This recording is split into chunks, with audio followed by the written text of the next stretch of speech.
Good morning, everybody. What's happening? It's warm in here, isn't it? That's nice. That's okay. I'm not going to complain. And good morning to you. Welcome to 2007. Can you believe that it's 2007? It seems like only a few days ago it was 2006. Well, that's true. That's right. And here we are. The whole gang is reunited again. Robin Quivers sitting over there in the glass booth. Happy New Year. Frightening Fred Norris over there working sound effects and writing. Happy New Year, my friend. Arthur Lang. Hello, people. No explanation needed. Singer, comedian, film actor, television pilots. It's all happening over in that corner. He's a mogul. I barely got my fucking voice back. Truly the king of all media. Mr. Show Business. I'm the principal of media. That's what I'm calling myself. And Benjamin Bronk is sitting in the studio this morning. Not that anybody cares. I'm kidding with you, Benji. Benji's got a new jacket, I think. Look at him. Yeah. Looks Did good. Benji lose enough weight so that Artie doesn't have to fuck him? All I thought about was Benji's cock with every fucking... Every inch of it. Yeah, stuffed pepper I ate.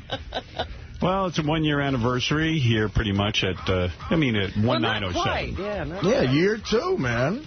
I actually called Mutt from the Stern Fan Network to thank him for his gift that he got me for Christmas. He got you a gift? He did. It was very beautiful. I heard him making a big deal about that on the fan roundtable. Oh, did really? he? What did he get you? You know the cover of Mad Magazine where I get plunged in the toilet that Sal made up a little picture of? Yes. He made this big, giant blow-up of it. Oh. And it was a lot nicer than Sal's, so now I use Mutt's. Oh, wow. It was way better, you know? Yeah. He actually took some time with it? Yeah. He blew it up into this huge-sized, you know. Like posters? Yeah, so I called him to thank him, and he goes, and now can you tell me, this was off the air, he goes, can you tell me any hints on 1907 and what the big events will be? Oh, and no. I go, there is no big event. Yeah, he mentioned that. You know what? He took that. I listen to most of the Superfan Roundtable, and he took that as you being real secretive. There's something major going on. But and you're not telling? Right, you're purposely keeping it close to you. No, I was being honest. I was saying, I don't know. Well, maybe now you better plan something, because Mutt's expecting something. He kept going, I know, there's something going on. Howard's not saying it, and you know. Well, you know what? There is nothing going on. As a matter of fact... That's going to be such a disappointing day for him. I know. As a matter of fact, what happened was Tim Sabian came to me and said, do you want to do a big concert? I said, well, you know, I'm not singing anywhere this year. Artie's singing. That's Artie's year to sing. We're trying to get through 1207. No, he said something about, like, you know, Scott Greenstein said, yeah, I'm going to, you know, he's always calling the Rolling Stones Scott Greenstein. You know, he always says, yeah, I know the Rolling Stones. I'll call the Rolling Stones. He always knows people, but they never respond to his call. And guess what? For $10 million, they'll do 2 songs. Yeah. That's the Rolling Stones. So I said, well, you know, if you get the Stones, that'd be kind of cool. Do a nice club and, you know, have the Stones perform. Yeah, that'd be nice. a great thing. Sure. So, If that's not going to happen? Have Elvis Presley introduce them. And then I don't know. Then then there was some discussion, and then Scott just put Ross Zapin on it, and the next thing you know, you end up with, you know, Tommy James and the Shondells. Right. They've got the Asbury Jukes. And it's not all the Shondells. Asbury Jukes will be fine. Crimson and clover, over and over. And now that little quiver in his voice is because he has Parkinson's. Yeah. Crimson and clover. So that would be the big celebration. The Shondells. No, but Scott was kind of saying, oh, there it is. Over and over. Tommy James kind of looked a little like Robert Plant. Did he? Yeah, definitely. Right? You know what I'm talking about? I could see that, yeah. Okay. See where you're going. Over and over. Oh, ah. This was a good song. I dig this a lot. Like Joan Jett did a version of it. That's what I remember. She was cool, Joan Jett. Over and over. Crimson and Clover. Hi, everybody. Welcome to the one-year anniversary party. Got Tommy James for you. Tommy James is singing a little Crimson and Clover. Later on, he'll be singing Crimson and Clover. Shondells reunion. All right, a little bit more Tommy James and the Shondells. Welcome, everybody, to my big one-year anniversary. Are you happy now, Mutt? Mutt's going wild in the back. Okay, guys, reaction around the table. Shondells 1907. That's a riot. Later on, Scott Greenstein's going to come up here and tell us how he almost had the Rolling Stones here. We just missed.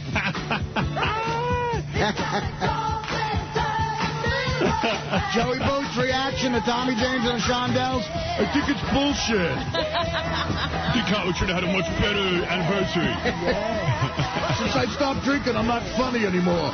So, King of All Blacks, what do you think? I think Artie's doing coke. Do you really think Howard wanted Tommy James and the Shondells? Peach. Yeah. Did he have any other hits, Fred? I think that's it. No, he actually hit, well, his first hit was... I was a big fan, by the way. His first hit was this one. Oh. Baby does the hanky-panky. My baby does the hanky-panky. My baby does the hanky-panky. Very edgy for its time. And exactly what is the hanky-panky? Fucking. Yeah. My baby does the fucking. Yeah. Come on, everybody. My baby does the hanky-panky. Thank you. Yeah. Good show so far. I'm into it. No, there was like you meet in the halls, and then if Scott happens to be around, because he's the guy with all the juice around here, he, right. You know, he goes, yeah, big party, 1907. Yeah, Ross, get on that. Then Ross makes a couple of calls to some recording artists. Right. And the next thing you end up with the new cars or, The old Temptation. Is this Tommy James? Yeah. Wow, that motherfucker had a lot. Yeah, who knew? He wrote these. He's got to be rich. Who the hell knew that motherfucker had so many hits? Maybe we should have gotten him. That motherfucker. I'll fucking get you Tommy James right now. You know what? Get me Tommy James. Let's have a party. My father brought me Mick Jagger for a weekend. My father brought me the space shuttle when it landed. With Mick Jagger in it. We played in that motherfucker. He said you can't keep him, but you can play with him. Right. This is Mick.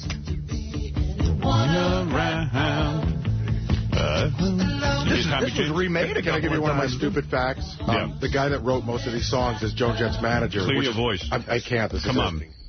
What'd you do? You went out New Year's Eve? No, I don't know. I got a cold. I don't know. I got a cold. Yeah, you were out New Year's Eve. Yeah, that's why I got sick. Yeah, that's exactly why you get sick. He was speaking fine on it. Yeah, the guy that wrote most of these songs. I wasn't feeling well for the last couple of days. You know what I did New Year's Eve? I went to bed so I could be ready for my show, not have a foggy voice.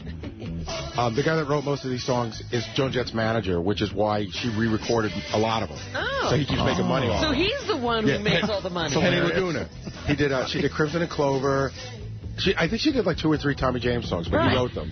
Now, Tommy James isn't getting anything. I don't think so. Kenny's a huge fan of the show, by the way. Hey, Kenny. What's happening, brother? Good songs. Well, then let's have Kenny, not Tommy James. Yeah, let's see. Can we get Kenny Laguna for the big 1907 celebration? Easily. So the whole idea was, well, you invite some listeners to a club and you have a musician or two play some songs like we did with Sheryl Crow, which was cool. But I don't know. They were ending up with, like, you know, like I said, some less than big bands. All of a sudden, it was a tribute band. Not it even. It wasn't the Rolling Stones. It was a Rolling Stones tribute band. Funny thing is, I'd get together with a bunch of listeners and listen to a Rolling Stones tribute band if they were good. If they could come close to sounding like the Stones, why not? Oh. You guys want to do a 1907 celebration, like even if it's a shitty band? The shittier the better. Let's really shoot for a really crappy band. Let's get the shittiest band we can find. What about that Who tribute band? They were great. How do you feel about this? Yeah. What if it was a celebration and it was a Mellencamp? Oh, that'd be good. I'd love it. And what if it was Mellencamp acoustic? It's John not Cougar? John Mellencamp you're talking about. Yeah, no, John Mellencamp. John Cougar Mellencamp? If it was John Mellencamp, what if he were without his band, it was just acoustic? I happen to think that's a big deal. I do, too. That's a real big deal. It's my generation. I don't know. But he's got a lot of great songs. Mellencamp has great songs. Let's see them get them. They might be able to get them. Really? Wow. So what would we do? Just invite a bunch of listeners and party? Right. Do I have to be there? Where are we inviting them to? Yeah. Now, is this after the show? Or we doing a show with Not him. during the show. Right. It would be after the show, and we'd say, hey, come and meet us. And So another afternoon concert kind of thing? yeah. You got to get, like, John Mellencamp and someone. How about Bindi the Crocodile Hunter? I'm trying to remember somebody's name. Hello, off with your head. Hello, me daddy is dead, but I'm here to celebrate. Bindi the Crocodile Hunter. Like, what are the How names much for her? One of the names they threw around was Def Leppard. Hey, Def Leppard and John Mellencamp? That's not bad. It's shaping up. I didn't think they were going to pay for both. It was gonna be one or the other. Is it 1983? That's a big deal. 1983. We're 1983. 1983. Def Leppard and Mellencamp. That's good. One of the other names they threw at us, and it's just people who are around. And I know he works here, but I don't see a whole concert. Was David Johansen. That didn't make sense. Yeah, I mean, he does Funky but Chic or something. I like a couple of the New York Dolls songs. I mean, he does. What is this song he does? Funky but Chic. But it depends. Are you getting David Johansen or Buster Poindexter? Because Buster could do a bunch of songs. There's the Buster Poindexter. He could do Hot, Hot, Hot. Yeah. I don't know, man. Because I haven't heard Hot, Hot, Hot since the last shit wedding I went to. Well, when did they bring up Stephen Van Zandt? I mean, we're looking at the roster of people at Sirius. Yeah. Right, exactly. Yeah. Does Alexis Stewart have any albums out? When is 1907, which is our revolution Next year? week sometime. Is it a week from today? Yeah. Is today 1-2? Yeah. So a week from today. what we would do is leave here and then go to a concert? Right. That's kind of cool, but I don't know, man. You know what? We'll just do a good show that day. How's that? I don't know. Yeah, first of all, then a lot of listeners feel left out because they don't get to go, and you can only give so many people a ticket, and then some people don't give a shit about John Cougar Mellencamp, and some do, and then... Yeah, unless it's a big blowout that everybody can participate in and it's broadcast. Yeah, and then we get a bunch of letters from people going, fuck you, I didn't get to go to the big celebration, I subscribed to Sirius from the beginning. Yeah, and stop talking about it. Nobody wants to hear you talking about it if they couldn't see it. Right. So you know what, fuck it. And then we just talked ourselves out of it. We're almost there. Yeah. Tommy, put down your guitar.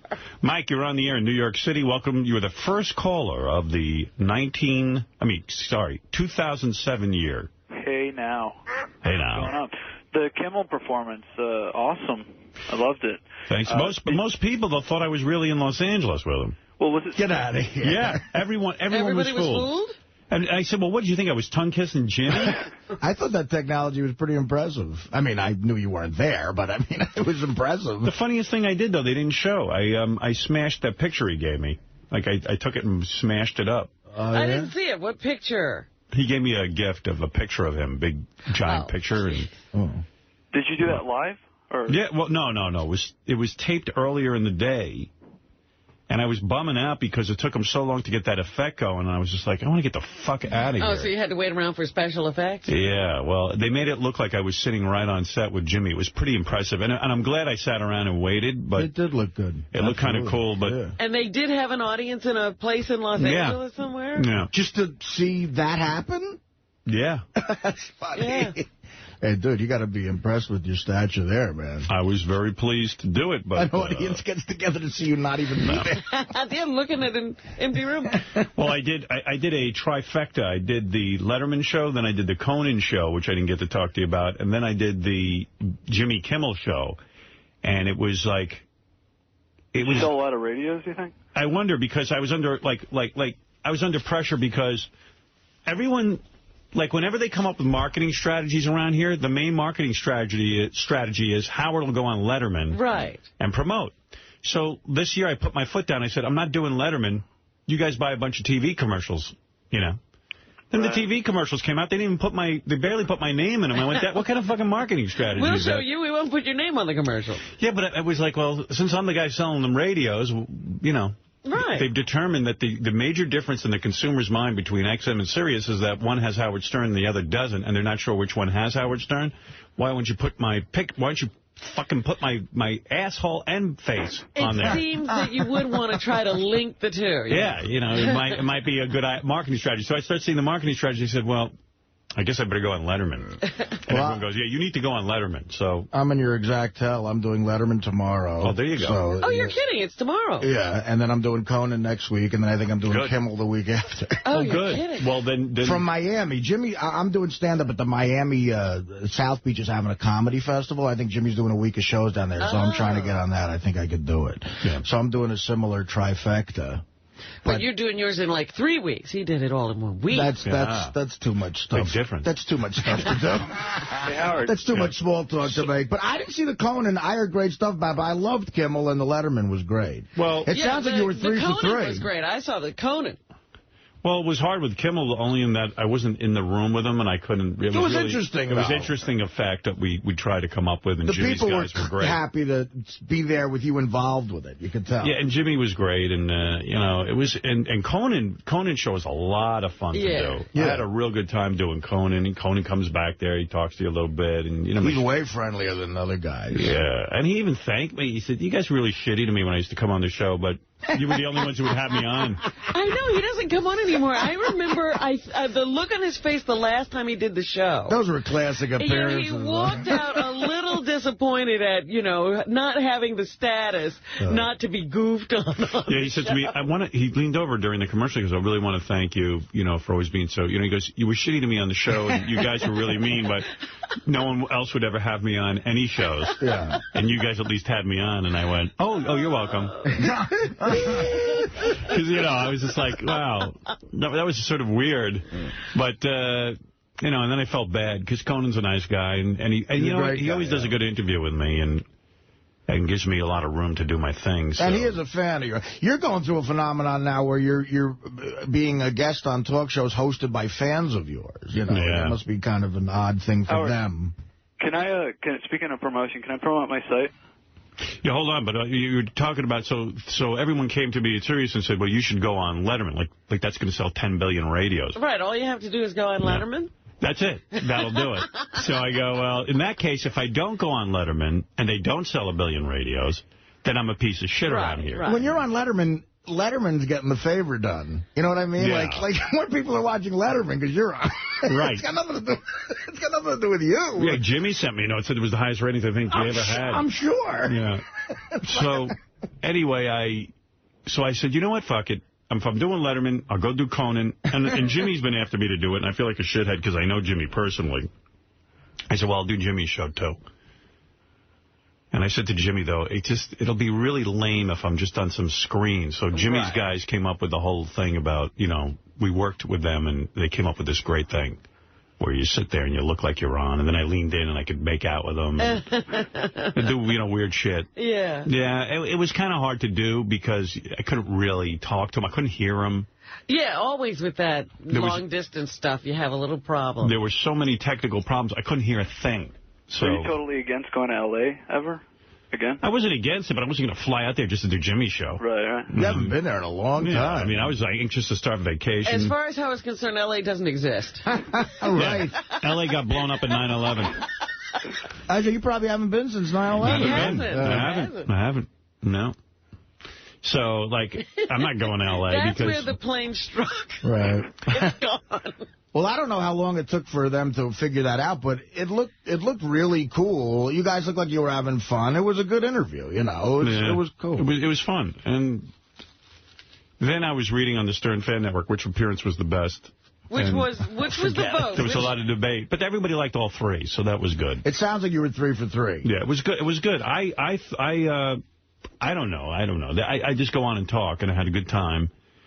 And as far as it being successful in terms of selling radios, I don't know. You didn't get any feedback. No, but I just feel I've heard some things that, like, we kicked XM's ass and the retail and all. The only thing they have going is they got a relationship with General Motors, and even that ain't so great in terms of sales. So we're gaining. How many people watch those shows? You know what? Letterman's got... Like, I'm always surprised. Like, Leno's the #1 guy, and he only has, like, a couple of... 6 million, Like, 6 million people his best night. Is it that big? Cause that's a big night. 5. Yeah, that's like a night you're on. On an average night, it's like 5 million people. I go, there's a show on coast to coast and only gets 5 million people. We already got that on satellite. Well, I think the last these time... guys are huge stars. Yeah. Right. Well, the last time you went on Letterman, I remember they made a big deal because he beat Leno, and I think the ratings were like just under 7. That's a huge night. just under 7. Yeah. So. And. Sorry, can I just plug it real quick? What? His website. Real quick. I hate websites sometimes. Sorry, man. This is how I make a living. That's all What do you do? I mean, what do you mean you make a living? How do you make a living on a website? Kind of podcast video show. That ain't going to make you a living. Yeah, well, right. You know, what can I do, man? Nothing makes money anymore. I got to do what I got to do. You know what makes money? Going out and doing something with your hands. Yeah, working for someone. Get a job. That'll be a fucking website. Creatively. You're going to make an iPod video website? You know you're not going to make any money. Give it a little time. It's called theactionroom.com. And, like, what do you do? And what happens there? Well, I don't host it. My friend does, but I produce it. And we just, it's more geek culture, kind of like G4, video game, movie type stuff. Yeah. Oh, you'll do well. We're inspired by you. We want to mix it up. And I don't know, you got any advice besides not doing it? Tape hit TV shows and just put them on your site illegally. Right. That's how YouTube made a fortune. That's how they all do. YouTube got bought for billions. Generate traffic no matter how you can, and then try to get someone to buy you. Steal, lie, whatever it takes. Put the Saddam Hussein video on there. A lot of people are watching that. You know what? I got to check out YouTube because I want to see the Saddam Hussein video. YouTube doesn't have it. You're kidding. Somebody else has got it. I read the full I watched it. blow by blow in the New York Times. I didn't get a chance to watch it, but the New York Times did a great job about how he got into a cursing match with the guys. Apparently they were trading insults right up until he dropped through the door. Well, it was like that, Fred. It was like, fuck you. No, Ross Zapin was down in Miami, and he hit me up on the instant message and said, you got to check out this link. It's Saddam Hussein being executed. So I put it on, and I wrote him back. I go, it's an obvious fake because I read, this was the initial report, that whenever somebody is hanged, they put a hood over your head. So Saddam Hussein had a hood over his head, and this guy doesn't, and it's real grainy, and I said, this is a fake. Then, the next thing I know, I see the New York Times, the pictures of Saddam Hussein being executed, and he's not wearing the hood. He defiantly didn't wear the hood. He wanted to see the people. And so it turns out the video is real, and a guy took it with his, cell phone over there in Iraq. Right, some guard or something. No, he was a real shitty fucking cameraman. I don't care if you're using a high-powered camera or a cell phone camera. You should fucking be able to hold your cell phone straight. Couldn't they have hired the guy who did the Kramer, Michael Richards one for that? I mean, that's beautifully shot. That guy should get work as a cinematographer. These fuckers in Iraq, no wonder we can't deal with them. They can't even hold a goddamn phone. Video? They need Panasonic with that no shaky shit. Yeah, that stability thing. The stability, optimal stability thing. But it's weird, the three people that died, Gerald Ford, James Brown, and him. Yeah, I got to get to James Brown. I got to talk about that, man. That really shocked me. Nah. We speak your names. We certainly do. We do. I didn't realize, reading all those articles about James Brown, I didn't realize Al Sharpton's hairdo was a tribute to James Brown. Yeah, apparently Al knew James early in his life, and How awful. They shared a hairdresser. Well, yeah. They both conked their hair. And then there was a big debate. Is Al going to keep the hairdo? And what's he going to do? You guys are on your edge. He's going blonde. You're on your edge. Blonde. You're on the edge of your seats, America. He's keeping it as a tribute to James. No, he's going to start a tribute to Madonna. Right. Honestly, I think if he got rid of that hairdo, it would be a disgrace to James Brown because... Just because the man's dead doesn't mean you shouldn't continue your hair tribute. I think that's what he's doing. I think he's going with the same theory. Yeah. I mean, if you have a hair tribute while the man is alive, when he's dead, it's even more important. Of course. I'm thinking of going to the James Brown hairstyle because of his death. I almost went to Hank the Midget hairstyle when he died, but, I couldn't really achieve that look. You're saving yourself for Eric the Midget. I do notice you have a bit of a tan still. Hey, wouldn't it be amazing? Yeah, I'll get to that in a minute. Yeah. Wouldn't it be amazing to, like, let's say I worship you or I have a hero. My hair? Like my hero was, I don't know, Alfred E. Newman or something. Right. Wouldn't it be, like, isn't the last thing that you would sort of emulate is someone's hairdo? Right. No, I would think you'd want to be more like them. Al Sharpton must be demented. Well, I guess he was so embarrassed. He was too embarrassed to say, I just want straight hair. Right. So he says, no, this is a tribute to James Brown. Yeah, right, because how can you be a black activist when you're conking your hair like a white man? Weird. Yeah, like, gee, I want white hair, but I'll blame it on James Brown. Yeah, right, it's James I'm doing. Are you going to have his wife on? You know, we're trying to track down Tony Ray or Tommy Ray. Tommy Ray, Billy Ray, Bobby Ray. Because it's kind of funny. They locked her out of our house. Well, you know what? I also noticed that she wasn't anywhere around when he died. That's what they're saying. He was sitting there with a business person. And now someone's claiming they weren't even married, that she's married to someone else. You know what? I had a feeling. I was saying this to somebody as I was driving to the airport. I said, I'm not even sure they're legally married. You mean you had a feeling that James Brown's personal life was not in order? Yeah. Something's odd. How did you have that feeling? No, I just, because they always used to say, and then one day he took that ad out in the paper, remember? That he was dating? That said he was free and single and clear and no problem. All right, I'll do my James Brown tribute then. Here's James Brown. Great guest on this show. She was married to somebody else. Me and Benji always say he's arguably our favorite guest on this show. He was a great guest. Yeah. One of the reasons I worship James Brown so much, not that I took his hairdo, although some couple of years ago I did have his hairdo. Not intentionally, but if you remember some of those old Channel 9 shows, I think I was emulating James Brown. Someone. But I thought it was Rapunzel. Yeah. Rapunzel was my hero in literature, and I always identified with her. So I went with the Rapunzel hairdo, much like Al Sharpton. Right. But here James Brown, in a fitting tribute, praises us. James Brown, ladies and gentlemen, a great guy. One of the reasons I love James Brown so much is that I grew up in a black neighborhood, and James Brown was more important in my neighborhood than the Beatles. If you were black, James Brown was the man, not Paul McCartney and John Lennon. And it was sheer pandemonium if James Brown was going to be on the Ed Sullivan Show or any show. I mean, literally, he was that big.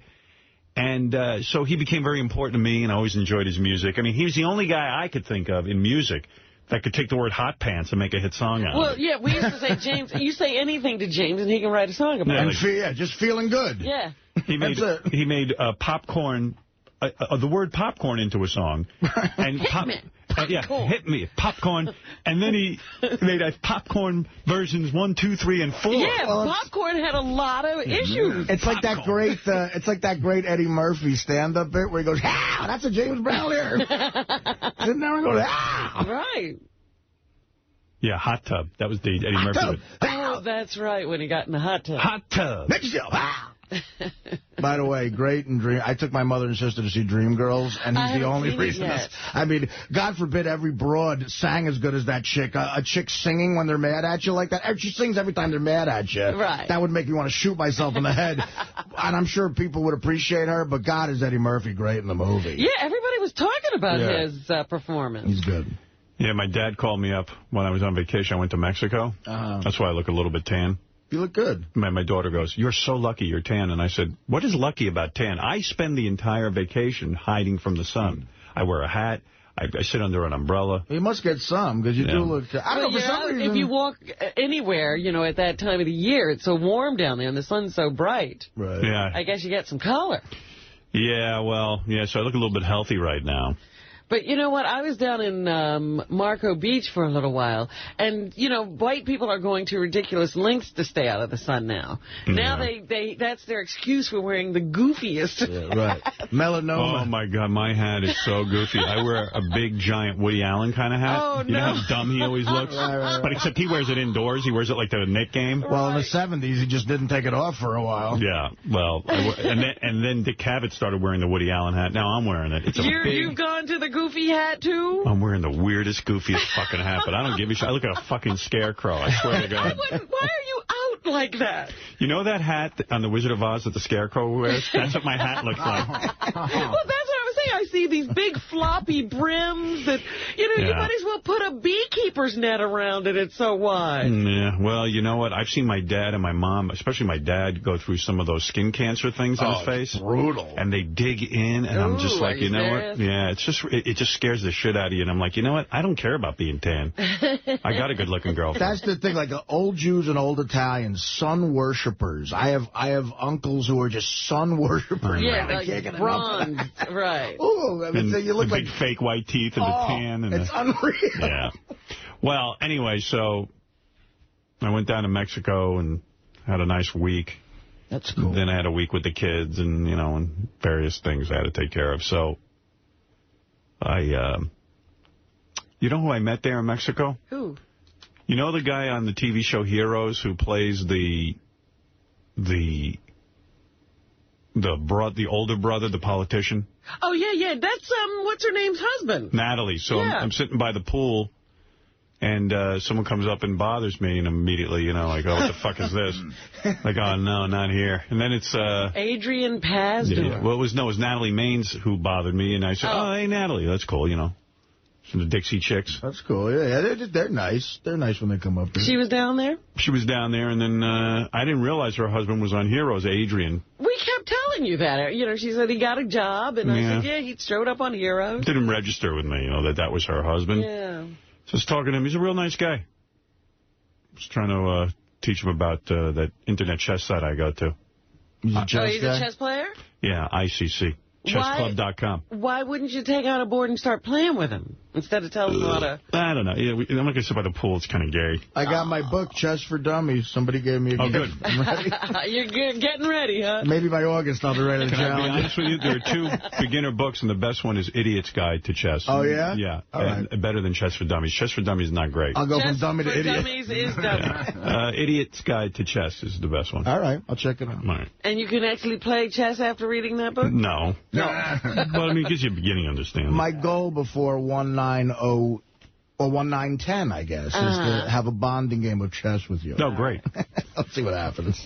Yeah, I play on the internet, but yesterday, Beth thinks I'm the biggest fucking turd because I'm playing a guy for over 2 hours. At the end of the game, last 5 minutes of the game, my whole fucking connection kept going off. Oh, that's gotta suck. And I had to keep trying to get back on, and I lost the game. I just totally blew it. I was going to say, do you lose the game? Oh, my God. Well, no, you don't lose the game, but you have to log back on, and it resumes, and I couldn't get back on, and then by the time I got back on, my clock was run down. It was, weird. See, I just know, I don't know anything about chess, but I just know getting into a fucking game at the end of it, that would make me God. And freak. I felt bad for the guy playing me, too, because it was a pain in the ass. Yeah, both of you spent 2 hours, so you never finished it. So I got to get a reliable connection. I don't know. That's if you're going to be playing chess on there. Where are you at?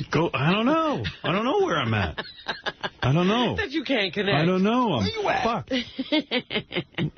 I'm big time into this, and I'm fucked. This trend and you'll lose tons of weight playing. Why? Because when you're playing, you don't think about eating. You don't think about drinking. Well, that's you. I don't know that Artie's going to... No, I'm telling you. Pawn to rook chicken parm.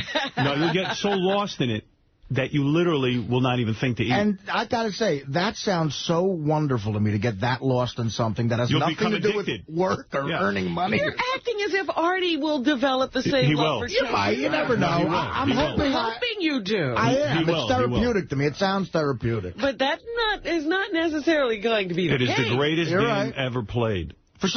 Fred is brilliant, and for some reason he doesn't seem to be that into it. I had a brother who would rather beat me up than play chess, so I got good at that. So if you want to fight, Fred's your guy. Keeping in the weirdo land for Fred. So I get a note from Fred last night. I will not be coming to Bubba's wedding with you guys. Oh, no. Couldn't get a babysitter or some bullshit like that. So I said, it's not bullshit. Even Beth said to me, how come Fred can't come by himself? I go, that's Fred. I said, I told you Fred wouldn't be coming. You know what? I was so excited. I was like, even Fred and Allison are going to be there. Well, that's why it was exciting, too, Why can't you come yourself? You know what? I'll talk her with my wife. I'll find out. Well, you got to let me know today, because if we have an extra... By the way, on the plane, then I'll make it simple. I'm going to invite Tim Sabian and his wife. And you know what? I'm going to make it simple. Put him on. I'm going to add to this controversy, Is the flight down 111? 111? January 11th? Yes. Yeah. I can't take the flight down. But I have to do Conan that day, and I have to do it. It's a work thing. All right. So I will be getting my way down there all by myself. Late that night, I'll take every other part of it if I can. Yeah. But if it fucks up coming back for somebody, I'll deal with it. But I'll definitely take the room. It won't fuck up. So I can't go down, but I'll be coming back. Well, so much for our bonding experience. Well, coming back, and the big part of this gift, too, is, my God, when you think about it, getting us rooms But how come Fred can't come by himself? No, I probably could, but I feel weird about it. Why? What? Leaving my wife and kid at home, actually going for a day to go to Bubba's wedding and hang out and have fun. But it's like, it's actually more than a day. Well, it's a weekend. But a long weekend, too. Sometimes that might be good for a relationship, too. You get away for a couple of days. Listen to me, Mr. Relationship. You know what? They don't have any trouble leaving Fred. Did you get laid over the weekend? I had the saddest. I had the flu every day. I couldn't make Christmas Day. I could have done the weight loss thing. It was so disappointing. Oh, you were sick? I look forward to eating. I had the flu throughout Christmas Eve, Christmas, and I mean, we'll get into it later. I left the house for two things. Cammy's benefit. I mean, he made money, but what a debacle. He was calling my house. Oh, no. Yeah. What happened? Hey, I can't get in touch with Artie. Nobody's heard from him. I got a fucking benefit, and Artie said he was going to do it. I was there on time. Right. Place fit 400 people. He sold 600 tickets, so he did fine, but it was like doing stand-up in the middle of a mosh pit. Oh, geez. And then my New Year's Eve gig, the rest, I was in bed with a fever. It was brutal. Oh. But, no, that's cool. I'm totally psyched for, I'll be there later the night. The rooms, I'm coming back. All right, okay. Did you get laid? No, I did not. At all? No. Wow. No sexual contact at all. What about that broad you were banging in... Are you still talking to her? Yeah, I still talk to her. As a matter of fact, because she's from the Philly area, and she was going to come the other night, but she didn't make it. Oh. Probably banging somebody else. I was going to say, that doesn't sound good. I don't know. There might have been, it's weird with her, because there might even be someone else in her life. I don't know. I don't know how much perfect. Not that I care. I'll be like the James Bond. Why aren't you playing the field, my friend? I'm trying. Yes. The field isn't coming to me. All right, let's get to the James But that Brown. does disappoint me about Fred, too. I love You know what? I'll go. Oh, good. Yeah, of course. You should go. The wife will stay home. Of course. Don't get demanding. Fred can't leave him. They leave him all the time. Yeah, she goes out. It's always different? It's different. I don't know. There's rules. So you're going to go? Rules. I'll go. All right. Oh, great. I'm there. Good. Okay. It better be nice weather. So I can get a hat. Now there's pressure. Not from you better deliver some nice weather. You have nothing to do with it. I got you a nice room. Whatever. Who knows if the rooms are nice at this hotel we're going to, but it was the nicest room. It's got to be good. When I realized I couldn't fly, it made me realize how nice the entirety of this gift is. See, that's the thing, too. Have a room for a few days? That's the real cool part of the trip, too. I'm disappointed that my wife can't go because... She's never been on a plane like that. Yeah, she'd love that whole experience. Who knows? Maybe you'll get a babysitter. You never know. Someone might pop up. If someone crops up, that'll be great. As long as it's not High Pitch Eric. What if we leave Benji home and let him babysit? Here we go. Ooh. That can of worms. Everything was good up until the word Benji. Benji, did you dye your hair over vacation? No. I think he's losing more hair. Yeah. Oh, okay. He's losing it. It's my scalp. He's not losing weight. He's losing hair. Oh, that's scalp. Okay. Right. Good for There's you. more of it. Anyway... I know Doug Goodstein has a newborn baby. He found the babysitter so he could go to Bubba's wedding. Yeah, how did he find but he's hardly attached to that kid. Oh, God. How dare you. Phelan's got a new now son, he'll come too. flying through the door. Oh, Phelan had a baby? Brian Phelan had a baby. Did she see he was pregnant? Did you look at he was pretty big. About time. He looked a little thinner today. I didn't know he delivered. Yeah. He delivered. Hey, High Pitch Eric, you're on the air. Hey, Howard, how are you? Okay. I watched that Conan O'Brien show. I put you on there.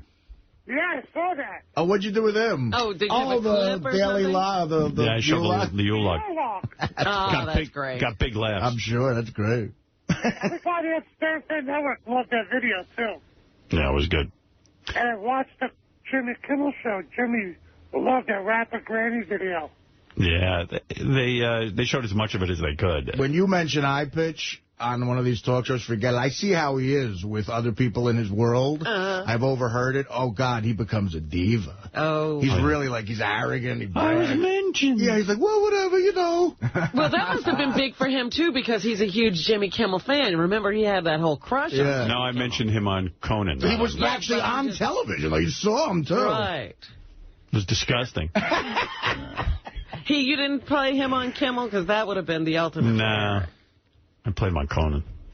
I wonder how many viewers Conan really has. I mean, because that show's on awfully late. I think 2 to 3. I think if he's I think 3 to 3 million. I think 3 million. I don't even think it's that high. I think that's a huge night. 3 million. Did you see your numbers for that? No, I didn't see any. I wonder what they are. I'm curious. Well, I know that he gets. I don't think that guy Craig Ferguson beats him, but. No. I think he gets like a 1.2. Right. Is it in the ones?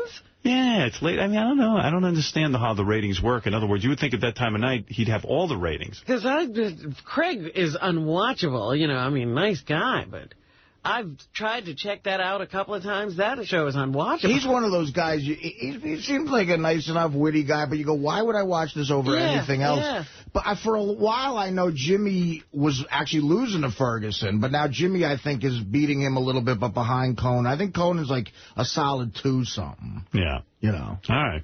Well, I just wonder sometimes why I'm going on these shows, but...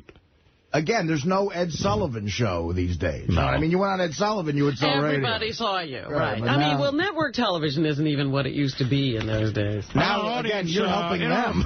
In our audience tonight is Howard Stern. Everybody, let's hear Howard Stern. He's got a stiletto. Holding a stiletto radio, which... Howard gave me a Christmas gift. It's this stiletto. Yeah. Ed Sullivan, ladies and gentlemen. Let me see. I put on these headphones, Howard. Thank you, Ed. The biggest no talent ever had the biggest show. What the hell was that guy? Letterman sent me a nice note thanking me for coming on. And, oh, yeah? Yeah, it was nice. It's cool. Said next time wear pants. That was my big dilemma, whether to wear pants or not. Right, with your little outfit. Yeah. With us tonight is Howard Stern on the Ed Sullivan Show. He's brought with him a clip of high-pitch Eric taking a shit. I remember in the early days we never could show this kind of stuff, but now it's 2007. The craptacular. My Ed Sullivan sounds like W.C. Fields. Yeah, nobody would know Ed Sullivan from that impression. Oh, man, I'm fucking tired. Yeah, man, it's getting back into the schedule. Although I got to say, on vacation, I was up at 5:30 or 6 o'clock every morning. Yeah. Yeah, well... You walked in here, I was like, oh, he's happy to be back. I was for the first 10 minutes. Boy, does that look... No, you didn't look happy at all. Oh, I hate it. 1-2 is the earliest you could possibly come back, too. Think of it, we're back. 1-2. I know. I was like, I was in Spain yesterday, and now I'm here. Oh, wow, really? Were you? Cool. Yeah. Why would you wait till the last minute to come home? Don't you like have time to settle in? I really didn't know when we were supposed to get back, and then when I was making the plans... How do you not know that? Because, you know what, the schedule ends right at the end of December, and nobody said when the start date. Robin, every year since we've done this show, we come back the day after New Year's. No, that's not true. Are you fucking kidding me? That's not true. Well, you don't know after 2 weeks, you don't know we're coming back on the work day? You are saying something that is not true. No one told you when to come back. Well, it's always like like 87 memos here, on me. aren't I? There were no memos. I mean, I don't care. You can come back whenever, you know, in other words, spend the last day of your vacation in Spain, but I would think you'd want to get settled in. Settled in? What's the settle? Really? I'm like, oh, man. What if there's plane trouble and all that stuff? No, that's not my thing is like I like to get it's back always nice home to get back, and kind of settle in. Yeah. And usually I do that, but this time it didn't. Over the vacation, I spent an inordinate amount of time watching the entire first season of Battlestar Galactica, which I have on DVD that Ralph gave me. So good, man. And I tried to tell you that when it first started. Yeah. Well, I watched it when it first started. I wasn't into it. Yeah, and I kept saying, you got to get into it. Yeah. And now it's like 3 years old. Yeah, well, I'm into it. And it's nice watching all the episodes without commercials. Yeah. It's great, man. I recommend that whole DVD package. First season. I love that. That series is great. Is the second season on DVD? Yeah, I don't know if they've put the second season. You know, you guys just started talking about the first season. I don't know. You know, we actually, I got some awful news over the break, too. We lost an indirect member of our family, and a good friend of ours is hurting over it, so we should give him our thoughts. Jimmy Florentine's girlfriend passed away. Then that's true. What? Oh, wait a minute. Are you serious? And Jimmy found her in the apartment. They were still living together trying to work stuff out, and Jimmy is, I've talked to him several times. He's really distraught over it. She's a young girl. What happened? Something to herself? There's no details yet about what happened. But Jimmy found her supposedly, and it was really, I feel so bad for the kid. You know, Jimmy's such a stoic guy. The last time he was here, he was just talking about, sort of getting some breakthroughs and opening up in therapy and stuff. I believe she was 26 years old. Yeah, she was Wow, she's a nice girl. Yeah, really a lot of fun. I know he wanted her out of the apartment, but not like this. That's going to kill him, too. Yeah. I spent quite a lot of time with her. I spent a lot of time with her on the road, and he's going through all that guilt. He's going She grabbed my balls. Yeah, right. Everybody. I mean, I think everyone here got that. He was working. She was like the nicest girl I ever met. She'd just come up and start manipulating my penis. And hot as hell. Hot as hell. And he was working in Vegas, actually, with Dice, and he flew back and found... It was just like, I feel so bad for Jim. Do you think she was upset about the breakup? I don't know. I don't know if she hurt herself. I don't know any details about what happened. I don't know. She could have just died. I don't know. Well, how do you just die at 26? She'd have a heart attack. That's not... that isn't very It's not common, but likely. It can happen. What was she doing? I mean, she could have been in the bathtub and the radio fell in on the treadmill. Could have been on the treadmill. Treadmill. Where did Jimmy live? Jimmy doesn't have enough room for a treadmill. If I'm found dead, I don't think treadmill's going to come out of your mouth as a possibility. I don't want to be like Al Sharpton, but I'm changing my hair to be like her. What was her name? Jade? Jade, nice girl, yeah. Really sweet girl. Pretty hot, very nice, very fun to be with. And so Jim is really upset. So yeah, I bet. I feel bad for him. How long till he can have sex again? Well, he hadn't. Remember, he was saying he wasn't doing it. Yeah, he was even. That's what I'm saying, trying to figure some stuff out before. Now he's on the fast track. He can just jump right in. No, if I'm him, I wait 2 weeks. Well, let me ask you something. Has there been a funeral, memorial service? Today there's a wake, and then tomorrow, and then the Sorry, funeral. Jimmy. Yeah. I'm sorry to our family. That's awful. Well, he had just reunited her with her biological mom because she was adopted. Right. Oh, a lot of stuff had just happened. That might have done it. He's very involved, too, with the funeral arrangements because she didn't have a lot of people that close to her. I mean, he was on his way to pick out a coffin when I talked to him. It was really it was like the most brutal thing. Is Fred a suspect? I don't know. Where was I liked her. You liked her? I liked her. It doesn't mean you wouldn't kill her. She was great. She was a nice girl. You don't kill a nice piece of that. That's a shame. Oh, that's shocking. Yeah. Wow. I was going to do my James Brown tribute, but you took the wind out of it. Now we got to do a Jade tribute. Do we have any Jade tape? I think so, yeah. We might, actually. She's been on, I think. You got any Jade? Yeah, it's always good to hear. Eric is still there? High pitch ruining with a piercing voice. What is that, Eric? I didn't realize you were still on. I'm glad you're back from vacation, man. Thank you. I'm glad you're High pitch not affected at all. All right, High pitch. Thank you. Yeah. Listen to my show tomorrow night, 6 to 8. You have a show? Where? Yeah, PrankCallRadio.com. I do a radio show at night. Isn't it funny, like he just gave out a website, no one knows what he said? And how does it make the guy who just called before plugging his radio show on the Internet that High Pitch has one as well? Like, and that High Pitch's audience will probably dwarf that guy's audience. What's the name of it? It's called PrankCallRadio.com. Isn't it funny he just said it again and I don't know what it is? Plank. I think he said plank. Plank Core Radio.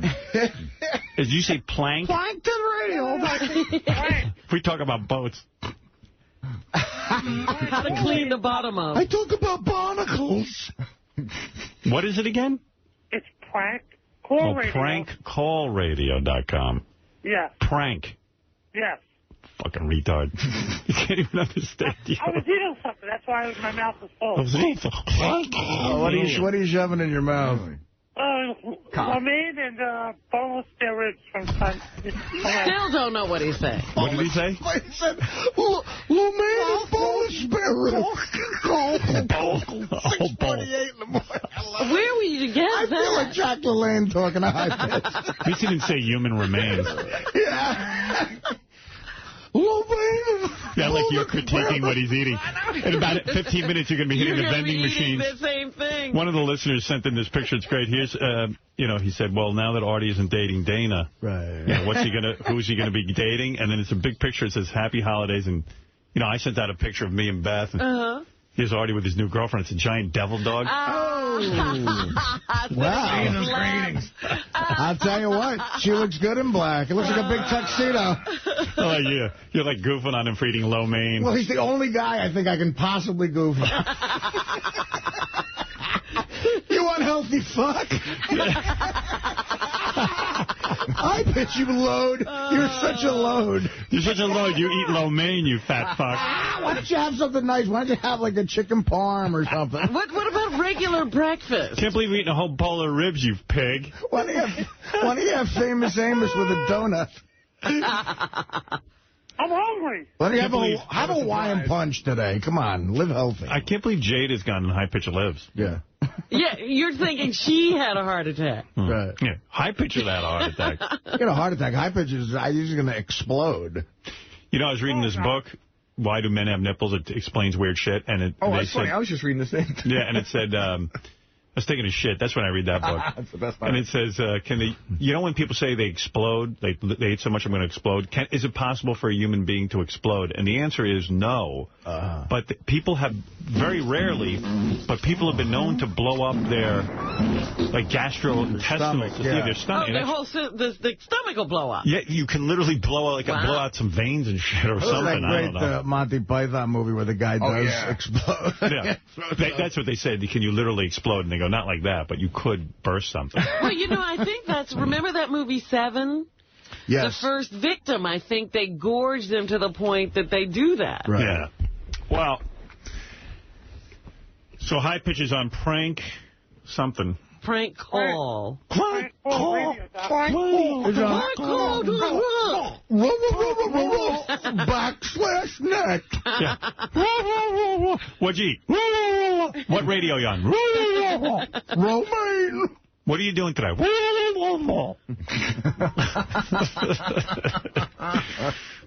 What's your favorite comedian? Who's going to win the Super Bowl? And he really knows. I can't understand. What'd you say? Maybe he's a genius. I got to place that bet. What? My favorite comedian is Artie Lang. Oh, look at you. Oh, isn't that nice? It's touching. I'll be outside Letterman tomorrow waiting for him. I'm sure you will. Well, that's always good to see high pitch out there cheering you on. It's the Howard Stern Army. Yeah. That is true. I get a mini version of the Army. Thank you, guys. Yeah, we have an army.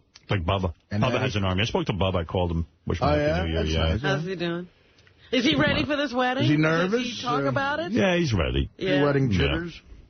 Yeah. I called him up. I go, Mr. Sponge, I'm a fan of yours, and I'm complaining about the quality of your Shocktopus T-shirts that I purchased.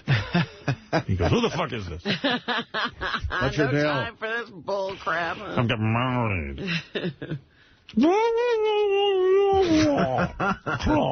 I called into a show did you hear about this whole Pharrell debacle at his house? No. Pharrell is great. I'm driving in my car listening to Pharrell. He is one funny bastard. Very entertaining. Well, I had to call in to ask about this thing. They and had he's on with Shuli. Shuli, Levy had this big Christmas party where Levy got naked in his hot tub. And where did this happen? At his house, at Pharrell's house. Pissed off his wife or something. It was like craziness. And I called in to get the scoop. They just got this new house, right? In a nice neighborhood. He's pissing off the neighbors already? He's got a lot of money, that Pharrell. Pharrell's a funny guy. He's hit his groove for sure. He was on I love that show. He brags about hitting this one. Well, no, now he's actually hit his stride with picks. Yeah. I think he was like, I think he went 13-1 one weekend in college. When I'm listening to him give those picks, he rattles through them so fast. I don't know how you know all that stuff. Right. Ask Artie, this is from Pharrell, ask Artie how my picks look now after hitting 12 games against the spread Sunday in the NFL, 12-3 ATS, including the Steelers win last Thursday night. This is an older... You got to be in it for the long haul, Artie. I'll hit the Bears tonight for Sweet Lucky number 13. I love that he abbreviates against the spread to ATS. I love that. He's got to get somewhere quickly. Thing, yeah.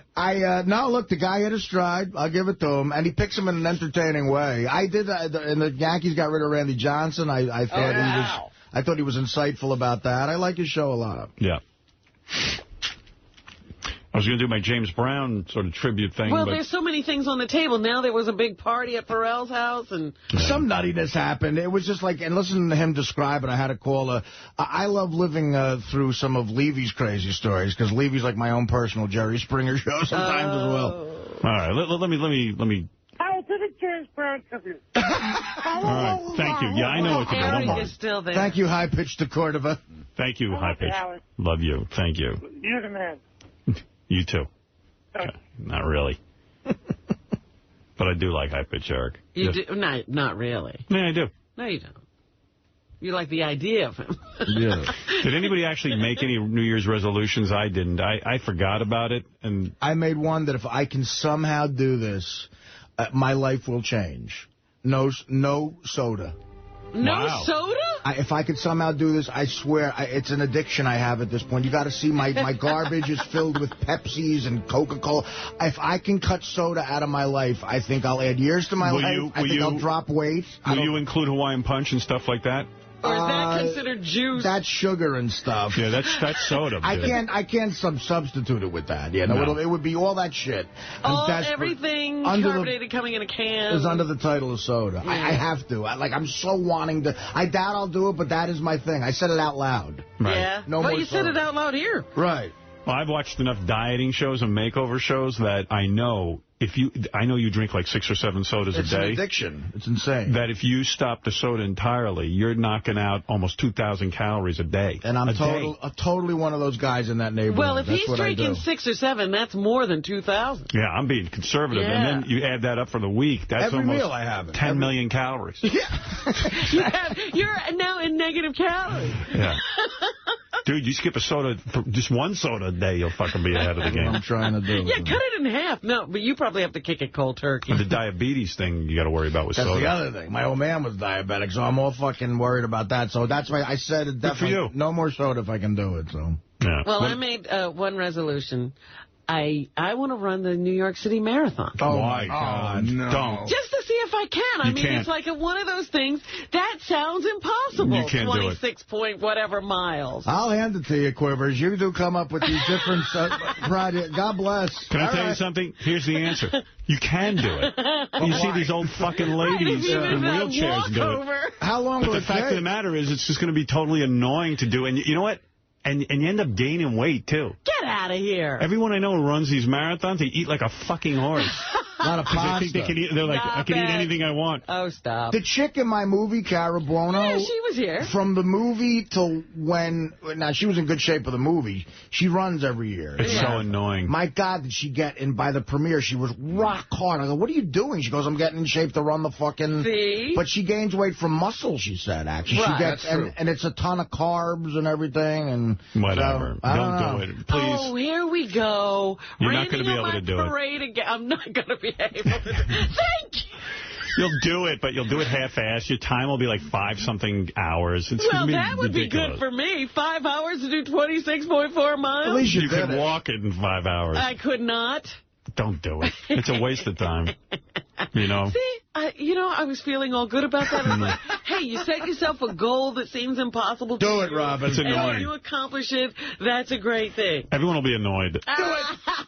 Do it, Robin.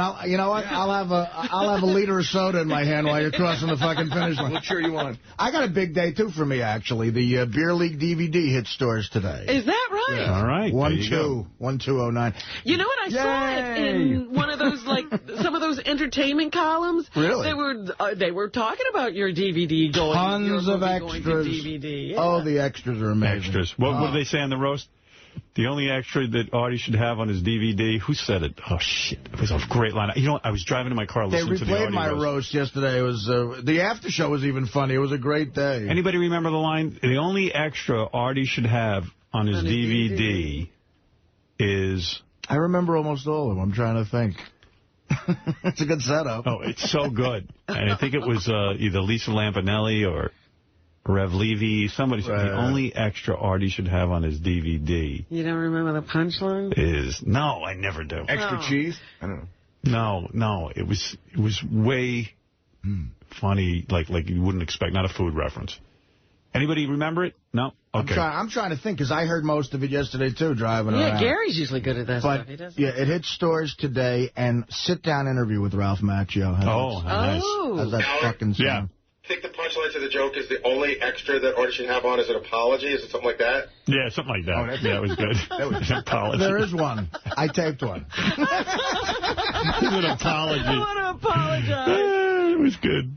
I was laughing my ass off. I taped an apology. It's written on the back. John, go ahead, in Green Hills, Rhode Island. Hey, Artie, I did the same thing with Coke, man. I used to drink like a 12-pack of Coke a day. Yeah. Easy.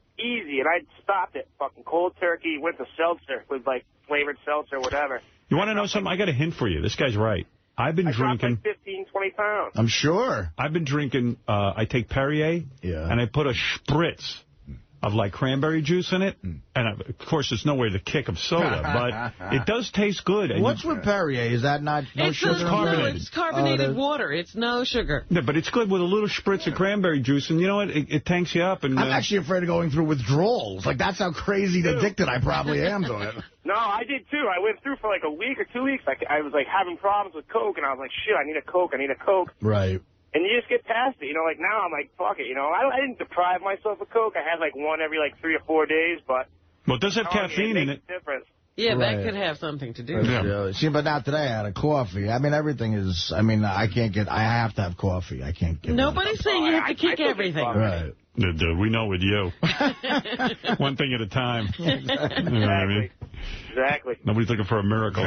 But as far as that marathon goes, and it's real annoying. Be careful with all this shit. I did the marathon training, and you walk around exhausted, and then you've got big titties, too. I mean, they're going to be flopping around.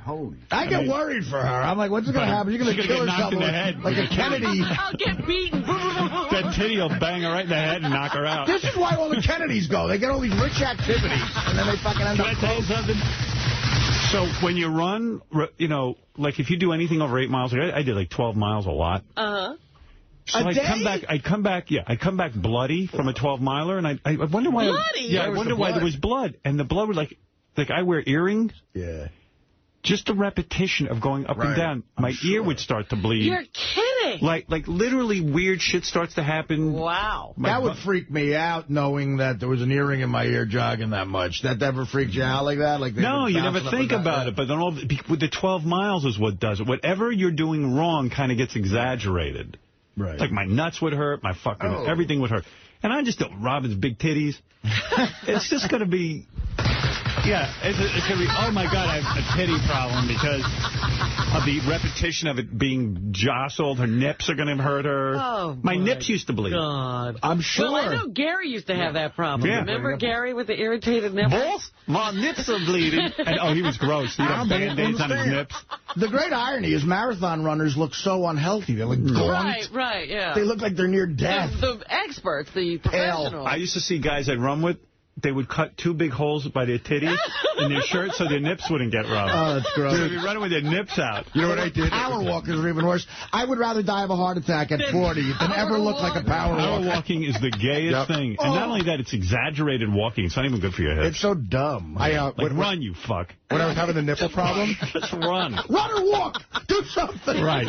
When I was having power walk. When I was having the nipple problem, one of the things the doctor said was that you should put Vaseline on your nipples. Right. And so I would keep Runner's lube. So I keep a jar of Vaseline in my bag, and I was at the gym one day, and I realized I'm putting it on my nipples, and the guys are looking at me. But I called the doctor. But you weren't running big mileage, It was only like 4 miles, but whatever it was. I was wearing a sweatshirt. It's the doctor. I was wearing a sweatshirt over a white T-shirt that had you got to get a running shirt. Right. So, but here's the funny thing. I call my regular doctor. This is how I got rid of my first doctor. I call my doctor, and I said to the nurse, she goes, well, what's wrong? And I said, well, my nipples are bleeding. Ugh. And she goes, can you come in? Can you come in a week from Thursday? And I go, lady, my fucking nipples are bleeding. And then I called another doctor. If a doctor ever told me to wipe or like rub Vaseline on my nipples, I would say, Doc, can we just skip to you fucking me in the ass? No. That's what they do. Like, in fact, I used to have to lube my balls and penis. I had runner's lube. I'd lube up my nips, my cock and balls. My God. Your balls? Yeah, because you don't wear like a jock doesn't support you enough? No, everything rubbed. I'm telling you, you have titty problems. Now they make a thing that's even gayer. Girl with your kind of boobs is not built for a marathon. Now they make a thing that's even gayer. It looks like chapstick, but it's basically nipple chapstick. That's runner's lube. That's what it's called. That does wreck, like, certain girls that grill into gymnastics. You do read that. If they get tits one summer, like, that's the end of their career, yeah, they can't have breasts. Yeah, I don't think I think maybe, like, biking is for you, Robin. All right. I'm gonna do the Tour de France. Yeah, where your titties aren't so involved. What are you doing? Oh, she's racing, she's yachting, she's Tour de France. All right, look, I got to take a break. It's late already in the show. We've got a lot to talk about. We're back. We're live. It's January 2nd, maybe? Yes, it is the 2nd. Yeah, I'm approximating. The last time we'll know the date this year. Yeah. And good to be back. Good to be with you. Our little family grows. I haven't seen any official numbers, but who knows yeah, there had to be a lot of... I heard, when I did listen into Sirius, every once in a while I'd hear some of the radio or the music channel guys going, welcome to all you new subscribers. I heard the channel's a lot. What does anyone know exactly what the 10 greatest moments could be? Like, they're voting on the 10 greatest moments of the first year. I don't even know what the 10 are. You have to be one of them, I know. Well, if you listen during the 2 weeks... the heroin. If you listen during the 2 weeks we were gone, they were playing all the moments so you could vote. I only caught a few of them. I caught the Jenna Jameson Simeon. Ooh, that was extraordinary. I caught the 2 roasts. I caught Gary and Artie roasts, and they were funny, man. And I tell you, I love a lot of the stuff I don't remember. But it was a good year. Very productive. A lot of shit happened. We had a great year. And for those of you who have just joined us as a result of getting, Stiletto for Christmas or anything like that, welcome. Welcome to Sirius and welcome to these channels. And we are glad you have joined us. We don't know how many of you are out there. Maybe we'll get some numbers. Maybe we'll hear from some new people. That would be nice. Yeah, I'd like to hear. Are you a new guy, AJ? No, this is my second Hello! This is what? My second subscription. Oh, his second subscription. Oh. What'd you get, the Stiletto? Yes, I did. Let me tell you something. My mom got it for me, and I didn't even mention it, and I wasn't even expecting it. And I opened that for Christmas, and I about had a heart attack. Yeah, the Stiletto is a great, great device. Everybody loves it. Everybody. When I heard you talking about it, I was thinking, it can't work that good, because I live out in the country, and sometimes, even the regular radio I have, it loses the signal every once in a while. Well, I went out, I cut the grass, I had it on, I was so happy, I was like, it was unbelievable. Then I walk in my house, I've got wireless in my house, boom, it turns on, and even sometimes it gets the satellite inside the house. I mean, it's the best, this is like unbelievable. Yeah, good. I'm glad you're enjoying it, AJ, and thank you, and Happy New Year. We're going to take a break. We'll come back. I'll do the James Brown tribute. We got a lot to talk about, obviously, so let's take a break and come right back. Oh,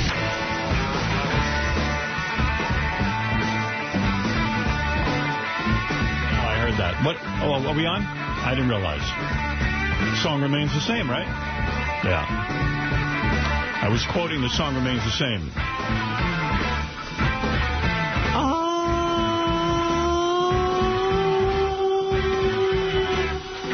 I had a dream. Is that the word? I had a dream. That's it. I had a dream. You're right. Yeah, I had a dream. I fuck up every lyric. Oh, yeah. Led Zeppelin's really good. Even though I goof on them. Love those guys.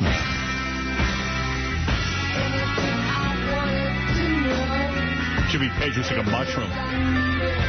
Those guys took a lot of mushrooms, and now Jimmy Page looks like one. And so does Robert Plant. They are the 2 most disturbing old rock guys ever. They are so fugly. Yeah, something bad happened. They were so cool looking. Oh, I know.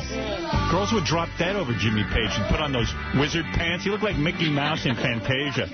He had like a big giant wizard pants and open shirt and big dunce cap with moon and the stars and the fucking devil on it. Where's the dancing brooms? Yeah.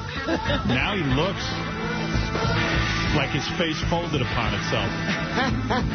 Yeah, it's like he's always standing in front of that mirror that smushes up his face. Yeah, British men get old. They look like old women. Great fucking band. My biggest disappointment was I wasn't old enough to ever see them in concert. Yeah, that was a treat. The full band. Yeah, I saw them.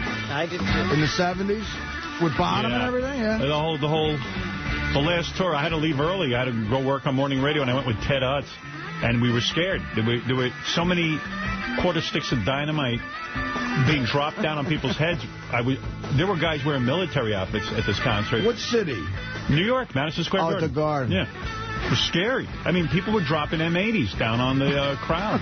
God, they were insane. I saw them in Cincinnati and almost got killed because it was festival seating. Right. And so everybody shows up in the middle of the afternoon for the show. Yeah. And then, you know, like that crowd starts to build and everybody who came early gets smashed up against the front of the building. Oh. My feet left the ground and I was like being moved by the crowd. It was crazy. And it was like a week or two later that somebody actually died there in that situation when With they the came Who. to see the Who. Yeah, Cincinnati. Yeah. Hey, I got the results of the football poll. Does anybody want me to get everyone on the phone and tell them? Yeah, we have a winner. Yeah. We have a winner. The reason we even got started with the football pool is that we said we could take the people who know the least amount of football and they'll still beat Artie. Because Artie's like the worst gambler ever. And that's the reason we have a football pool. That is the football pool premise. Yes. And maybe I should get since we went through a whole year of this, should we get Bigfoot, Crazy Alice, and Elliot Offen on the phone for Do this? we have to get Elliot? I have to. He's part of it. Yeah. The purpose of this pool is to point out something else that I'm bad at. Yeah. I mean, it's unbelievable, actually. I can't wait to announce the result. But you love to gamble, so it's amazing that you're so bad. I do, actually. This might get you off coke and gambling. Do you know the result, or am I telling you? I do, Oh, actually. you do? Oh, okay. Yeah. That's not as much fun. Do you guys think we should do that now? Gary, you going to work on that? Oh, here he comes. You gonna? Yeah. But we know we can't get Bigfoot on the phone now. Oh, you can't? Yeah, what's he doing? You need you got to find the guy that finds him. Oh. All right, well, then forget it. I'll just announce the winners. You want to try to get Elliot and Alice on? Will's working on it right now. Okay. Bigfoot's a great part. It's kind of fun when Bigfoot's there, too. Right. But fuck it. I mean, let's just do it. Bigfoot really wanted that money. Yeah. Bigfoot. Some people actually took the time to write me email complaining that how could we allow Bigfoot to call himself Bigfoot when there was originally a Bigfoot, but he died. And I wrote back, not really, but I would have written back if I wasn't so lazy. Drop dead. I mean, get a life. We're like people who have a pet and we name it Rusty, and then we name the next dog Rusty. How could you name Rusty Rusty? Because it's an animal, okay? That's why. Hey, the Jeffersons changed Lionel's.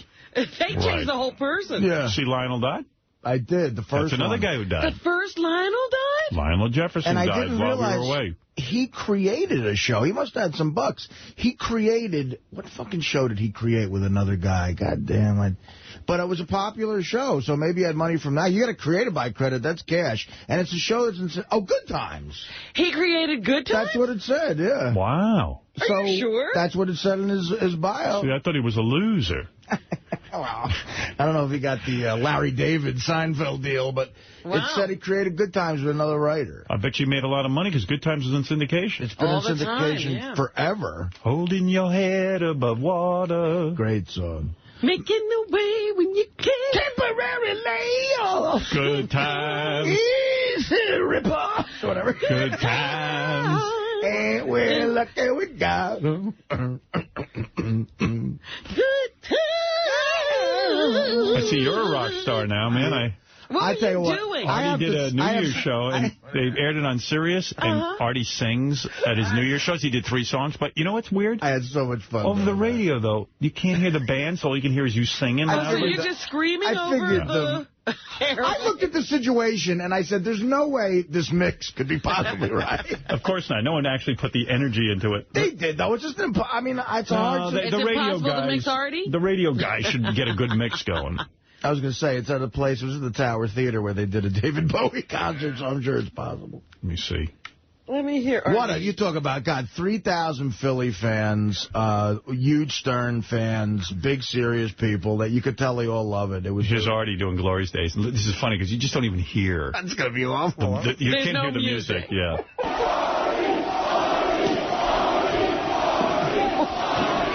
We got another song in us,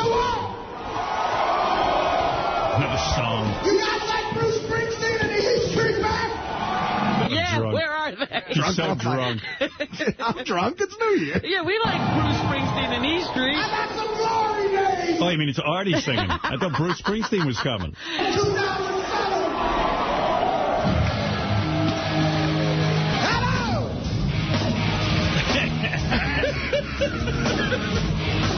Well, these guys sound like they can play. They're good. If the guy in the audience questioning his whole life. By the way, the band, you can't hear them. They were a band called Feff.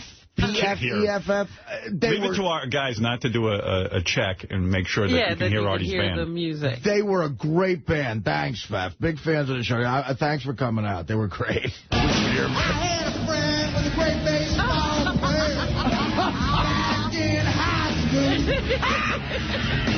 He could throw that speedball by you. Make you look like a fool, boy. So the other night at this roadside bar, I was walking in, he was walking out. We went back inside. The funny thing is, Artie actually has a pretty good voice, but when you mic it loud, it ain't going to work. I mean, if the music had been up, this would have actually been a decent performance. Yeah. It was a lot of fun. I got to be... I pretended I was a rock star. You sound like you're really trying to sing, yeah. There's a lot of energy. It was fun. You just forgot to mic the band. I don't want those guys to take a hit. It seemed like they were doing a good job. I don't know. What? Who? The engine. I mean, they got down there. We did a full sound check. The proof is in the mix. Right. Yeah. Can you hear the music? Who mixed it? Not as well as I wanted to. That's the first time I'm hearing it. I don't know exactly who the guys were, but it was a bunch of engineers down there. I sat down, had a few drinks. Must have been a lot of effort, though, to, like, do a mix. You know? I mean, especially if you're just setting up for a comedy show. Yeah. It's so easy. You just sit that stool there and put a mic in front of it. I'm sure there was a lot of distractions and a lot of fun going on. So we did a 2-hour sound check. Being a comic, I'm not used to that. I was like singing through it and shit. And, I like that there's a 2-hour sound check and you can't even hear the band. But that's, a guy's nightmare. It's like, hey, yeah, I want you to mic this comedy show. He's like, oh, cool. That's a gig where I just have to stand around and really not do anything. And then you tell him, oh, but there's going to be music. See, if you told guys, you're fired if we can't hear the music, I guarantee you to hear the music. So there's a way to do it. Like if the entire people who were down there got fired for this, the next group would be like, I heard the last group of guys got fired for this, if we don't get it right. But all we kept talking about glory days. Oh, Artie's drunk. Yes, I hear it now. Richard Christy did a drum solo. You can almost hear it. I was going to say... Richard's on the drums?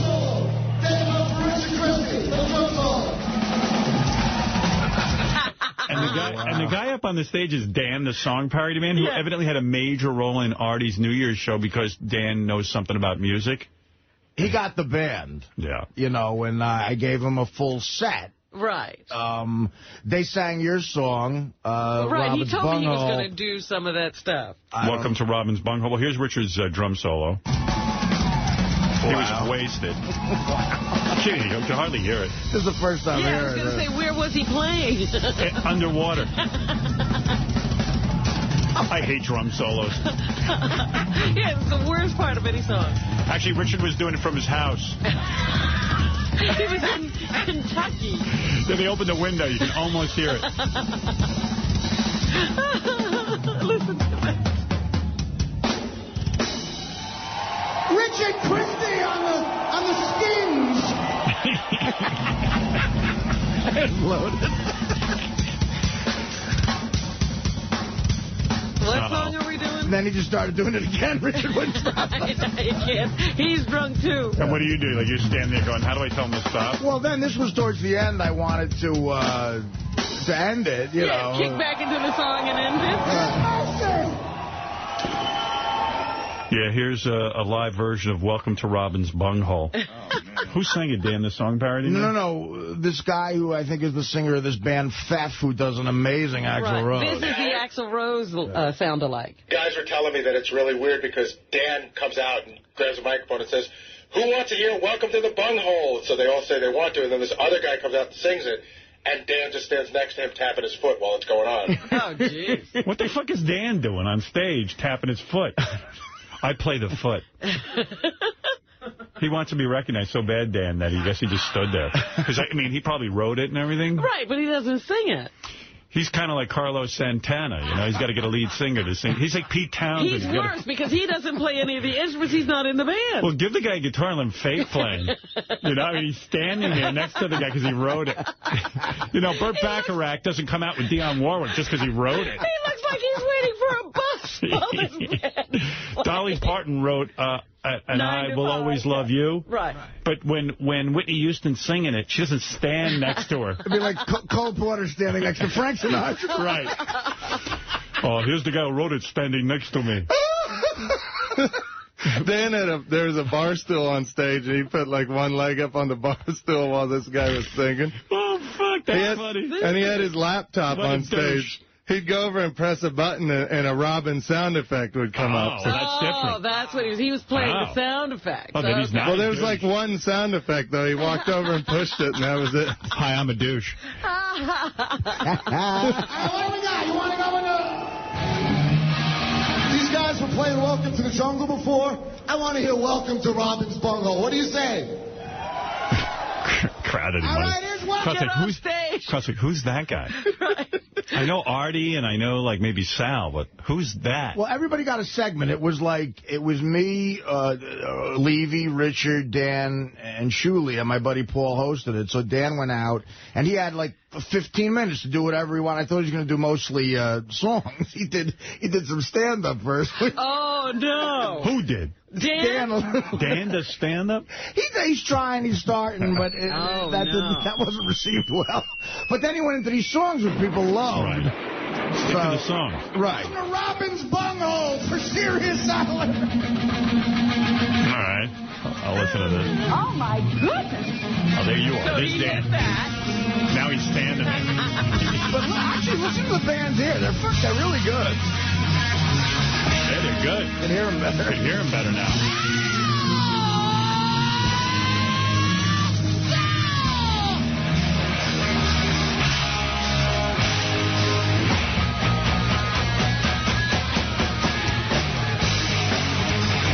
Oh, they got to get this big build up.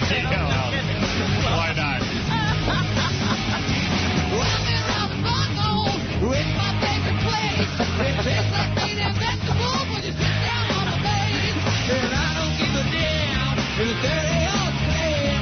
Just give me some Viagra and a jar of gasoline. Robin Bunghole, Robin Bunghole, Robin, get down on your knees.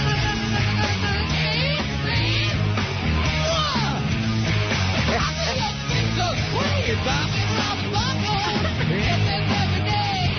It's better than what now all this time of day. And I go with my girl, she takes me casually. The best in the world I want it always take to me. Robin Bunghole, Robin Bunghole. I like that we have a live version now.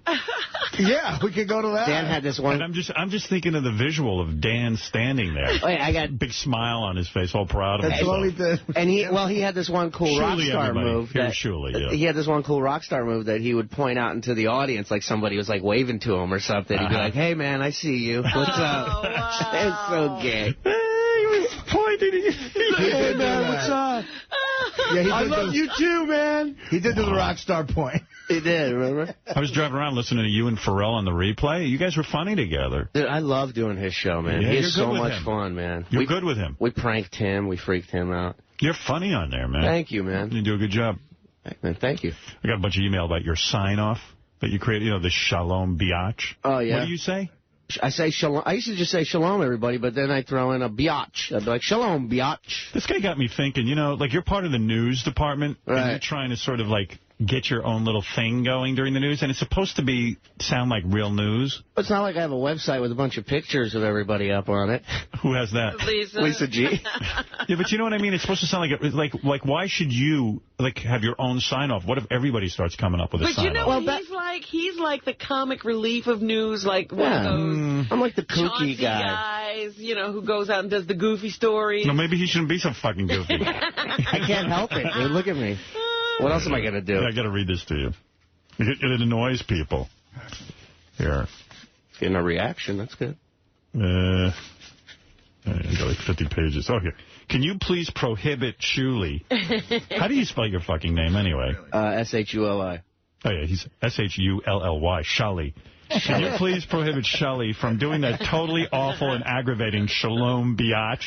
He thinks he's doing some cute little bit of branding, but it honestly cancels out anything he says during his news brief. It totally sucks. Have you heard my news briefs, though? What's it canceling out? I'm doing a story about the weight of high-pitch Eric's shit in a bag, and that's canceling out the news piece for you? Sorry, pal.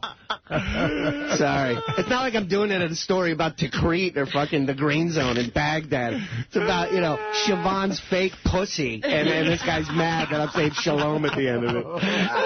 Fucking douchebags. You're not doing anything serious. God forbid I try. Yeah, but I mean, it does ruin the... Like it's sort of an illusion in that the news is like a serious thing, and you're shalom bitch. Or biatch, whatever. The whole point is right. It's supposed to sound like we're taking that seriously. Well, I'm wondering if there shouldn't be some discussion about that. You let me know, man. I'll do whatever you want. Can I change it to gravitas? Yeah, maybe gravitas. George Flowers should say gravitas after.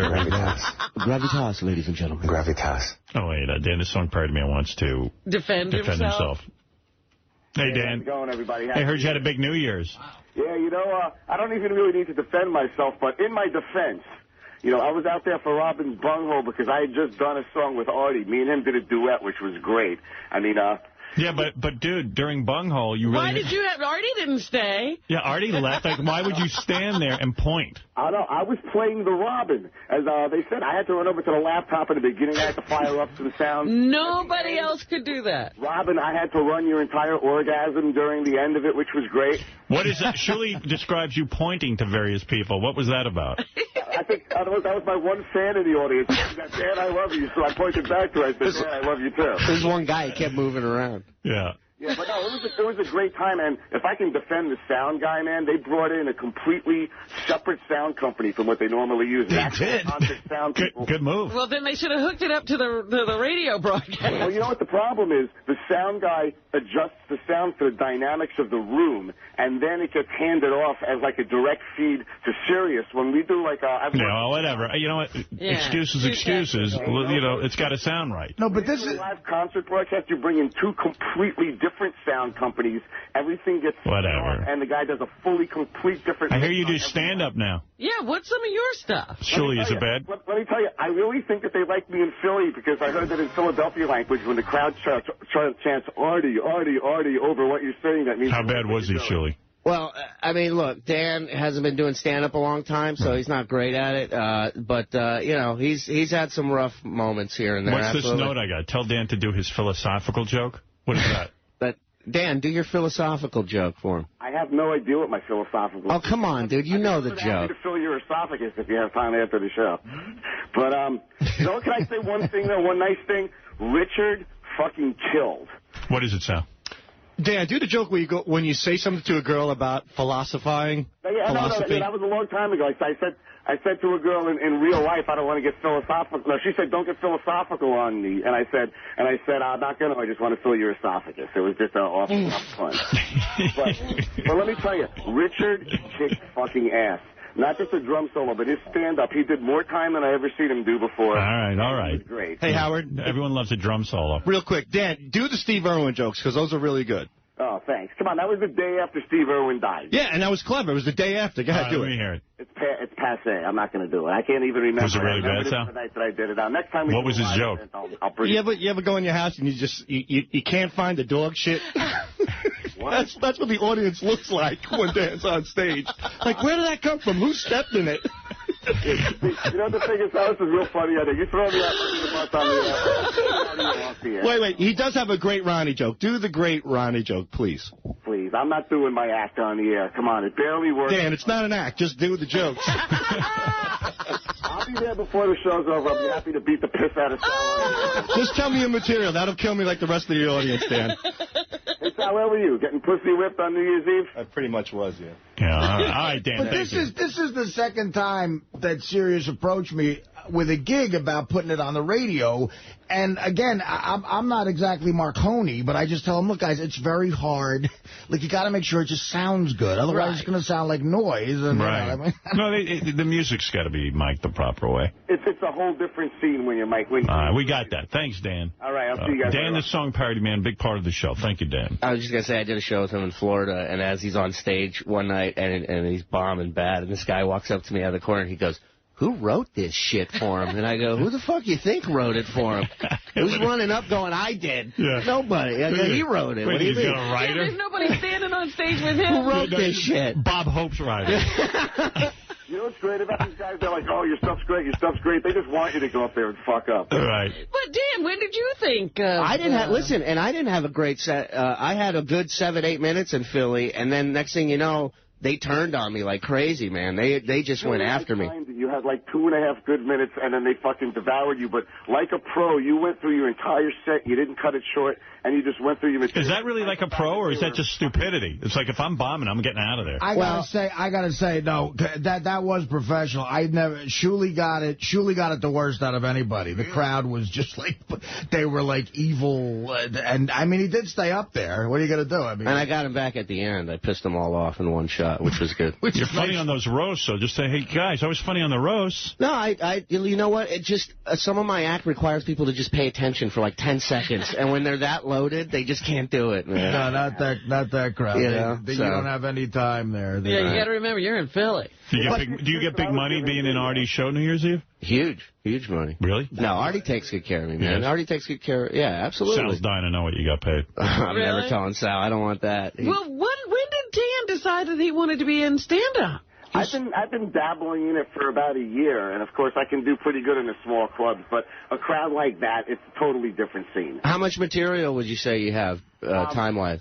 I can do 20 minutes. I can do a good 3 minutes. Why are you shaking your head, Shuli? Because, I don't know, Artie could vouch. It's the hardest thing about this job is writing, and it takes a long time to get I'm talking a solid 20 minutes. Especially with these crowds. Like, what happened to Shuli the other night has absolutely nothing to do with the kind of comic he is. These were just crazy people. So, you have to do it I think it's funny that Dan stood on stage with the band while they played.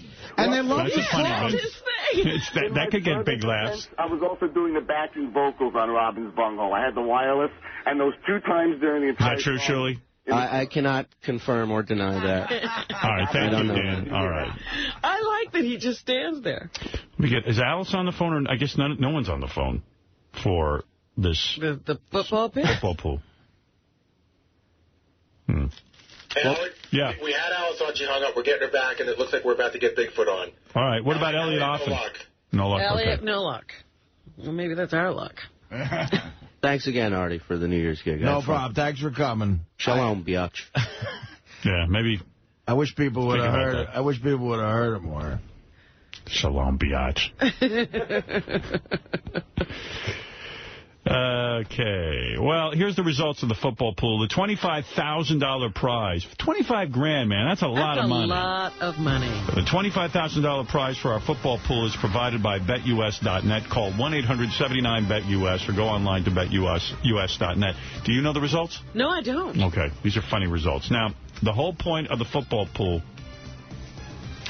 was to say to Artie, who obviously has a gambling problem. Along with the other problems. Along with his other problems, soda addiction, etc. But, to say to him, I'm going to take 3 people. I mean, one year we did it with a chicken. Yeah. I mean, we're going to take people and a monkey who know nothing about football, and they'll do better than you. Right.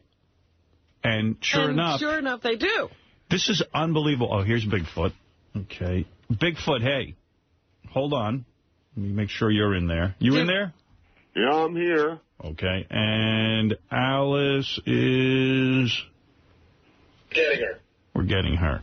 Do the other people in the football pool know the results? I don't know. Or do they not? I know Artie knows. They would just have to follow it. I mean, it would be easy for them to know. Here is the amazing... But they don't even know that much. Here's the amazing thing. What? The only person who didn't win is Artie. It's a 3-way... first place tie. Are you serious? Let me here. Wait. Of course, me and Wheels, the poor guy. Alice, do you know? I was playing for. Do you know the results? No, I'm too depressed to find out. What are you depressed about? Why are you depressed? Because I didn't win. You, Bigfoot, and Elliot Offen all won. Everybody won. Except Artie. Except... You're goddamn kidding me. No, except Artie. Okay. It's actually the way you wanted it to be.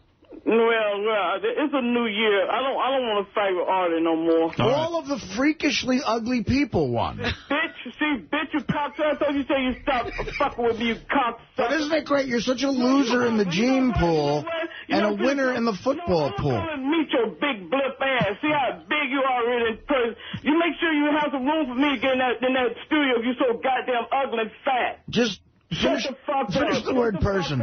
I still can't stand your fat ass, you lying motherfucker. It's just like the devil. You won. This is how you like when you won. You won the pool. You lied. But you said... How am I lying? Fuck you, bitch. You say you're going to stop fucking with... Okay, I'm a black woman. We don't put with bullshit with your ugly ass. Come on, fuckface.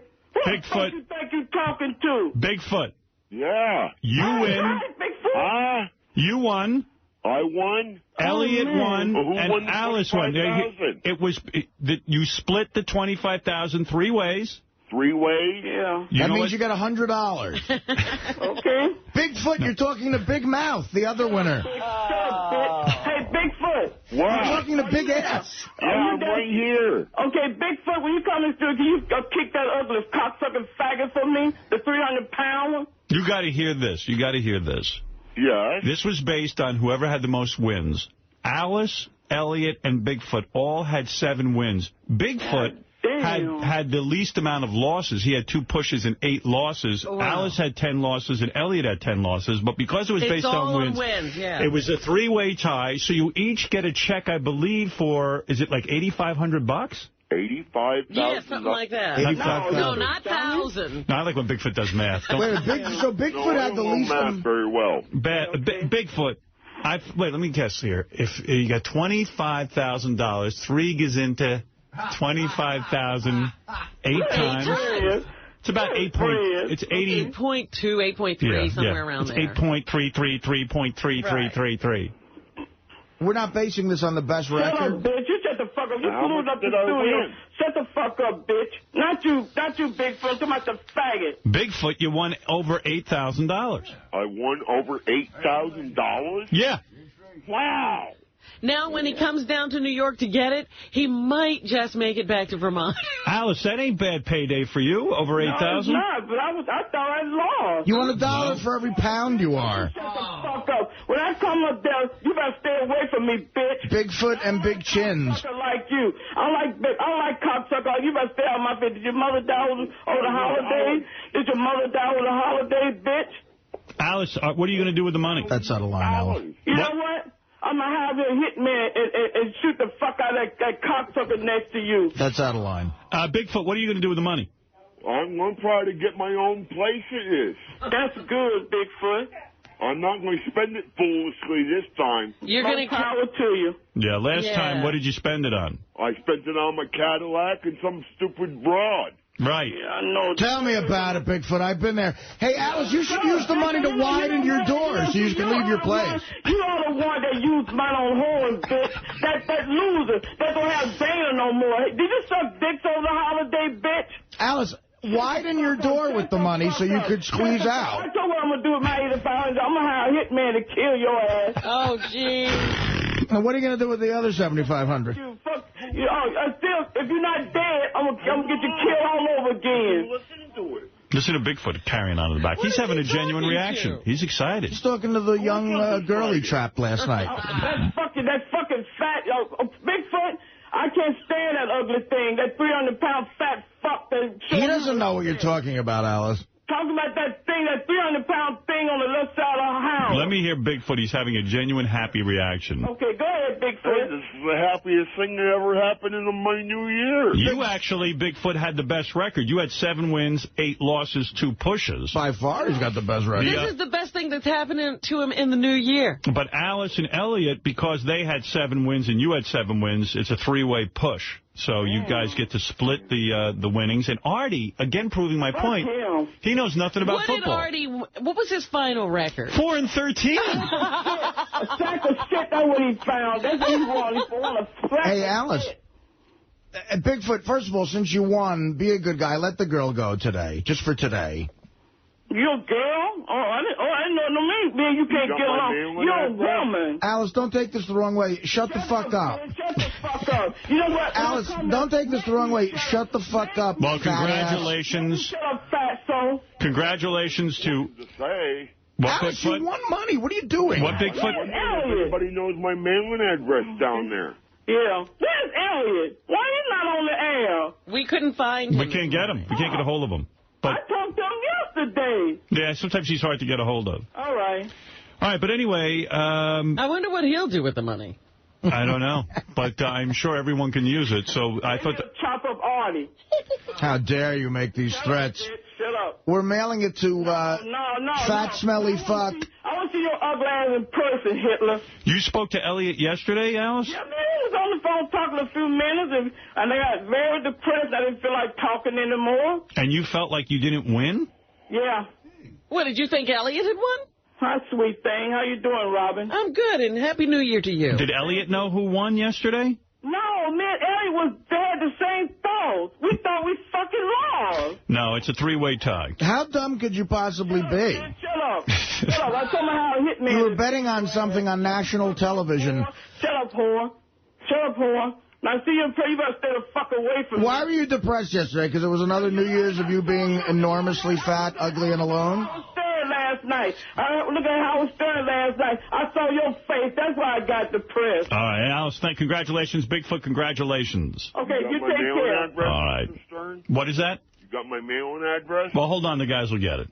Oh, you want me to hold on? Yeah, no. Hold on. Shut up, bitch. No, Alice.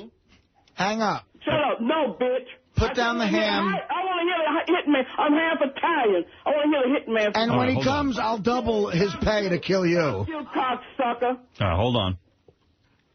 Let me see if I got everybody locked in here. I hope I got everybody on hold. Well, anyway. Artie was playing for someone, you know that. He was playing for a guy in a wheelchair. Now I have to give Wheels money. I'm so guilty about it. The $25,000 prize for our football pool is provided by BetUS.net. I want to thank them for providing such a generous prize. Call 1-800-79-BET-US or go online to BetUS.net. In the real NFL, though, what a story. The Giants, on the last day of the season... Tiki Barber had an amazing career fucking day. They're playing the Eagles. This is why this crowd was so pumped up the other night in Philly. The Eagles won the NFC East.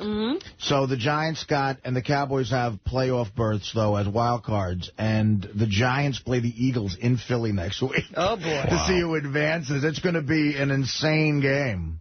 It is going to be nuts. And the Jets are in as well, right? Jets are in with a wild card. Yeah, what happened to Roethlisberger, though? What happened with the Steelers this year? The Steelers? Steelers won at the end of the season. Did they do okay? They went 8-8. They won. They were like 2-5 at one point. Yeah, I was just wondering. They ended up doing way better than people thought they would in the beginning. But Pittsburgh's in, right? Yeah, but they they won the Super. The point is they won the Super Bowl last year, and they were 2-5, and now they're at a 500 team can't get into the NFL, right. Except for the Giants. Yeah, but listen, the Giants are a 500 team. Artie, what are you talking about? The Giants backed in. They lost 6 of their last 7 games. The Giants are somehow got in. The Giants are going to shock the world. Yeah, they're going to. Please, they shouldn't even show up. The Giants are going to. Do you really hate the Giants that much? No, I just thought that they played so horribly this year. They don't deserve to be in the playoffs. Well, I really believe that. The Jets aren't going to do much. Come on. The Jets are 10-6 after they had 4 wins last year. They had a great season. Well, anyway, fuck the Jets. But Pittsburgh is not in the playoffs. And the point is that the football poll proves once again, Artie, of course, stay away from gambling. That's the well, he won't. That huge bit was all to prove a point to you. You know what? Thank you. I didn't know that before. We teach him this lesson every year. Howard, you want to know how Artie came up with his very last bet of the season? How? Let's talk about it. He hated Dallas so much. Right. Dallas was given 12. He hated Dallas so much that he wanted them to lose that he bet on them. And in fact, they not only forget about the points, they just lost the game outright. They were given 12.5, and they lost outright, which means they were a huge favorite. How much did you win?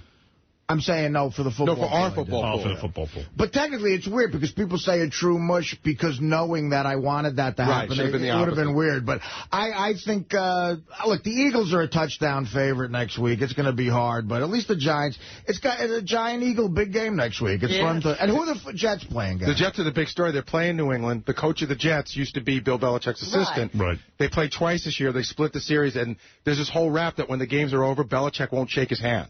Like, you know, when he used to like him. And I like that Manganini guy. Mangini. I like that. Mangenius, they call him. Yeah, whatever. Let's go to Lisa G., who's here with headlines and telling us what the Howard 100 News team will be covering all day. Lisa G., Happy New Year to the whole Howard 100 News team and you. It's cool, though. Jets and Giants, both New York teams are in the playoffs. That's a cool. Very exciting. Happy New Year. Happy New Year. I saw Beth last night on Extra doing a story on wedding gowns. I got all excited. Yes. But it wasn't her own. No.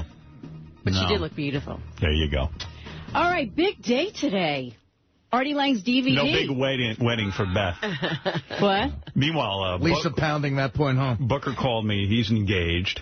You're kidding? Yeah. Wow. So like there was like more pressure, you know, kind of in my life. Right. All the marbles are. Yeah. He used to. I was telling somebody this over the holiday. You used to have this group of guys. You were all single. Yeah. And you always used to run around town, and it was like, you know, hey now, all over the place. That's why. Every one of them is married but you. I know. Who's your best fucking friend, pal? Artie Lang. Come on, buddy. How's that sound? Will Murray just got engaged in our office. You're kidding. Will, what are you doing? What's he, 24? Yeah, asshole. Oh, I didn't believe him when he told me. Yeah. How's he going to support a wife? Will works in our office. He is one of the producers. I think he's a producer. I don't Will's know. almost 29. By the way. Is he? Oh, is he? I didn't know that. His girlfriend's very, very nice, very cute. That's good, I guess. He's getting married. Well, 29, I guess. Yeah, I guess it is time. I didn't realize he was that old. I think Will is. I think of Will as being much younger than that. But 29, you do Young it. Will is what we call him. He's Right. old Will. Will's a douchebag. All the chicks dig him. Yeah. He could be getting tons of ass. I'll be He's getting so all funny. of Will's ass. You know, all those, like, there's a bunch of porn stars who would always come in here and they all want Will, and he wouldn't do it. No. He's got a girlfriend. Nah, but the fat road in the corner's open. 20 years from now, you'll still be fucking that girl. That's great. Congratulations. Hey, congrats, Will. You got engaged over the vacation. Over the vacation, yeah. Congratulations to You'll wish you had died of cancer when you were a little boy. Yes, believe me. You know what I was telling You've got the worst boss for this. I was telling somebody the Joe Piscopo story. Yeah. You know, he's singing songs with this girl fighting the whole world Kimberly. to have her. Oh, that Kimberly song is too And funny. it ends with them taking restraining orders out against each other. Well, I'll tell you one thing. You know, you're right. All the girls love Will. And Will's, like, pretty good about it, especially the porn girls. Like, they dig him. He's like, you know, fuck them. They're whores. I'm not. I got a good girlfriend. But there's one girl that loved Will that Will would get weak and woozy. What was that chick's name? That tall, skinny Valentina. Oh, yeah. Valentina, she liked it. And Will would be just like, oh, my God, I can't. I got to go. May I say, KC denied it, too, and we found out. Actually, he was actually taking Robin's part. the only chick he didn't fuck. He was actually cutting his own swath through the place. You know who's in love with Will is Mary Carey. Yeah. Yeah. Oh, God, she used to throw herself at him. Lucky me. Yeah. Well, I mean, like that I understand, but I mean, like, so how'd you pop the question? I was down in the Dominican Republic. So we were on the beach. Hardly even legal. I didn't even know you got paid enough to go to the Dominican Republic. I know, Apparently barely. you can support a family. Did your hotel have bathrooms? Kind of. The food was horrible, I'll tell you that. Oh, really? This kid's making too much money. He's going to the Dominican Republic and getting married. Are you going to buy a house or are you going to stay in an apartment? I don't know. We'll figure it out. Yeah. One step at a time here. So how'd you pop the question? What do you mean? How'd you do it? It was very it was very gay. I got on one knee. And did you have a ring? Yes, I had a ring. And or did you do the Artie thing? You just give her a raw diamond? Didn't you just bring a diamond with you? I didn't give it to her. No, I just had it in my bag. Artie had a raw diamond with him. He's like Superman. Yeah, I don't even think it was cut. It was just a raw. 50 G's. Howard, Will's got one weakness that I could see is going to be trouble down the line for this wedding, because they're a great couple. She is a wonderful girl. She's really cute and everything. Yeah, she's cool. Will loves to watch football and loves to gamble. And he just feels that his Saturdays and Sundays should be left for watching football. Yeah, good luck. She's all right with that. No, she's fine with it. Right, you haven't had kids yet. You'll have to negotiate, make a deal with her. Yeah. You know, you'll do some time with her. I couldn't wait to come to work today, by the way. I know you like to make this decision. You kept it pretty quiet, huh? No, Gary's known for a while that I was working on it. He's been working on it. I helped him get the ring. He went to Steven Singer. I love all these kids, like insanely younger than me, just race by me in maturity. How much did you pay for the ring? Well, I did some negotiating with Steven Singer, so he gave me a good deal. He was great. He was How much really money good. do you, like? What is it? They say 2 months' salary. Steven Singer says you know who says it? The National Diamond Exchange. Yeah, right. They say 2 months' Those salary. African kid arm cutter offerers. So, Howard, for you, at $500 million, you should be paying what for a ring? And how much the is girl that? couldn't even wear that ring. She'd have to have somebody carry it behind her. A wheelbarrow ring. For Howard, seriously, like how much money? Every 48 seconds of salary. How much money do I need to spend on a ring, like, so people don't think I'm cheap? I would say for you, seriously, I don't even know what the money is, but I know, like, I hear sizes. Yeah. You'd have to go at least double-digit carat, right? Right, yeah. You have to do at least a 10-carat ring. At least. 10 carats? Which is And what does that it's like cost? a flashlight. That costs a lot of money. How much? Like 50 grand? we're talking No. Millions. millions? Multi-millions. Oh, millions? Fuck that. What? I'll buy a diamond mine. That's hours for you.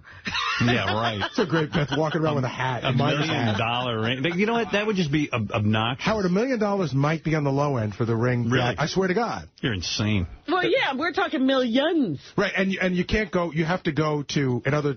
How much did you spend? In order that was a nice ring you got your wife. In order to impress, you have to go. You can't just go anywhere. You have to go to Tiffany's, Harry Winston. or Harry Winston. Yeah, you have to go to retail. You have to go to the diamond people. Right. Oh, yeah. Well, how much did you spend on your wife's ring? God, Seriously, it was a lot of money, and I got a great deal. It was, And that was how many years ago now? 15? Yeah, it was 15. I think it was 13 or 14,000. It might have been 15,000. And so that would cost in today's dollars. Probably close to double. Yeah. So I've seen that ring. It's beautiful. It That's holds how much up. I'll spend. It holds up. I wouldn't spend any more than that. But you know what, Howard? You don't want to be that guy who walks down the red carpet and somebody says, let's see the ring. Kevin Costner, right? Kevin Costner gave the fiancé a 1-carat ring. And believe me, E.T. was all over it. I know, I saw that. That was embarrassing. Yeah. And 4 ranches in Idaho. And he had to replace the ring. He did. Yeah. Joan Rivers embarrassed him. Motherfuckers, how dare they? Well, my whole kit and caboodle would have been over 6 figures. Yeah? Oh, yeah. Right, over 100 figures. grand? Yeah, I could over see 100 that. grand. I could see that, but not like, You've got to get, instead of like even a white diamond, you've got to get a canary yellow diamond. You got to get a diamond that belonged to, like, Katharine Hepburn. You know what I mean? But if it's just a pink diamond, it's so rare that nobody else You'd have to suck my dick in Macy's window every day to get me to spend $1 million fucking dollars. Well, put it in perspective. If I'm spending 100 grand, say. All right, so I spend 120. No, that doesn't the way. That's not the way it goes. Nah, fuck it. Then I ain't getting married. Hey, so how did you like pop the question? You had the ring in your pocket, and did you take her to a special dinner? Did she have any idea? No, she had no idea. Wow. Well, we were at this resort, and it was kind of hokey, but there was like a beach that I found in the distance, so we went down there, and I just... Did you say, like, will you spend the rest of your life? What did you exactly say? What are your words? I said... what were you wearing? Like, were you all dressed up? No, I was in a bathing suit. Yeah. And I said... and where'd you have the ring? Like, in the bathing suit pocket? I had a backpack with me, so I just... It was in there. It was very gay. You had your purse? I had my man purse with me. And I just said, I brought you out here for a reason. I love you. Did you cry? I didn't cry. Be honest. I didn't cry. And Did she? No, and I was a little disappointed by that. Were you shaking? No, I was a little nervous. It's been a long time coming. It's not like one of those things that Did just you bang her on the beach afterwards? Like, do you go Not down on the beach. her? Like, I'm going to go down on you on the beach. Will you marry me if the Eagles cover? That would have helped. So you gave it to her, and she went, yes, I love you. And then, like, did you call her parents first? I called her dad beforehand, yeah. You did? Oh, God. I do. The whole thing was very gay, believe me. I know. I said to Beth, if I ever ask you to marry me, do I have to call your parents first? She goes, absolutely not. And I go, you know what? I wouldn't feel right not calling your parents. Like, that's something you got to do. She goes, I'm 34 fucking years old. You don't have to call my parents. So when are you making this phone call? You've asked all the appropriate questions now. Who, me? What kind of ring do you want? Do I have to call your father? I know. It's getting close. It's so I just think I don't want to spend the money on an engagement ring. Is that the only thing holding you back?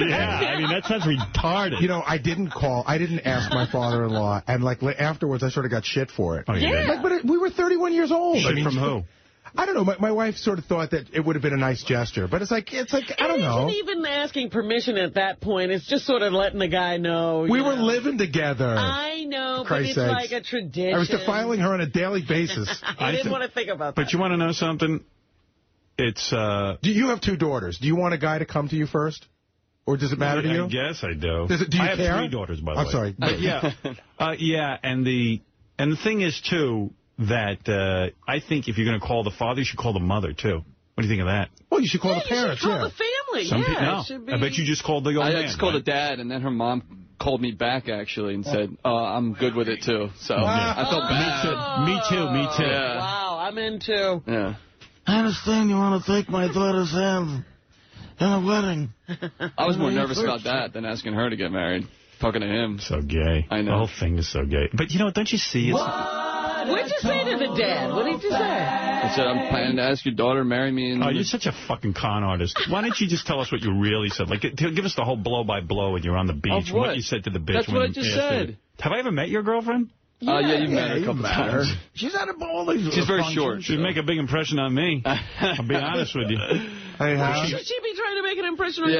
You should be happy that she doesn't get on your nerves. I'm talking about on the Hotto-meter. Shouldn't I have perked up? Shouldn't my little boner go up? She's very good-looking dude. Very She's a cute girl. She's cute. Short, And nice she's very rack, cool. the whole deal. Yeah, well, it's been 10 years. I lived with them, and I used to lay in bed and hear them banging. And how was it? Whack it to it.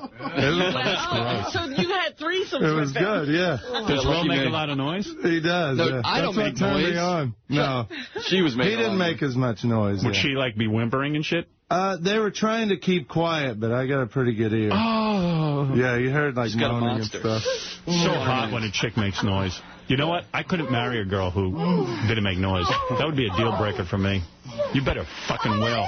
And if you don't... Now he could marry somebody as long as she makes noise. Oh, please. I'll be married because, you know what? One of these days, because I'm getting so much... Your bedroom's not that far from the front door, right? My what? Your bedroom's not that far from the front door. Do you ever think people could hear you at your apartment? No. Like in the hallway? No. No one's making that much noise. But by the way, I think when you buy that $1 million diamond, you have to turn over $1 million to me. Yeah, that's right. I think I owe you $1 million. When I'm back in Dallas, she turns into Jackie Gleason. It's like, oh, you're breaking my arm. But Will and his girl... It's just so gay when people get married. Well, what do you want me to do? I mean, she wants to get married. Yeah, no, she wants it. I didn't realize you were 29 years old. So wait, are you saying you don't want to be married? I'm just saying it's not as important to me as it is to her. Be with her for the But yeah, I love her. And I've been following this whole thing, Howard. Hold it. I'm having a hard time talking today because there's so much noise. Listen to me. Yeah. I want to talk some sense to you. Here we go. And play this for me if I ever get stupid. Robin brought up Joe Piscopo. Okay. Here's a guy. You couldn't have seen a better-looking girl than Kimberly in her prime. Stunning. And the guy is even... Let me remind you, here's the song. This guy had a Channel 9 television special, and he's so fucking in love with her, he's writing songs about her, and he has to marry her. Not only that, he has the advantage of being like in his 40s, and he's marrying his babysitter. So you figure she's got to hold on to, whatever that appeal is, because she's much younger than him. I remember thinking she was the hottest chick on the planet Earth. Right. Yeah, I mean, at that time. Okay.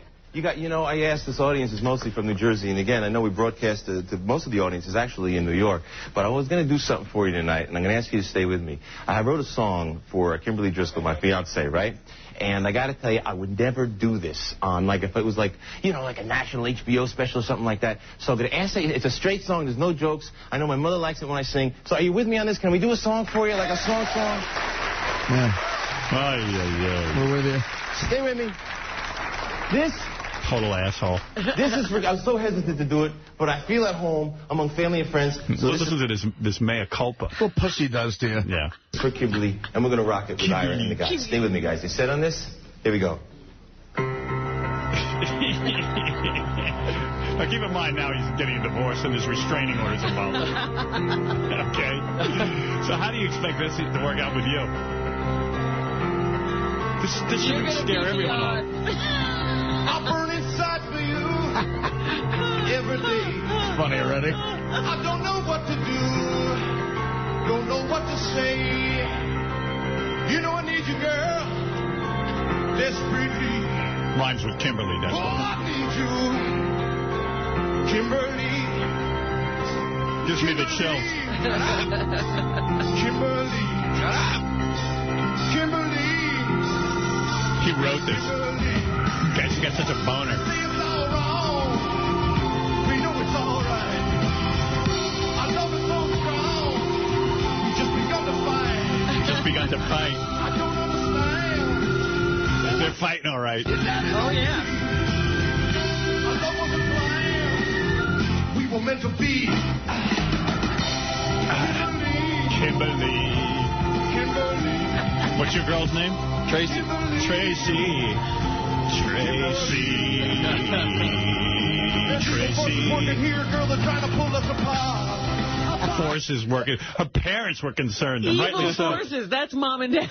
There are evil forces working against us to pull us apart. The police department. The authorities. The rape unit. Your parents. Child Protective Services. Yeah. The evil forces are Mom and Dad who are like concerned that their kid's marrying like a Right. She's 18. The guy who hired her to babysit. How about the poor background singers? Yeah. Keep us apart. Keep us apart. What a gig. Supreme. 3 nice black ladies. Oh, God. They're like, Jesus Christ. Apart. Get this gig. Singing back up to Joe Piscopo's love song. Right. Keep us apart. Just let us be. You're a woman, I'm a man. Can you take my hand? Cover me. Cover me. Call the Bruce Ripper.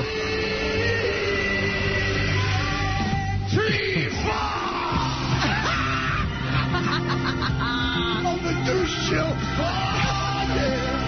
I get chills from this song, except the douche chill kind. He's just trying to, I mean, it's such a Springsteen, like, Right. Your engagement isn't going to interfere with your important job of answering the phones here in the morning.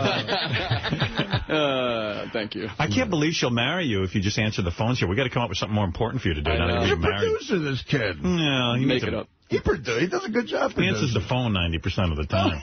That's half the day. Steve Brandandino does that now, right? The phones, whatever his name is. That right? You're not doing that? No, I do it most of the time. Oh. Hey, man, I multitask. We might have to take you off that just because you're getting married. I do lots of different things. Be embarrassed like when you have kids and they come in and see Dad answers the phone. What does your father do? He's a producer and they come and they see he's answering the phone. You know how your kids get you early radios? His will get early phones. My dad, he has a phone tattooed on him. He loves the phone. It's his whole career. My dad an old phone. What'd your dad major in? Telecommunications? Yeah, phone. Hey, he went to Syracuse. That's the fucking communications capital. Absolutely. Right. They must be so proud. I never thought it would work into a whole gig just answering the phone. What do you want to talk to Howard about?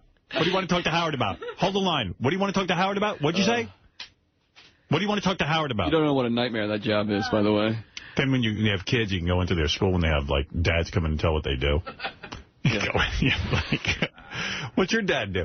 Oh, he's here to tell. Well, I answer the phone on a very important show. You know, we got one of those at home. Your dad works on it? How did you get into that line of business? Well, early on, my parents would have me answer the phone. And I'd say, hi, it's Will Murray, Murray resident. And then it parlayed into, hi, Howard Stern Show. What do you want to speak to Howard about? Every time you answer that phone, it could be a career. How many times a day do you say, Howard Stern Show, what do you want to speak to Howard about? Would you average? Like, literally, probably like 300 times. It's the most obnoxious thing ever. Howard? Yeah. The guys are joking around about, and the guy, when Stoner John did it, he would do this too, but you walk by sometimes and just hear Will yelling at people. Just like, what the fuck do you want to talk about? It is funny. Dude, don't yell at my audience. Dude, if they're on cell phones and they're just, like, repeating the same stupid things over, you just lose it. Hey, to them it's important. Right. If they're saying something that's important, yes, of course, I put them right up. But if they're just like, hey, what's up, want to say hi, and they say it, like, repeatedly, you're just like... Does your new wife know what you do? Barely. I try and keep it quiet. What are you going to do on Take Your Daughter or Son to Work Day? Kill himself. You're going to bring your kids up here and let them watch you answer the phone? Kids, it's career day. I might even let you answer the phone, but it's actually a very professional job.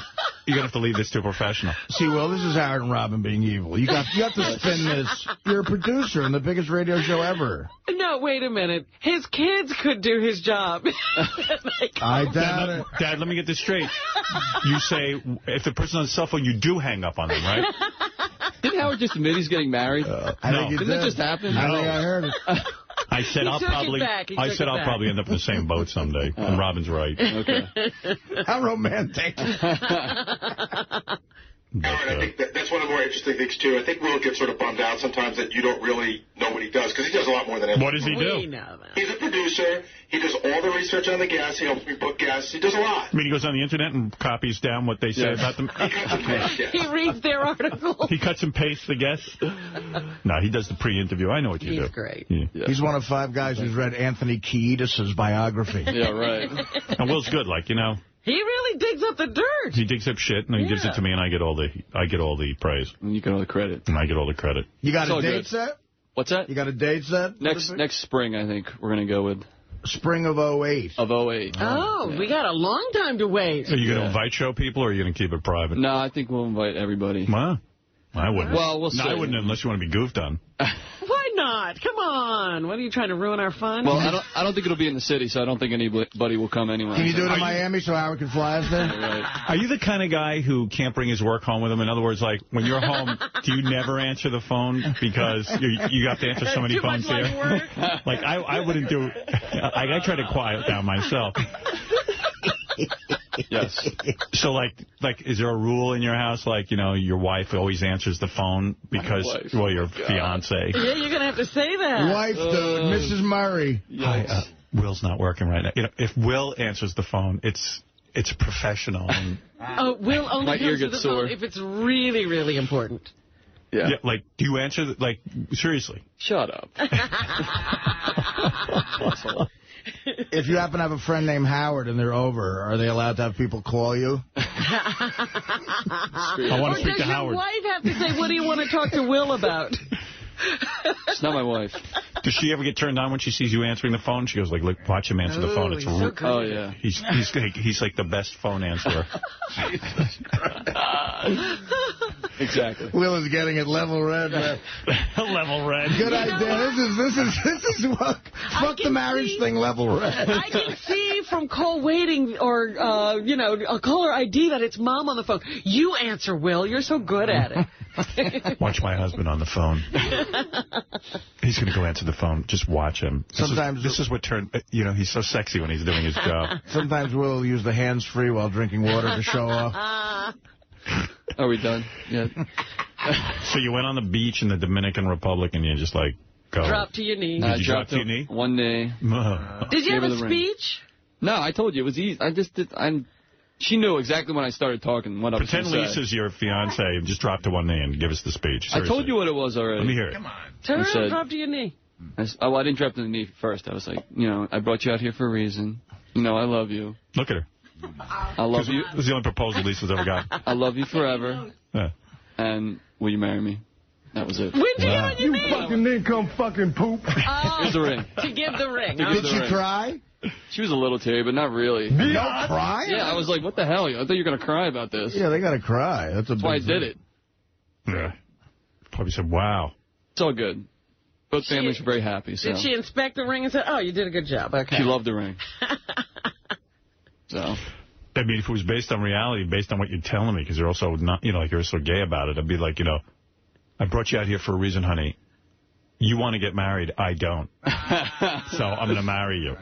Like, that's the real speech, because that's what you're telling me. No. You're saying you don't want to be married. I'm saying it's not as important to me as it is to her, as I'm sure it is with every guy. I'm happy that we live together. It's fine. It's good now. That's true. I hear you. So why do you have to get married? She wants to get married, and if it's important to her, it's fine with me. I mean... Yeah, I guess that's bull. Will wants to live in sin. That's what you do for someone you love. There you go. Whatever. I told Dana I got a ring around my stomach. All right, why don't you let Lisa G do her job? Of course. Everybody hogging all the time to talk about your engagement. Yeah, I don't know that Lisa can go on after that romantic story. Congratulations, Will. Thank you. Really. Go Eagles. And congratulations to your girlfriend. Sounds like she had a real pretty woman moment when you did that romantic proposal. Hey, man, she liked it. Good. All right, well, you're a good guy, and I love you, and congratulations. And Happy time. And it's never going to last, and if it does, you'll just... His father didn't have a talk with him? These kids are together, but like Jason's, I think, is next, too, right? Really? I heard Jason's close to it. Someone was telling me Jason's real serious about a broad, too. Yeah. I'm, like, impressed by these guys. Like, I'm impressed with everyone. 15 years younger than me. You got to straighten out your life, man. I mean, I've been a mess a long time. I'm pushing 40. You know, now is not the time to change. Yeah. Thank you, Robin. That's what I think. You know, be strong. Artie's not going to drink Coca-Cola. I think that's a big step toward adulthood. Right. It's already killing me. Give him a chance. Dude, I got water. How exciting is it? How many hours? 8 a.m. hour. You got to get a little more exciting a drink. You got to put, like, some... Yeah, you mean like JD in water? Yeah. Hey, you know what you got to do? Seriously, do the Perrier and a spritz of cranberry juice. At least it's a little tasty and sweet. You know, I'm 39 years old. I've yet to have a sip of Perrier. I guess I'll try. No, I just don't know. Sparkling water. It's regular water. I'm exciting it up, I guess. They even usually have seltzer in the No, but he doesn't want to drink. I want him to drink water. No well, seltzer. seltzer's water. What is it? Seltzer water. It's considered not water. And then I said orange juice, and someone said, well, that's just as much sugar. Yeah, that's just sugar. That sucks. I didn't know that. So have a Perrier with a spritz of orange juice. All right, I'll try it. Yeah. I honestly will try. I'll try it. Very little orange juice. He doesn't understand spritz. Yeah, spritz. It'll be a spritz of Perrier in the orange juice. I didn't say no to tasty snack bars. Uh-oh. What do you got there? Let me see that. Tasty snack bar. Where'd you get those? A whole Tasty crate. Cake guys send me this shit all the time. They're a Philly company. That looks good. That looks good. My friend Greg DePippi over at Tasty Cake. Keeping you in mind. It's a funny name whenever I see it. He goes, Artie, Greg DePippi at Tasty Cake. Enjoy, paisan. Killing you. Yeah, it is. Let's go to Lisa G., who's got more headlines, or some headlines. Well, just basically, I wanted to let you know that Artie Lang's DVD, the movie Beer League, is out today. It's already number 101 on the top list on Amazon.com. Way to go. You broke the 200 mark. Schoolhouse Rock is number 99. Seinfeld season number 5 is number 100. Little Miss Sunshine is number 1. Wait a minute. I saw the movie Little Miss Sunshine. It's a good movie. It's not great. It's good. It's a good movie. And I watched Thank You for Not Smoking. I like that. How is that? I liked it. keep hearing a Thank lot You for of Smoking. things about that. Or Thank You for Smoking. Yeah, Thank You for Smoking. Yeah, I watched that. Did you see Dreamgirls yet? No. I saw it. Again, Eddie Murphy made me... I'm telling you right now, that Bond movie, I saw it 3 times already. I love that James Bond I movie. dig it. It's fucking awesome. Also love The Departed, though, which you haven't seen. It No, I want to see be that. out on DVD That was great. soon, yeah. That was I great. want to see that. Because I went on pay-per-view because there's so many movies I don't get to see, and there was really very little to watch, except for Thank You for Smoking. And I watched that. By the way, Artie, did you see The Good Shepherd yet? Yes. I didn't know De Niro directed He that. directed it. I was really fascinated by it. Yeah, it was great. If it's all true, it's the start of the CIA. It's really cool. Amazing. And you got to figure Bush's father has got to, my God, I mean, that's all like his era, Yale in the 30s. Yeah. And, have you seen that? No. You should check that out. Such a good movie. Matt Damon did a really good job, man. The best thing out is the DVD collection, first season of Battlestar Galactica. Yeah, but if you want to go to a theater, see The Good Shepherd. What about Beer League, number 101? Beside Beer League. There's no chance that's a big deal, right, that it's 101? No, I think that's a very big deal. But out of why? You're only one behind Seinfeld. But why would it be a big deal, though, 101? Because it officially comes out today, and it's already on the list. So pre-orders. You could not be on the list. Oh, all right. That's the you could be totally off the list. I could be Will getting married. And we'll have, details from the Artie Lang New Year's Eve party and much more all I'm day doing long. a signing, too, January 9th in New York, J&R Music World, signing Beer League. Come out. All right. Okay, Lisa, good. is that All it right, for the thank news? you, yeah. Thank you. All right, Lisa. Thank you, Lisa, for plugging that. That was nice. Sounds like I heard about Artie, mostly. Yes, Well, there was only one story. I don't know. Artie 100 News. Artie's the news. Beer League's on DVD, man. All right, real good. We got to take a little break. We're going to come back, and we're going to have more fun. I mean, there is so much going on here and so much to get to. Later this week, 50 Cent will be by. Coming soon, David Arquette, Steve-O. Lots of different people will be dropping by this year. Oh, Steve-O's coming by this week? Yeah, Cool. Steve-O will be in. No, coming soon, I said. Oh, well, that's cool. I 2 weeks. love when he comes in. All right, and we'll be back right after these words. Howard Stern Show. And we're back live. Welcome to the new year. Welcome to the new year, Robin's Bunghole. Got a live version of Robin's Bunghole from Artie's show. Imagine that. I'm so glad he put that all together. I was looking at the Howard Stern website, the Sirius website. They're doing the best shows, the best moments from the shows of 2006, which is going to be a special this week. And you can vote on your top 10 nominees. Here are the top 10 nominees. I was going to ask you, what is nominated? Fake Arnold calls George Takei. First ever Sibian ride. That's Jenna Jameson. Richard Christie gets waxed. Bubba comes on and shocks the puss and balls. Sal's prank and apology, where, you know, Sal has to apologize. Yes. Eric the Midget Balloons.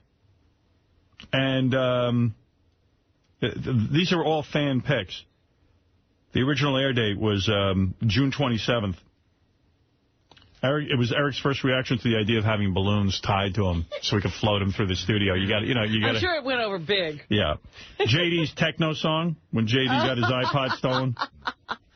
Artie's roast. Artie's breakdown, where he admits his heroin use and he cries. Silently. I was pissed. He didn't cry loud. Yeah, I had to hug him. It was a real gay moment. Where is that fat bastard? There you are. You see what's one of the top 10 moments? You admitting you do heroin and crying. I'm reading the top 10 moments. What is Artie wearing today? He's wearing a belly shirt, a moo-moo. Are those pajama bottoms again? Yeah. Got some new pads. Oh, I heard... We're laughing about one of the top 10 moments. No, I know. That's what I said. Somebody called me up and said, hey, top 10. I'm like, what? And I went, of course I know what it is. The heroin thing. Yeah, but we were going on about how you cried and Howard had to hug you. Ask anybody. That was. I can give anybody advice. If you're crying, the key is don't talk while you're crying. Right. You don't want to do that Mike Schmidt. Right. Like, Speaking of crying, Brett Favre broke down. Did he? How do you say Brett Favre's name? Favre. Favre? Yeah, it's like F-A-R-V, Favre. That's how you pronounce it. Brett Favre had a big breakdown after his last game. I didn't hear this. Well, you took a picture with the offensive lineman, a lot of hugs. Donald Driver's picking you up. What's the significance of all this? Well, if it is my last game, I want to remember it.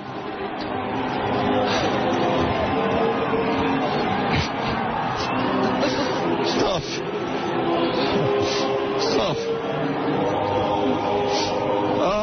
Miss these guys and missed the game, but just want to let them know that. Thank you. I wasn't planning on doing this either. Way to put me on the spot. Well, we appreciate it. What are the emotions that are going through your mind right now? I think you can see, you know. I think I'm going to be a used car salesman. See, like right there, you see the moment where he's just, you know what, shut up. You just got to ride it out. Otherwise, you're going to be like... What are the emotions you're feeling right now? You asshole, he's crying. Shut the fuck up. Love to play the game. Love these guys. Love to compete. It just shows. Now you go home and play with your kids. Is this it? Talk to your wife. Essentially, your whole identity is gone. We'll see. I don't want to say anything right now. I understand there's some excellent business opportunities. Think you'll make your decision? Soon. Probably in the next couple of weeks. So. What does the performance like tonight do for your decision-making process? Well, it makes it harder. I'm not going to lie to you. It kind of reassures me that I can play. But, you know, we needed to win like this. This team did. It was gratifying for me. But I always felt like I could still play anyway. But it's reassuring.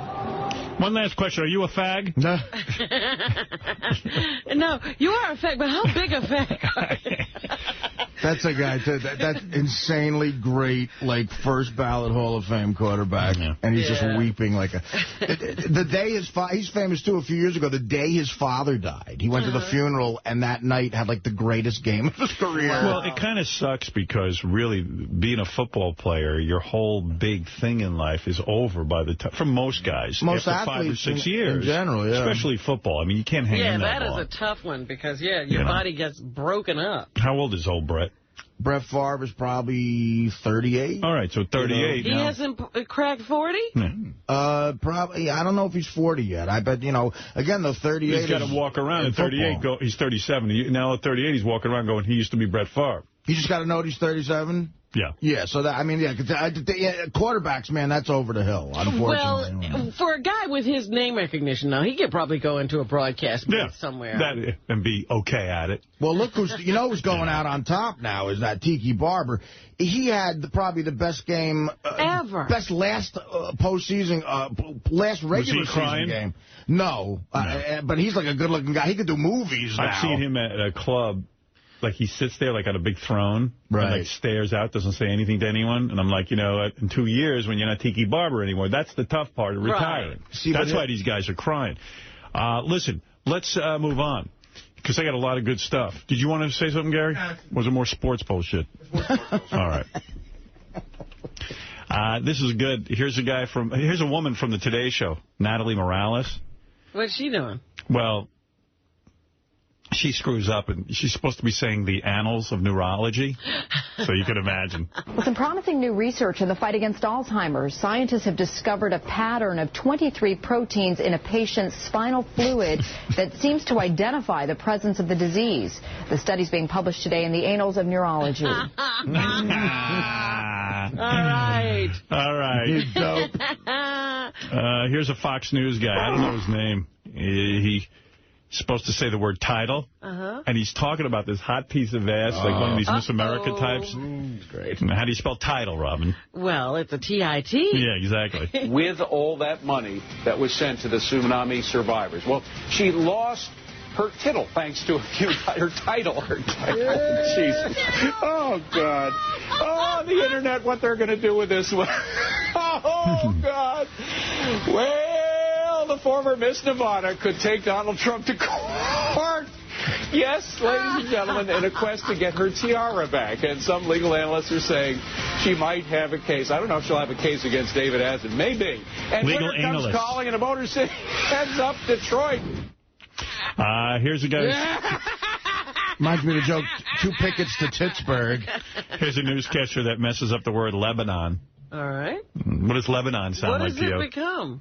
What happens when 2 girls make out? Oh, lesbians. The leader of Hezbollah made his first TV appearance since the fighting started, and he vowed to beat back any ground invasion Israel may be considering. He's also condemned Israel's bomb attacks on Lebanon, and called on Arabs and Muslims worldwide to back his militant fighters. Israel is bombing lesbians? Yeah. They're the only people more downtrodden than Jews. And finally, it's always fun when a newswoman starts to choke.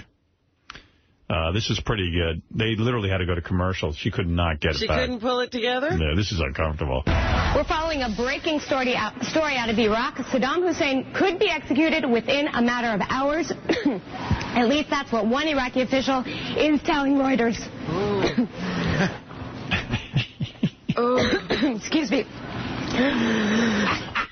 Oh, that's so bad.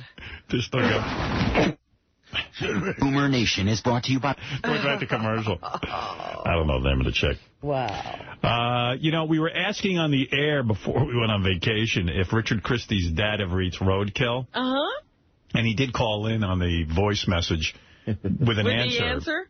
Because, you know, they're farm people, and he'll shoot raccoons and eat them and stuff. So here's the answer. Richard, this is your dad. I just heard Howard was wondering if we ever ate any roadkill or anything like that. Yeah, we have. If we see, know it's fresh and see if we run over it or if we go by then come back, why, it's there like rabbits or squirrels or something like that. It's fresh. Well, yeah, we'll eat it. And then a lot of times we'll have a guinea run over around here in front of the house and go out there and find it, skin it up, eat it. A lot of times they get run over out there. But now, if a chicken or something just falls dead in the yard, I ain't going to eat it because damn thing might have a bird flu or something, so I ain't going to eat it if it just drops dead. But if it gets run over or something like that, well, sure. Well, yeah, I'll eat it. Something like that. He's the man. Them old rabbits are pretty good. But yeah, we eat roadkill. We'll talk to you later. Bye. Roadkill Rabbit is pretty good. A really bad afternoon for that guy is if a chicken gets run over just before it drops dead of bird flu. That's what I'm saying. How do you know the chicken didn't get run over because it couldn't see the car anymore from bird flu? And he's eating Italians, guineas. If a guinea gets run over. So in your opinion, what is if you had to vote for the best moment of 2006, would it be Fake Arnold calls George Takei, the first ever Sibian ride, Richard Christie gets waxed, Bubba shocks the Puss in Balls, Sal prank an apology, Eric the Midget when he hears he has to fly with balloons, JD's techno song, Artie's roast, Artie's breakdown, and Gary roast? All right. You're just going to go right over the fact that Richard's father said if they drive by something... Delete it? Wait a minute. It's a biggie. And if it's still there when they come back... Yeah, I think we just... Well, that'll be on the 09. But why wait? It's like, why not pick it up right then and there? Well, they're going out. So, you know, they got to run some errands or something. But if it's still there when they get back. What if it's like full of like ants and shit? Will they eat it then? Well, it sounds like it's been hanging around there for a while. Yeah, we go out to the party, and then you come back if no one else had it, and then we'll eat it. No, he means if they drive by a spot in the road and there's nothing there, but on their way back from town, it's there. They know it's fresh. Oh, that's how they tell the freshness. Yeah. It's got a sell-by date on it. Yeah. They keep an eye on, like, where it is in the road. Why doesn't your dad just drive around with a fork and eat shit off the road? He sees it. Why bother taking it home and smelling up the car? Grill. Was it you and your sister's job to make sure there was nothing on the road on the way to town? Yeah, we kept an eye out. There was nothing there when we left, so that's fresh. You look to the right, I'll look to the left. Hey, Richard, any chance you and your sister happen to know if that dead elk was there on the way into town? Yeah, but it was twitching when we left. I got to thank my parents. They gave me a new shower head. Nice. So I got a good shower now. Good for you. So you will take some? Yeah, I took one this morning. It was awesome. That's it for the week. Man, I didn't know they made shower heads. Hey, Eric, you're up for maybe best moment of the year with your flying with balloons. Oh, great. That's awesome. Congratulations. He didn't even do it. Yeah, not everybody gets nominated. I know. He's such a dynamic personality. I know. What can we do for you? Did you call in? Yeah, I was calling in to talk to you guys because of the fact that Friday night I'll be with Sal, Richard, Shuey, Bob, and, of course, Yucko and Beetlejuice. Oh, these guys are real excited. They were talking at the gig New Year's. Richard is going to meet Eric at a gig in California. Oh, yeah? Yes. Are you on stage performing? No, I'll just be... my job, according to Shuey, is to introduce him at the start. Oh, so you're part of the Killers of Comedy show? Right. You're like one of the MCs. Right. Holy cow. Wait till everyone gets a load of you. Do you have a little material, or what are you going to do? What are you going to say on stage? Well, just introduce Shuey. That's probably about it. Well, you got to tell everybody who you are first. Hello, I'm Eric the Actor. You know the crowd's going to yell at you if you call yourself Eric the Actor. You're going to have to call yourself Eric the Midget. I'm not going to do that. No, you're going to get a lot of shit up there. I'm telling you. Can you turn off your radio? When did you start doing that? That's been happening a lot. I thought I turned it low enough for you not to hear it. No, we hear it all. This might be a chance for you to get laid being on stage. Chicks look at a guy differently when he's on stage. And you know how you like to tell a joke. You know, you might have a joke or something. Maybe, why don't you sing Fly Me with Balloons? No, I'm not singing that stupid song. Yeah, and when you're on stage, you might be the same height as the chick. Fly me with balloons so I can meet Catherine McVie. I'm a miserable midget who is only 2'3". I'm a grumpy dwarf with a 5-inch cock. Look at me, everybody. I'm the first flying Ewok. You know, that might have been my favorite moment of 2006 when you admitted that you measured your cock with a ruler and you were 5 inches long. Whatever. That was pretty good. Eric, are you measuring from your balls? No. From the shaft, the base. I still hear that radio. I'm bailing out of this conversation because he can't even think clearly. He's listening to himself. Well, just everybody go to SFN and go to Johnny Fratto's Social Club. All right. Thank you, Eric. And also... Eric's always so interesting with those references on the web. Go out and get Matt Roloff's book, Against Tall Odds. Against Tall Odds. I got to go, Eric. Thanks. Bye.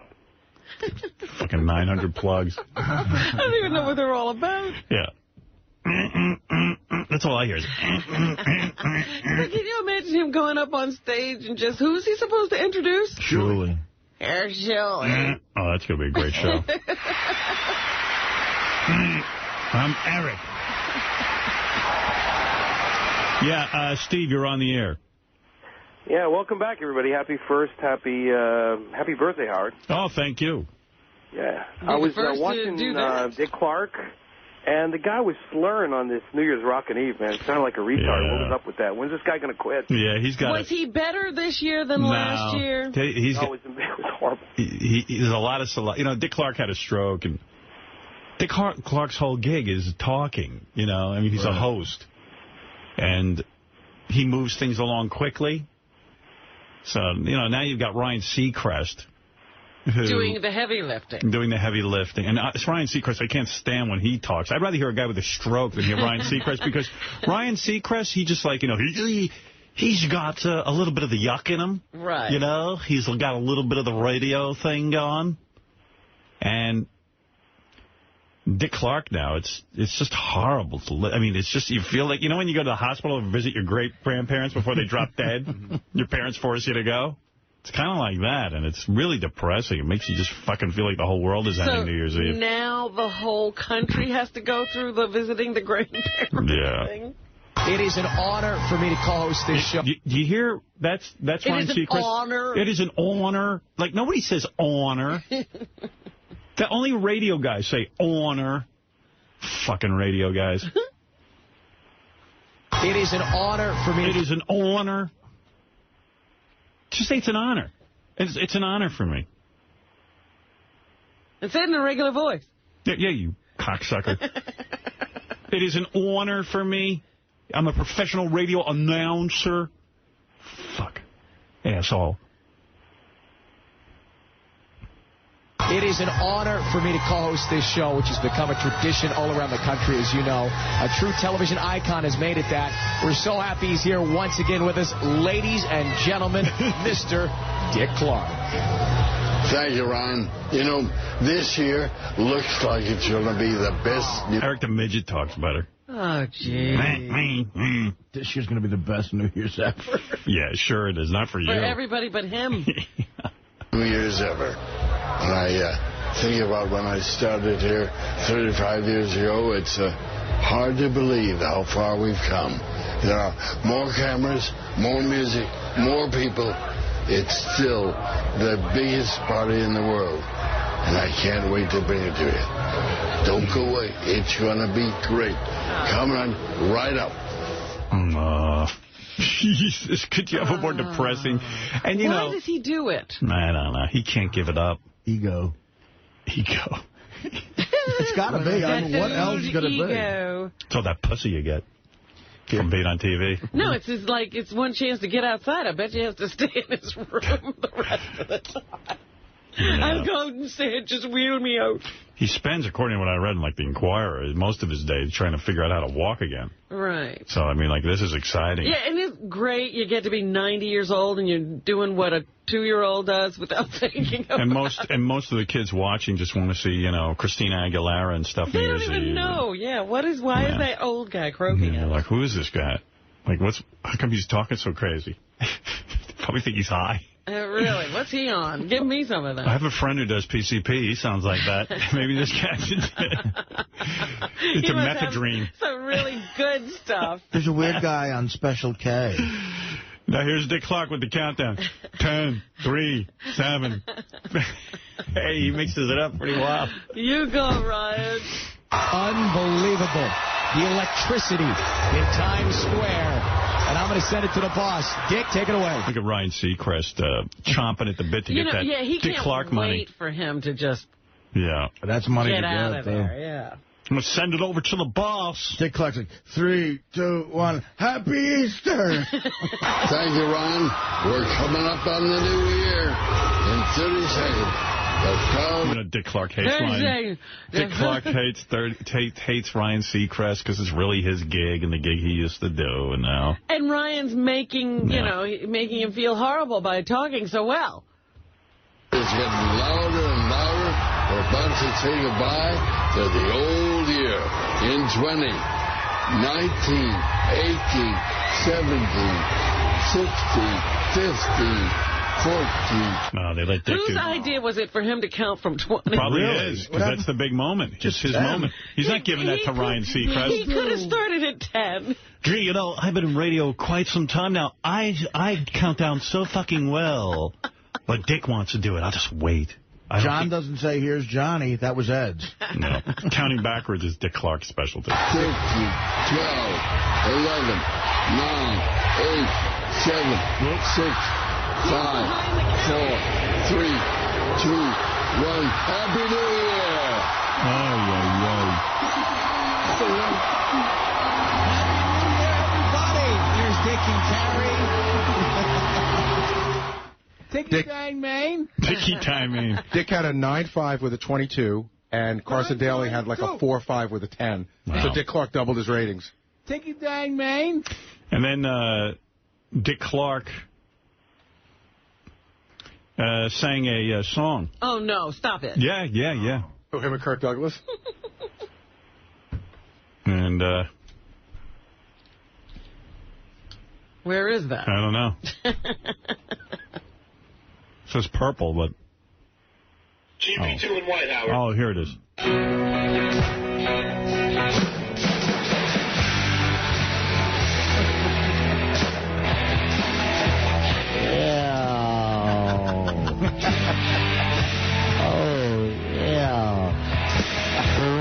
Back to what? We believe you. Go back to what? Power! We believe you. Go back to what? Power! We believe you. Dick Clark on the phone. Hey, Dick. Hey, I just want to tell you I was on heroin like Artie. That is what made me have the stroke. Okay. Thank you. Okay, thanks. No. Dick Clark impersonator. Wow. I hope so. I have to admit, though, that there's a documentary out of Kirk Douglas and Michael Douglas. I've seen it. It's fascinating. Yes, extraordinary. It's been another New Year's we'll never forget. What a night.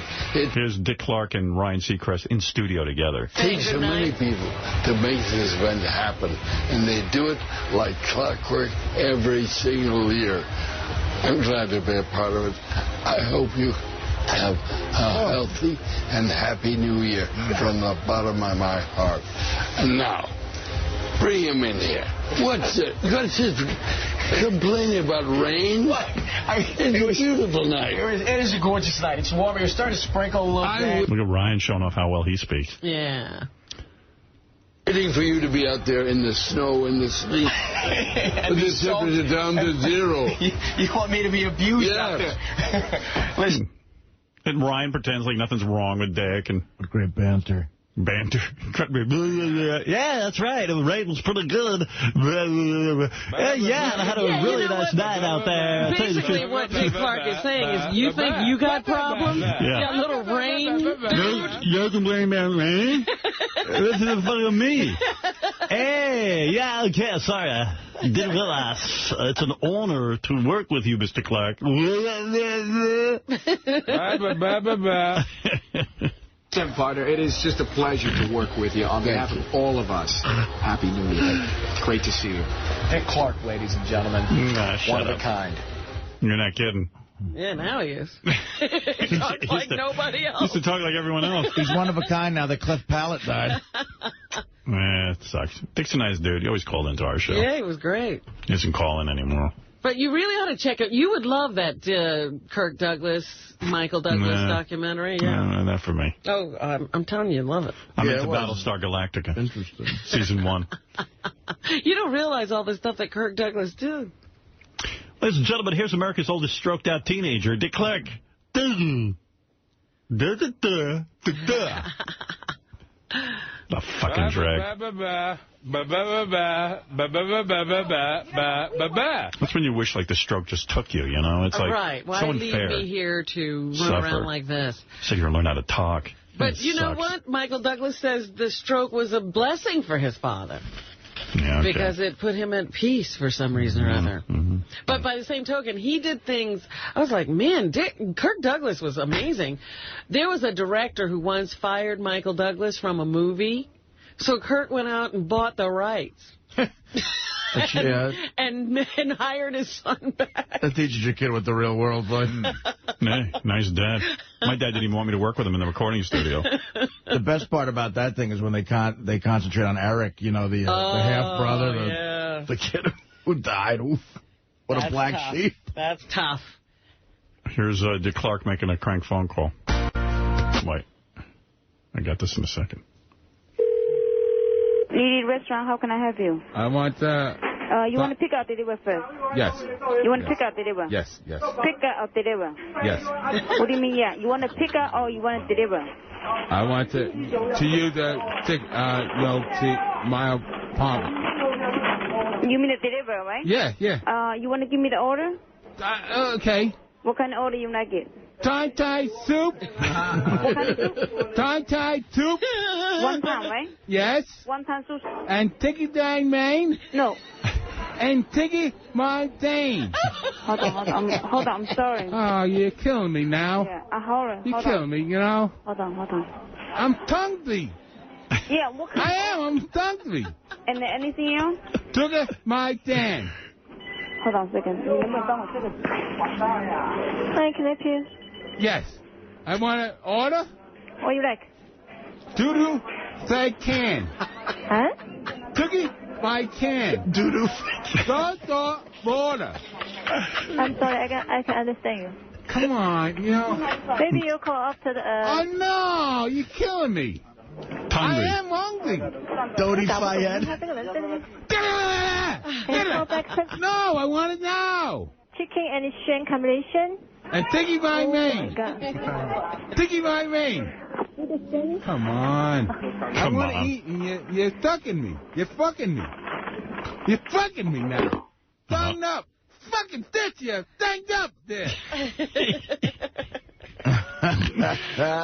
Tiki Taimei might be my favorite word from 2006. Well, yeah, you got to put that in the group. Yeah, we got to take a break. We'll be back right after these words. Robin will do the news. We're back. We're back live. It's, 2007. It's Tuesday. Welcome to the show. Once I'm here, I'm fine. Because I was on vacation, I wasn't going to come back. I was going to just never come back. Just not show up? Just not show up. Oh, boy. But once you get here, it's okay. Because whenever I'm lecturing my daughter about responsibility and stuff, I go, imagine if I didn't show up for work. People would be pissed. But don't you feel you've been responsible enough by this point to where... Yeah. Is there ever a point at which you give up responsibility? I tried to 5 years ago. Apparently, my accountant said no. Right. But wait a minute. What are you lecturing your daughters about responsibility? Well, I don't know. Like sometimes I'll say, you've got to go do this obligation or that. I go, imagine if I didn't show up for work. I have obligation. Because they're like, well, you can do anything you want. I go, no, I have to show up for work. There's that myth. They think that adults don't have to do things. Right. But that's really when responsibility kicks in. There you go. You should be there when I do the lecture. It's when you're a kid you don't have to do anything. That's right. Yeah. All right, take a quick break. We'll be right back. Feels like I'm knocking on heaven's door. Knocking on Heaven's door. Reminds me of Artie's New Year's Eve gig. Hey, hey, hey, hey. Good morning, everybody. Welcome to the show. Now, where was I? before we went away. I hate getting interrupted. Here's a news bulletin. WNEW New York has flipped formats yet again. Oh, geez. Now what are they? They are jockless. That's never been tried before. Oh. As Fresh 102.7 FM. Today's soft music. Fresh out of jocks. Why they never just left it rock, I don't even understand. It was doing fine. It was doing fine. The change happened at 5 a.m. There were guys air check guys who like to air check when stations change format. They get hard over it. The station changed at 5 a.m. with a scoped air check available at mp3airchecks.com. It's the change that drives them crazy. Yeah. We caught it. We caught the start of something big. By the way, this bulletin is just in on another topic. Apparently, one of Artie's New Year's resolutions wasn't giving up pancakes smothered in butter and syrup. Well, listen, what the fuck? You want me to waste away to nothing? The first 5 songs were How to Save a Life, The Fray, Finally, Peniston, Here Without You, 3 Doors Down, I'll Stand By You, and Lonely No More, Rob Thomas. How to Save a Life. Get it? You see, they're saving the life of the radio station. There's always some meaning between these fucking radio assholes. The biggest dumb move ever, I think, was that change in CBS FM from oldies. They should change it back tomorrow. I mean, you know, what a perennial. Every construction site I ever worked on, they threw CBS FM on, listened to it all day. Yeah, I mean, it still hasn't worked out what they replaced it with. Just a couple of things from the email real quick. I just want to catch up on that because we've been away. Lots of praise for George Takei. Every time George Takei comes on the show, the crew in the studio seems to light up. So they love that. Let's see what else. There's a person who thinks Ralph hit the wall, that Ralph is really looking old. I've heard that from a couple of people, actually, that, like, it's not funny anymore. He's really, really old. He has an old man face. Oh, really? Yes. His face is swollen and his hair looks out of place. Swollen? On his old man face. So that's pretty good. Hey, Art, you gonna keep that garbage pail over there for yourself, or? Oh, no, I thought that was... You just swipe it. I don't know, we used to have 2 garbage pails. Oh, you know what? They put mine over there. Here, I'll get mine. All right, thanks. You 2 have to share? I just want one big garbage pail by me. Oh, there it is. Okay, thank you. Yeah, I just need that. Otherwise, this gets to be a mess. Artie seems to make a lot of garbage, too. Someone was listening to Jackie's joke hunt, which I like. I listened to that in the car the other day. I've noticed on Jackie's show that he might have a thing about saying 1-888-STERN-101. When telling callers to call an example, he now only gives out the phone number using the numbers instead of saying Stern 101 or 101. What a dick.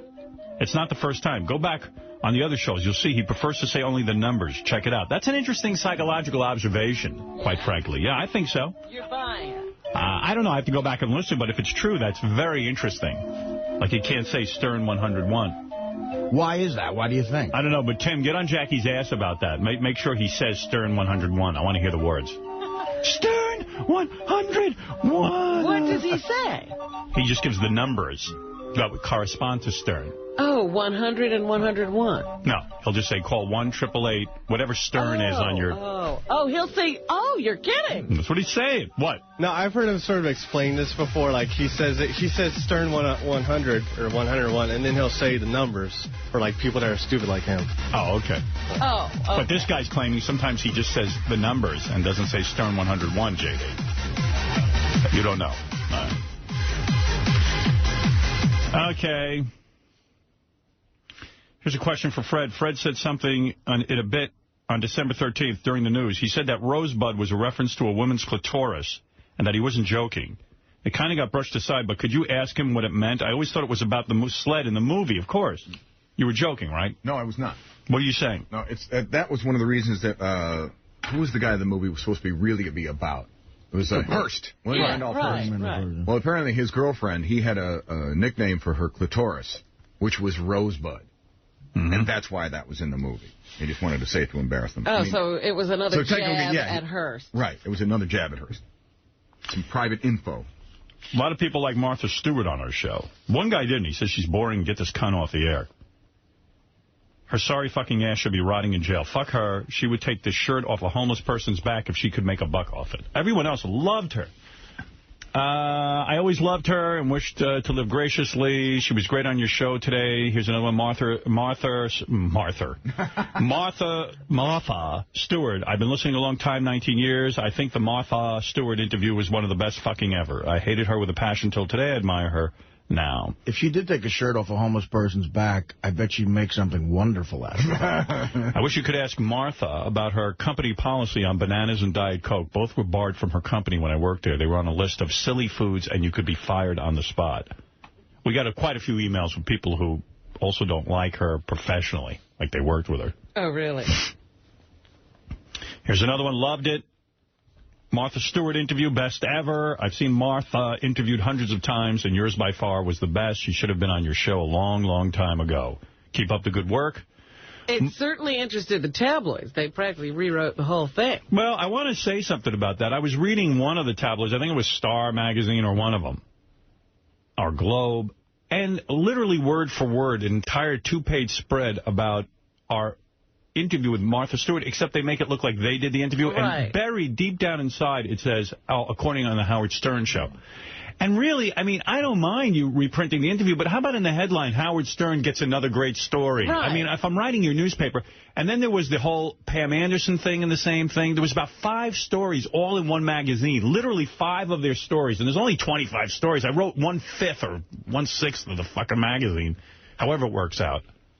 And like, I don't know, at least put in the headline, hey, Howard Stern. Yeah, put it up front somewhere and make it a headline. Yeah, I mean, you should be getting credit for getting all these great scoops. It's unbelievable to me. Like, you know, Howard Stern does it again. That's the fucking headline. Give me a break. Give me some props. I thought it was an interesting interview, too. I worked for the flower farm across from her house in Westport. The workers said she was a bitch. The workers. They used to come out going, ooh, she's a bitch. Martha was hands down the best interview I've ever heard in a long, long time. I was shocked at her wit. What a great, fun guest. Is Howard really going to get together with her, or is that just radio talk? Man, I don't even know about you guys, but powerful women turn me on. And Martha's hot to begin with, a double whammy. This guy says I should bone her. Could you please tell me the name of that song you played on the show on December 13th with the B.B. King part that Howard said rips his heart out? It rips my heart out, too. You guys played it a few times back on terrestrial radio, and it's been driving me nuts since then. Fred, what's the name of that band? I have to look up the song first. Like the All-Star something or other. It was some really weird thing. Yeah, I want to say the Pet Shop Boys, but it wasn't that. No. It wasn't. I wouldn't listen to that. Oh, shit. Pet Shop Boys, I ain't listening to it. I wouldn't care what they put out. They could put out the next Sgt. Pepper's. I'm not listening to it. Anything boys. But it just reminds me of that kind of stuff. No. Okay, Primitive Radio Gods. Right. Just so anybody... Primitive Radio Gods. And the song basically sucks, except for the one part I like. The B.B. King part, which they sampled. Yeah, and what I did was, I actually have a mix where I cut out all of their singing and just kept B.B. King on. I swear to God. I used it for the movie. I listened to it all during the movie Private Parts. Did you ever hear the whole B.B. King song? No, it's not that good. Yes, I did, and it's not that good. No? It's just the way they did it. You having trouble? What is he doing? For some reason, this thing... Never mind. Don't tell me your problems. Just get it on the air. That's what I'm trying to do. You sound like Ryan Seacrest complaining about the rain. Yeah. Don't complain. This is the part I like. I should bring in my mix.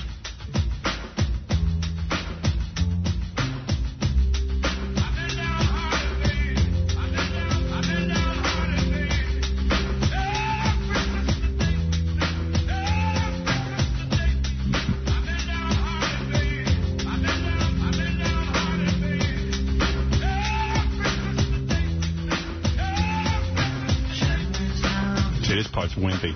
Yeah. La, la, la, la, la, la. But that B.B. King, the way they do it, oh my, kills me. Needs a guy with some balls coming in there, you're right. La, la, la, la, la, la. If I want to hear this, I'll listen to Donovan. Terrestrial. Starts right down on bourbon. Donovan, what is it? What was that song? Electrical banana. Right, that was that. Electrical banana. Shut up. I like that, Donovan. These guys try to be Donovan. Sunshine Superman, way down upon Atlantis. Here comes BB. They mix them in, man. And what I did, I cut out this whole thing, and you just hear BB. I dig the whole thing. Yeah. No. I hate to say it, it's a heroin song. It is? Yeah. What do you mean it's a heroin song? It's got a perfect beat for a little horse. Oh, really? Because it doesn't bum you out. And no, it doesn't wake you up. Right. It's not going to ruin your head. Oh, it's like a perfect vibe for it. Then I never would take the drug if it makes you listen to things like that. Ever since the day. Into the vibe.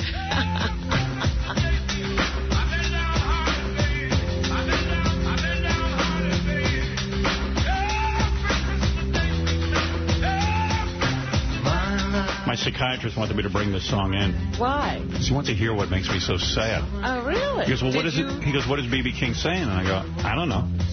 It's not about what he says. Did you ever do it? No. I'm not going to do work. I'm not going to bring shit. I've been downhearted, babe, ever since the day you left. It hasn't. It's the sound. Ever since the day we met. That's why it's so weird, because he says, I've been downhearted since I met you. I got the new Foo Fighters DVD live concert acoustic, and whenever they do There Goes My Hero, same thing happens to me. I almost start to cry. That's a great song. Hero, There Goes My Hero. I start to fucking cry. Really? Bring it in here. Somebody play that record. Motherfucker, it kills me. Put it on, Fred. That fucking scumbag Dave Grohl, that motherfucker starts to sing, he fucking bringing me to tears. Cocksucker. Cocksucking fucker. I'm trying to fucking live my life like a man. Let's see that. Hit him with a bat, that's what I'll do. My father would have fucking stuck him in a space shuttle. It would have been up in space. Really? I get that. That's why I'm that way about a couple of tunes, but that one make you cry? Well, it's very moving. Cry. I can't cry, but I'm almost on the verge. Like I get almost too. Like I can't. You know me. I can't cry. I know. That's why I'm like, well, put that on. I want to see this. That's why heroin doesn't have to be a bad thing. It's got such a negative connotation. If you use it properly in the right amount, you could have like a good night with it, but then you get hooked on it. That's what are you talking about now? I don't know. If you get I don't know. There's a lot of heroin talk. Did you go back? No, I'm saying if you get hooked on it, that's the problem. Are you thinking of going back? I'll think about it every day of my life. Are you thinking now you can use it responsibly? No, there's no way. That's the problem. There's no way to use it responsibly. Well, There Goes My Hero was written about Kurt Cobain. Yeah. Oh, it was? Yes. Oh, I didn't know that. Who, of course, was the lead singer of Nirvana, and Dave Grohl was the drummer in Nirvana. Are you sure? Because we said that to him, and he said no. No, he's bullshitting you. And then this song makes me think of someone and who is my hero. Really? Which is my father. Really? I figured that. Because I also think it could be a father-son kind of song. Yeah, for me it is. And There Goes My Hero. He's ordinary, but it makes me sad. It just kills me. I don't know.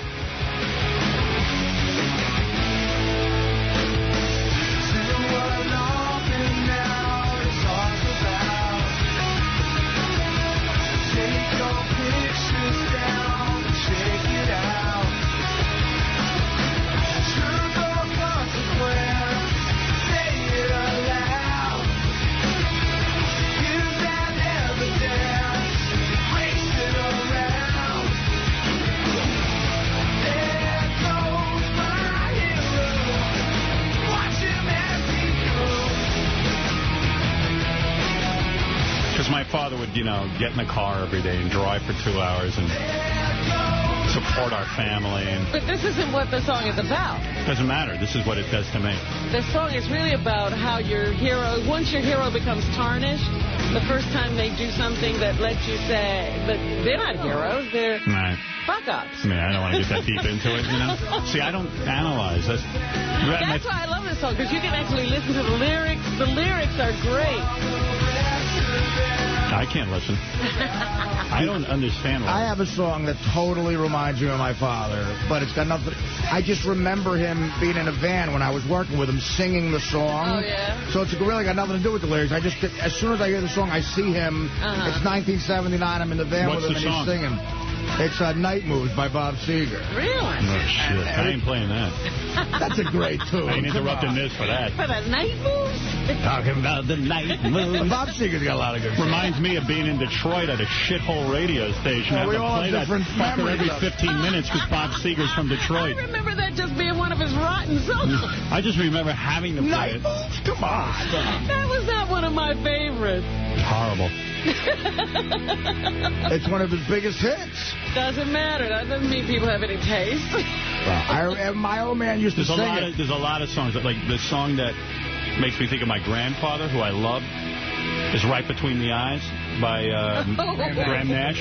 And because that was his favorite expression, which I didn't even know, my mom told me. Right between the eyes? A man's a man who looks a man right between, he says, I look a man right between the eyes. Right. And you remember your grandfather when you hear it? I think of my grandfather, yeah. Because my mom told me that's his expression. Oh.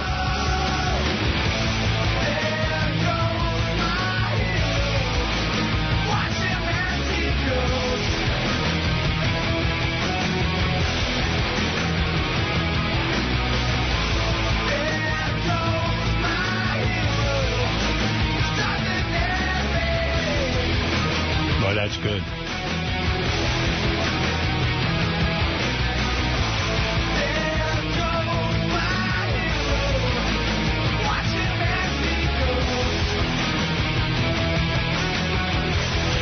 I was playing this for my kids. And my kids are great. I go, this song makes me sad because I think of someone. I think about my hero.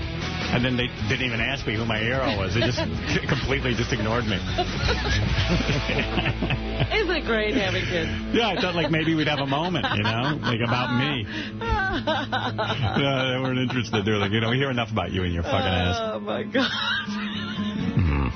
What's this? Night Moves. I want to see if Artie cried. No, he ain't going to cry. Well, this won't make a big cry. Hey, besides, he won't talk, so we can get good footage. That's my advice to anybody crying on the air. Right Between the Eyes.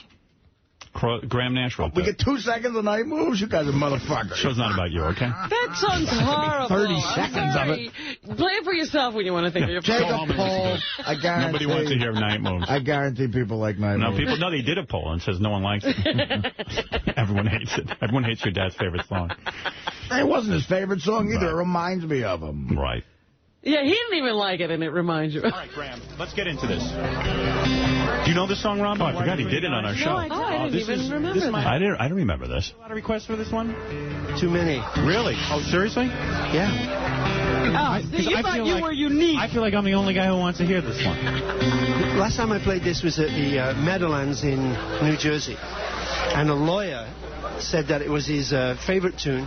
We were running over, and the union bill at Meadowlands is phenomenal if you go over golden hour. He said he would pay it. Just to hear and he paid $6,000 to hear this tune. Really? Yeah. Well, I don't have that kind of cash. I think he's hinting, I'm not paying you $6,000. No. A few Peter Mattis portraits will do it fine. All right, here we go. It's a beautiful song. So you really got hit, eh? Here we go. I got punched it. Right between the eyes. My head is hanging heavy with the thoughts of him in mind. Sacrilege for us to take advantage of the blind. So tell before you come to me from out of yonder skies. A man's a man who looks a man right between the eyes.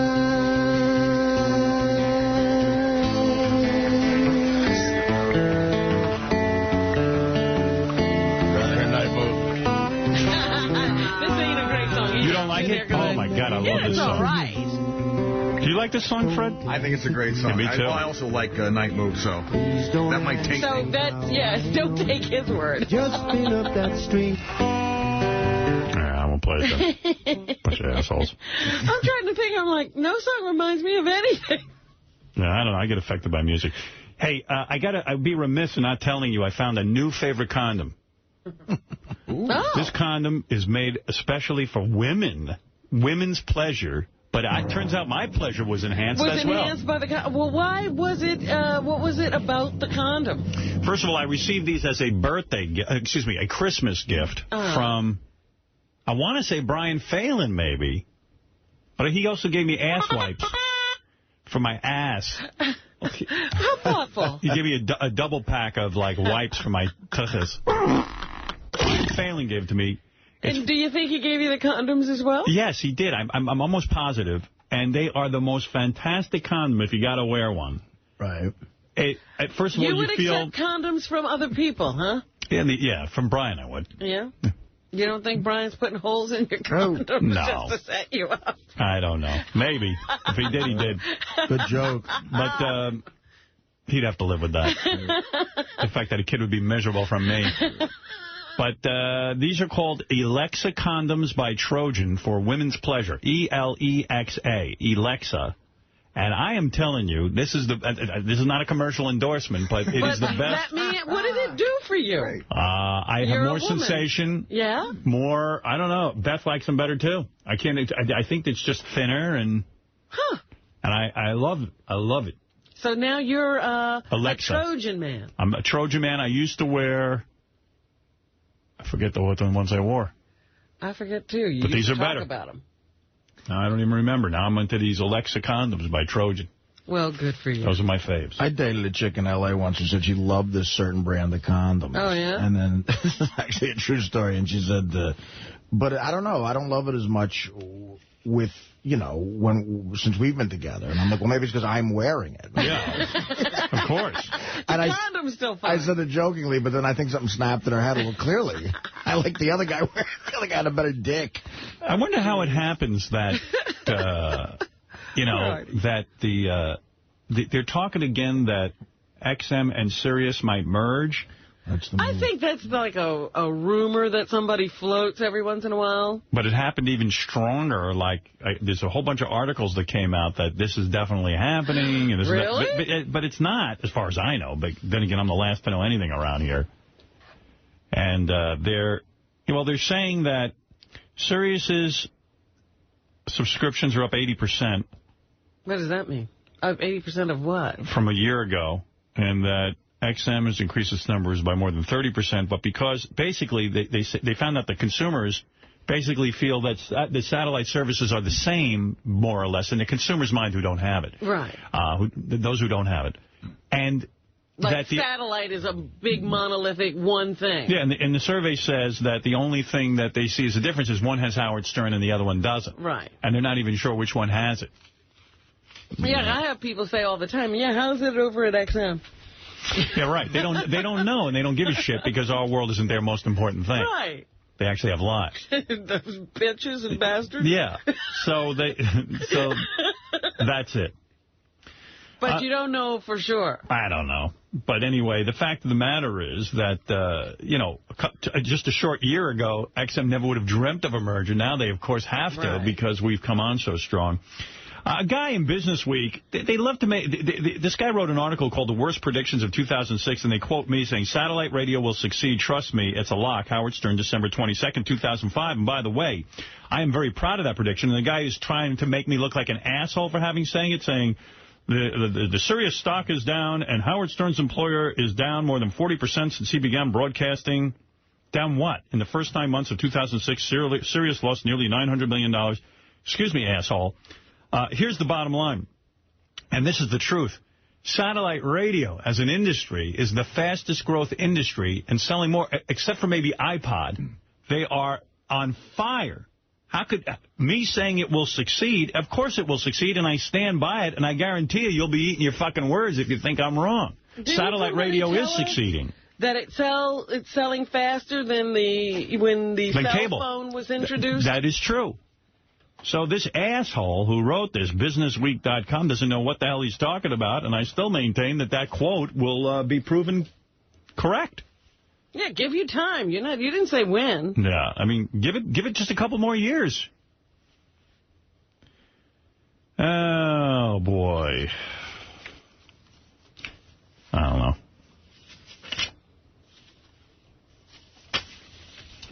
I'll take a couple of phone calls real quick, and I got a million things to play for you, too, and I didn't even get to them. But, I mean, we got all year. We got it the next 4 years. So we'll see. Get to them by then. All right, Marianne from Brooklyn, say hello. You're on the show. Howard, you're my heroine. I love you. Welcome back. Thank you. I want to say congratulations to Will. He's been so respectful to me because Stern and John used to treat me awful. Okay. And I wanted to also say I saw Beth on her show on Channel 4. Is that, I forgot, Extra? or Access Hollywood. Access Hollywood. No, Extra. Extra with bridal gowns, Howard, and she looked absolutely beautiful, but they don't give her enough time. Like, they let somebody else speak, and she has like 3 seconds. And one more thing, Howard. Howard? Yes. Do you remember when David Brenner got married? Don't you think that was the worst thing when somebody got married live on TV on New Year's? Yes. Oh, I love you, Howard. All right, thank you. All right, there you go. I don't know why she brought that up. I don't either. There was no point. Jason, go ahead. You're on in New Windsor. Morning, Howard. I got a question about your father being your hero. With all the things that drive you mental and, the positive and negative traits, because my father is my hero, too, but I have that same thing with the positive and negative memories. How does he maintain to be your hero? What's that one thing that made it that way? Well, because I worshipped my father. I worshipped him. It's almost true of every boy and his father. I don't think it's anything new. It's a phenomenon in psychology, actually. Yeah. They say that a child, you get everything from your parents. They're almost godlike to you. I don't think my father knew how much I adored him and how much I looked up to him. I don't think he was aware of it. Right. I don't think he ever will be. I mean, my father used to smoke a pipe. I would walk around with his pipes in my mouth trying to emulate him. Yeah, but how would a parent who thinks they don't know what they're doing get the impression that their kids think of them as gods? Right. They don't. Yeah. And it's a power that's often abused and not really recognized how important it is. But nevertheless, I would look at my father and look at the way he worked and the way he conducted his life and the way he just was everything to me. Yeah, everything you say is the exact same thing I feel, but then I analyze his behavior as an adult, and I just look at all those traits that I say. He's ordinary. How do I idolize this man and worship him? Well, it's like the song says, there goes my hero, he's ordinary. Yeah. And with all his faults and everything. And as you get older, you start to realize he's ordinary. That's very true. And it's very shocking. That's how you grow up. That's it. That's called growing up. Well, thank you, Howard. Thank you. I haven't grown up completely yet, but another 9 years and $10 million, I shall be grown up. There's a great Dave Attell joke. It's one of my favorite jokes ever about father. Because you know when you're a kid, you think your father's Superman, and then you get older and you realize he's just a drunk guy who likes to wear a cape. But you understand what I'm saying, Robin, right? Well, that's what I'm saying. Yes. That, a child thinks of their parents as godlike, and when they start to see that their parents make mistakes or don't get everything right all the time or aren't as well thought of out in the community as they think of them at home, it's like, whoa. It sucks. What the hell was I thinking? Exactly. It really sucks when you realize that your parents make mistakes and you're one of them. Right. Well, look at Robin's case. Worst. I mean, Robin's God made out with her. Well, yeah, that's a big slap in the face. Yeah, that really was you really grew up fast. Whoa. My God's fingering me for crying out loud. Oh, my goodness. Oh, jeez. He's more than fallible. What do you think's a closer bond? A mother and a daughter or a father and a son at its closest? Like, A mother and a son. A mother and a son? It's closer than a mother and a daughter? Yeah. In my case, I believe so, yeah. Well, I just believe that the tension between a father and a son is much greater than the tension between a mother and a daughter. Most dads are weak and feel they're competing with their kids, their sons. And really? And are threatened by them. And a mother, it wants them to do everything great. Right, it's more cooperative and all that stuff. But even a mother and a daughter, there's contention in the relationship, but it's not nearly as bad as I think what happens between fathers and sons. That was weird. That was a breakthrough moment I had with my mother, because I said, would Dad have been maybe a little jealous of the fact that I make more money than he ever did? Absolutely. And my mother said, oh, yeah. Yeah. Which I thought was honest of her. And I never saw that in him because he never saw me make a dime in my life when he died. I was 22. But she said, oh, yeah, money especially, because money was a very big status thing with him. It's hard for a dad to be generous to his son when he feels bad about himself. Uh-huh. See? Right. All right. Anyway. I once saw, there used to be this show on Broadway, and I can't remember the name of it, but Judd Hirsch was in it, and he was dead, and his son his life was miserable because he still couldn't resolve all the issues he had with his father. Right. And men, you could hear them literally weeping in the audience. Yeah, it was every man felt the same way. They're all gay. Bill, you're on the air in Geneva. Go ahead. Mr. Therapy over here. Hey, what's going on, guys? There's an easy explanation for that.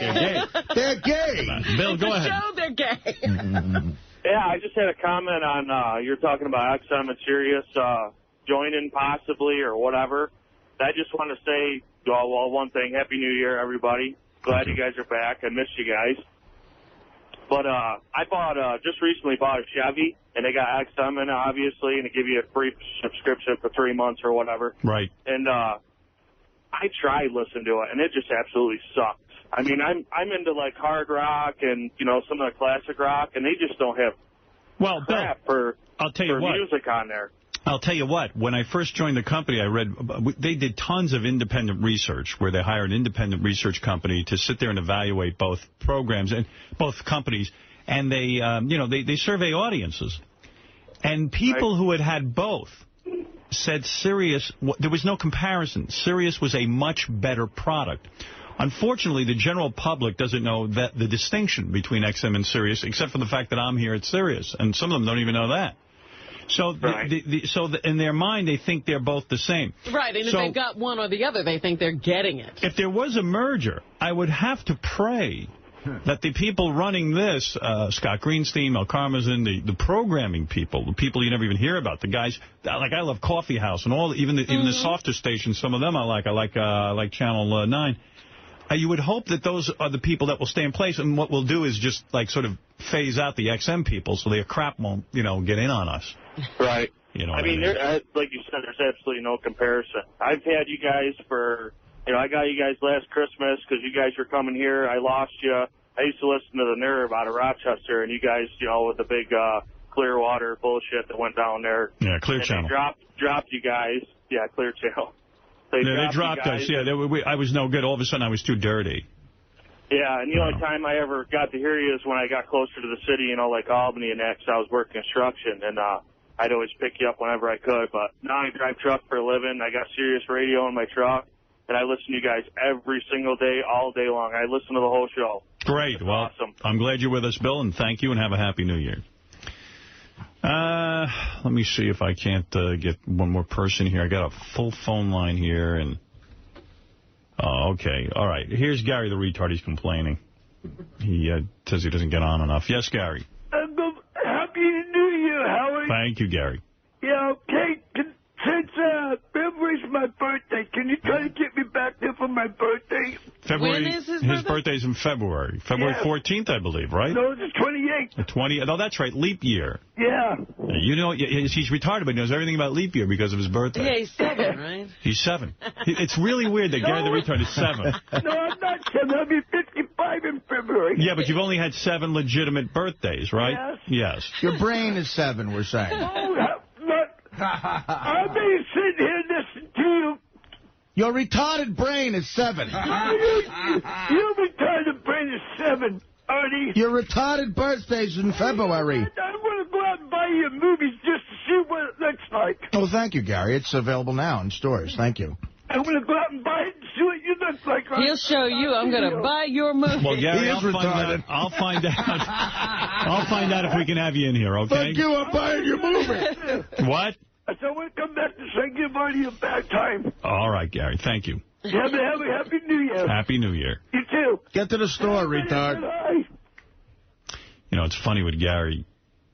In the old days, when we were on terrestrial radio, we had a guy who would fly with Gary because our station in Oregon would fly in with him. They had a guy who they would provide. What a job. So now it's satellite. We don't have that affiliation anymore. And, getting money to fly people in and stuff is a pain in the ass.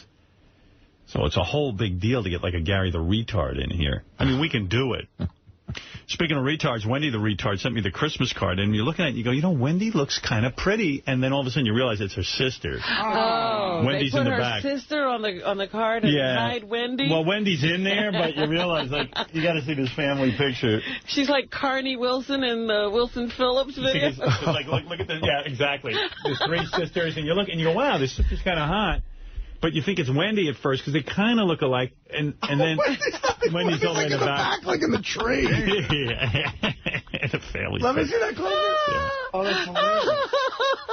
They're hiding her. Yeah. Oh, is this on the website? But it is like the Wilson Phillips video, you're right. We got to put this on the website. Wendy's in the background eating a rock. Oh, that's fucking hilarious. Yeah. Well, I don't know if they want it on the website. I can ask. Oh, okay.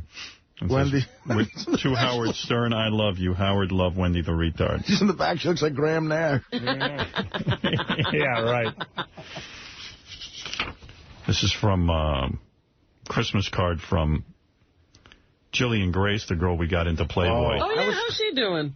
She looks great. When I went out to the mansion, I was hoping to run into that broad, and I was like, you know what? You owe me one, bitch. You didn't see her. She didn't show up. Well, she's finally like gotten the dose of reality. She thought being a Playboy Playmate was going to be the ticket, you know? What happened? Well, what happened? Well, went out to Hollywood, fucked Pauly Shore, and I don't know, fucked some other guy who was on a TV show. Right, and that didn't work out. And now I think she's like looking for a real job and a real... trying to get a career together. Is that right? Yeah. Psych. I don't know if you're aware, but Will was telling me, I guess he talks to her, she got kicked out of the Playboy Mansion because I think it was the last time she was on our show, she was talking about Hep a lot, and they had warned her several times, like, don't talk about Hep's personal business, so they threw her out. Oh, guess who's going to be casting his own pilot in March or April? Oh, boy. Oh, how they come home to roost. Hey, Gary, so where is she now? We're not sure if she's in L.A. living on her own or if she went back to somewhere in Missouri. We're not sure. Back to that Missouri guy who leaped off the bridge? She's looking for the gas station attendant. Will got the impression that when she called him that she was sort of looking to see if we had any opportunity. Fuck you. You mean she's not even on the Playboy channel? You got everything you're getting out of us, whore. Aw. Look at how cute she is. It's funny because I actually remember talking. Get her in here. I remember talking to the Playboy people and going, she's young and it seems sort of unfair. And they're like, no, you don't understand. Hep sat her down and said, don't fucking talk about me anymore. And then she did. She's looking so Jenna Jameson-like, but like a young Jenna Jameson look. Let me see that. Mm-hmm. I'll show you. Wow. Nice belly shirt. Yeah, perfect. She looks so cute. Schoolgirl outfit. Perfect tits. Big tits. Did she write a long letter on that Christmas card? Thank you, guys, for all you've done for me. I had a great year. All thanks to you. Love, Jillian Grace. Be naughty. Save Santa the trip. So there it is. And she put a picture of herself. She looks great. Nice girl. She's dating the fourth guy off the bench for the Clippers. We will have to talk to her, see how she's doing. I can't wait. The guy who forgot to take us off his Christmas list was Kevin Smith. I don't think he likes us anymore. Really? I must have done something wrong to him, but really, I guess. I don't know, but he sent us a Christmas card. So you think we're on the outs with him? I think he wanted to come in one time. And no, you know what it was? You were goofy. You would always goof on him about that. You didn't understand why he was famous because nobody goes to see his movies. And then one day it just pissed him off, and he wrote on his blog that you were an ass. And then we tried to get him on again, and he said no. And it's just he's mad at you. Oh. Yeah, I don't give a shit. Oh, well. What am I going to do? Sorry. He was one of those guys. When you compliment, I told him he wrote a really good script for the Superman movie that they never used. I thought it was really good, and then I'm a good guy, and then I must have criticized him for the shitty movies he did, and then he's mad at me, and it's like, hey, I've done shitty radio shows, and I've done good ones. Don't be such a fucking dick. Just keep making your movie. But you were like that, if you remember, with Jack Black as well. When Jack Black first did the show, he had just been on High Fidelity, which I liked, and you didn't like it. I remember as he was coming in, you gave him shit about it. Let me say this about High Fidelity. They took that awful movie, they tried to make a Broadway play out of it. Oh, yeah. It lasted, or a musical or something. I think it lasted 4 performances. It sucks no matter what you do with it. Richard Jenny reminds us that he donated to cancer. In our name? Benefit, in our name. I hate cards like that. Now, wait a minute. What does it mean in your name? Just print them off. It's bullshit, because then I should get a tax deduction. Right. Yeah. I hate people who give to charity and then send you a card telling you they've given in your name. Right.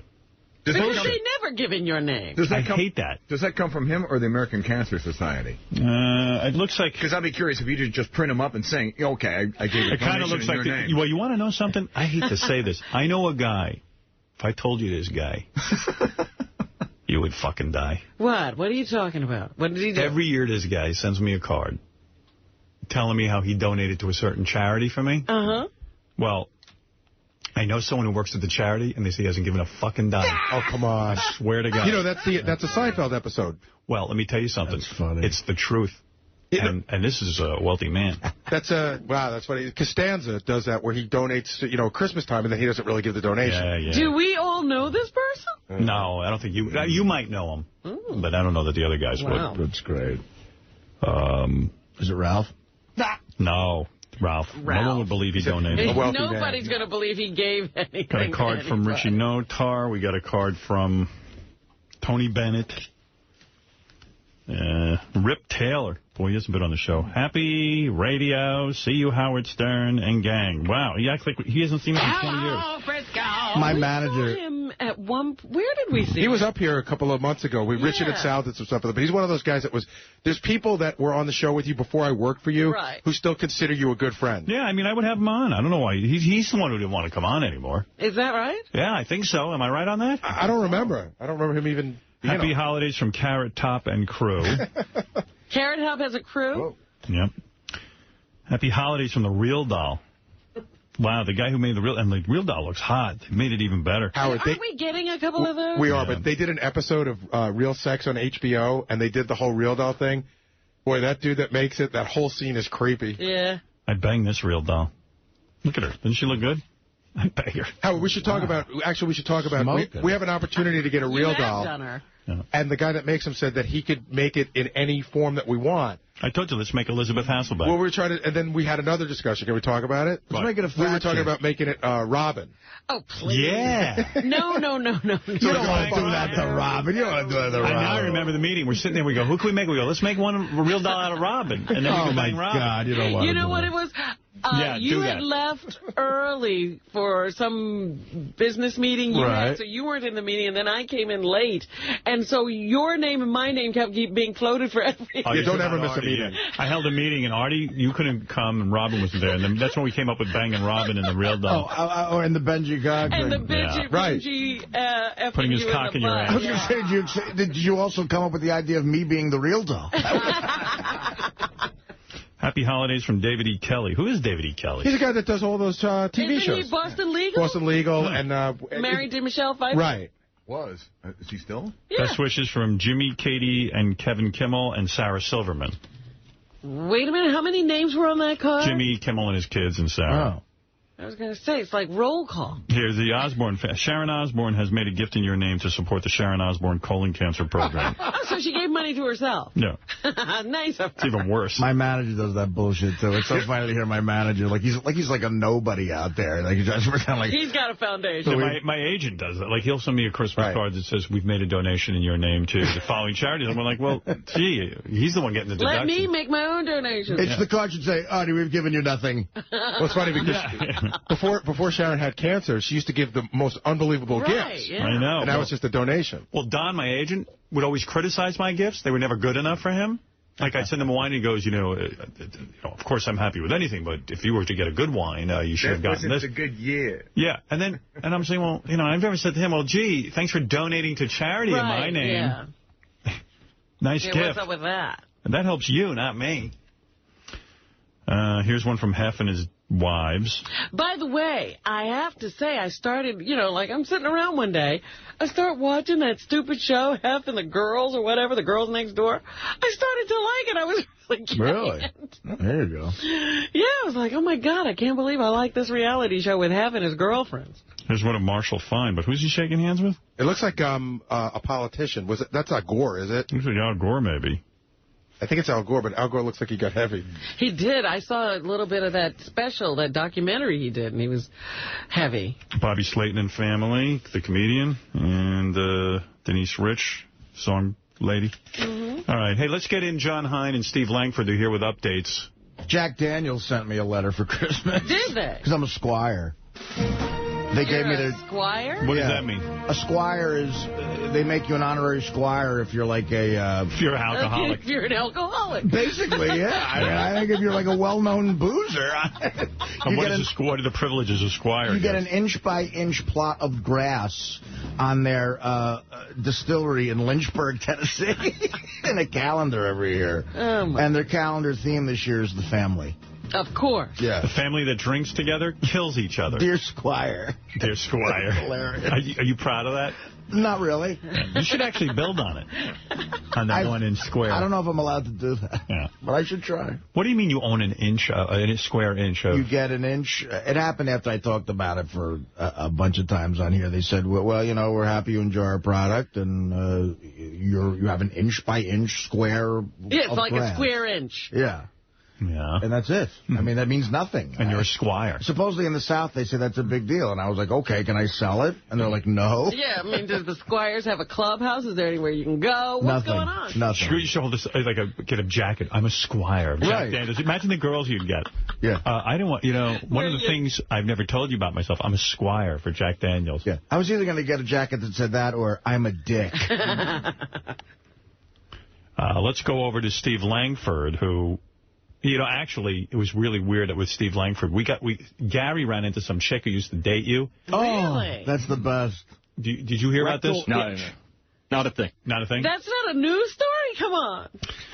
Well, it was really weird. So Gary says this chick is claiming Steve's got the biggest fucking penis on the planet. And then Gary, like he was huge, so huge she could hardly handle it. Yeah, that kind of bit. Like, who would know what's doing in Steve Langford's pants? And then, so Gary said, should I contact her? I said, you know what? Steve's in the news department. You're going to try to maintain some kind of... Yeah, I kind of, I'm trying to maintain some credibility for do you want this girl to come on and say you had a big cock? Why not, dude? Take it. Rectal itch. Yeah, exactly. It sounds like nonsense to me, but... You don't think the girl is even somebody you dated? I'd be astonished. I mean, it sounds like misinformation. Really? Well, you don't have a big one? I didn't get the ruler out. You know what? I know you're such a good guy. You would be like, hey, I don't care if you bring the girl in, but I kind of want to maintain the news department. Thank you very much. Like some sort of ethical-looking, real news department. So Shuli gets off with the shalom bitch or whatever. Yeah, I don't even know that I want that. No, I agree with you, because, again, you're saying it's a ridiculous stories, but you have to look serious. But I really think they give Shuli the most ridiculous of stories. So that, he's sort of like the goofy guy in the newsroom who gets to do the weird people interest stories. All right. He's like that fat guy? Right. Do you have a really big penis? I have no idea. You don't know? I haven't compared it to anything. Oh, stop. I haven't. See, I love bullshit answers like that. You know if you got a big penis. I don't, honestly. You ever watch a porno? Rarely. Have you ever seen a man in a porno? They have big penises. Do you say, wow, that's not that big? You go, what's the big deal? Yeah, but it's trick photography. You don't know if you have a big penis? What kind of man are you? I don't measure it. I don't spend a lot of time on it. That means then it's big. He got a big one. Yeah. Oh, yeah. Then he's like, you know what? I never think about it because it's huge. Because he's packing. Because I have nothing. I think about it constantly. Like if my penis looks a little big, like I'm a little bit aroused, and sometimes during the day it looks a little big, I quickly pull my pants off and show it the back. What guy isn't? So she's under the illusion. This is bullshit. Oh, no matter what size, what guy isn't obsessed with their cock? That's it. Read Freud. We're obsessed with our dick. You know if you have a big dick or not. I'm obsessed. These days, I'm obsessed with getting a nap. All right. How You're old not are you? going to come clean about it. 50. Are you 50? Yeah. You look a lot younger. Thank you. Yeah. Like me. Exactly. Meanwhile, two old guys complimenting each other. Are you kidding? My daughter Deborah and I went to a museum, and we're over vacation, and the woman working the booth goes, "Are you both students?" And I went, I go, "I'm her dad." That's not bad, huh? Thank God for miracles. All right, Steve, what do you got for us? Just some of the stories we're working on in the Howard 100 newsroom. Satellite radio is growing faster than any consumer product except for the iPod. Finally, somebody daring to speak the truth about the explosion of uncensored radio. On the front page of the New York Times business section, no less. Yes. Craig Moffat, a senior analyst for Sanford Bernstein, telling the Times he's bullish on satellite radio, all right. Yeah, I read that. That's where I was coming from. I was like, well, here's a guy from BusinessWeek.com writing that, I'm wrong about my prediction about satellite radio. And I'm like, I'm reading the New York Times that on the front page in the same day is saying this is the fastest growth industry out there. I'm like, well, I'm wrong? Yeah, that's why analysts ought to be run out of town. Yeah. Because nobody calls them on their crap. They can just say any salacious thing they want. What's BusinessWeek.com? BusinessWeek.com. Eat my asshole. Are you kidding me? Satellite radio will be the biggest thing. Howard Stern is an idiot. See, he has to eat his words. No, I don't. Shithead. Steve Langford has a big cock. Yeah, I can get this chick in here. Gary wrote me a note. He goes, I don't think we should have this girl in here. I think in some odd way we should keep Steve's credibility. Well, what? Well, he's lying to us about his penis now. Shalom, big cock. Maybe she had a tiny vagina. You ever think of that? Yeah, maybe she was little. Gary, you know what I'm talking about? Where's Gary? You know what I'm talking about, right? Steve having a big penis? Yeah, no, but that wasn't somebody I met. It was somebody that we know sent us an email. I know. You want me to try to get the woman? I don't think so. You made the point that we should keep Steve. I was sort of like, I wasn't sure if Steve was going to have a sense of humor about it. For some reason, at the moment, it bothered me. Now I think about it, I think like everybody should be fair game. So, I don't know, Steve, is it cool if we talk to a woman that says you have a big dick? I'd rather not. I think that Steve would say no. He doesn't know. He can say cares? no. Who cares if he has a big dick? What about the chick who called in and said Penny has a big cock? She can get right on. That person is not being fair. You know, it's so funny. Penny stands next to me, right? It's like the director's cut. So you're talking to Steve, and she goes, he doesn't have a big dick. And I go, how do you know that? She goes, look at him. Look at that fucking tie. He doesn't have a big dick. And then when you're saying good things about it, she's like, great, Howard, great. Why don't you just blow him some more? She really dislikes him. Well, Penny could blow him. Oh, my goodness. Penny, stop it. I love Penny. That's my girl, Penny. Sal's running around with a ruler, ready to help out. Did I hear a dick? Yeah. Can I take Stephen to your bathroom right now with this ruler? Go ahead. Take Stephen to the bathroom and measure him. Come on, Steve. Sal, I'm sorry. I have to do the headlines. Come on, you faggot. Let's go. Why do you have to be in there with him? You're the one running in with the ruler. He's the faggot. Well, you need someone who's going to measure. Let a chick do it. Let Penny do it. Very busy, Sal. All right, let's go over to Steve. Yeah. Beer League, the DVD, blasting out of the gate today, number 100 on Amazon at last check. Circuit City offering a free Beer League T-shirt to all buyers this week. I didn't know there was such a thing. Maybe give one to Artie so he can change his shirt in the new year. Blasting out. I like that. I've never seen you wear a Beer League T-shirt, have I? I have one, yeah. I have a couple of them. But now my belly shows too much. I do have them. I might buy one of those. I'll get you one, wholesale. I'll buy it. I'm not looking to screw you up. Go ahead. Also, George Takei on Air Force One, on television at least. The Stern Show announcer set to play a snooty head steward aboard the presidential plane in the Disney Channel's new sitcom, Corey in the House. George is going to be playing a flight attendant on Air Force One. I can't believe that. Yeah. Usually gay guys are flight attendants. Oh, that's right. Hey, by the way, Artie's belly now hangs out of every one of his T-shirts out of the bottom. And belly shirt is, and he loves the low pants. He won't put the pants up around his waist. That's honestly why I can't wear the Beer League shirts anymore. And plus, now it's getting very difficult to find a shirt that my fucking gut doesn't show. Was that XXL? This shirt here? Yeah. I bought this at the airport at Continental. Nice. This is funny. You're a loser bachelor. For my New Year's Eve gig the other day, I had no clean shirts, so I started opening up Christmas gifts to see who gave me a shirt. And thank God, a bachelor. Yes, thank God someone gave me a Yankee collar shirt. Doesn't your mom do your laundry still? Well, no, the cleaning woman does. Oh. She wasn't there. She took off for Mexican Christmas. Have your mom do it. You pay her, right? No, I do, but not for laundry. When is Mexican Christmas? Isn't it the same? Is it the same as us? Well, she needed a day. I don't know. Why can't your mom do your laundry? You're paying her. Well, I don't know. I'm not going to tell her to come up and do my laundry. The laundry was all over the place. His mother is his business manager. She can't be doing Thank you, Robin. Thank you. Somebody gets it. Hey, someone call his business manager and have him do a load. But I started opening up gifts. I'm like, fucking whoever at work who gave me the collared Yankee shirt, you saved my life. It fit. All right, Steve, is that it?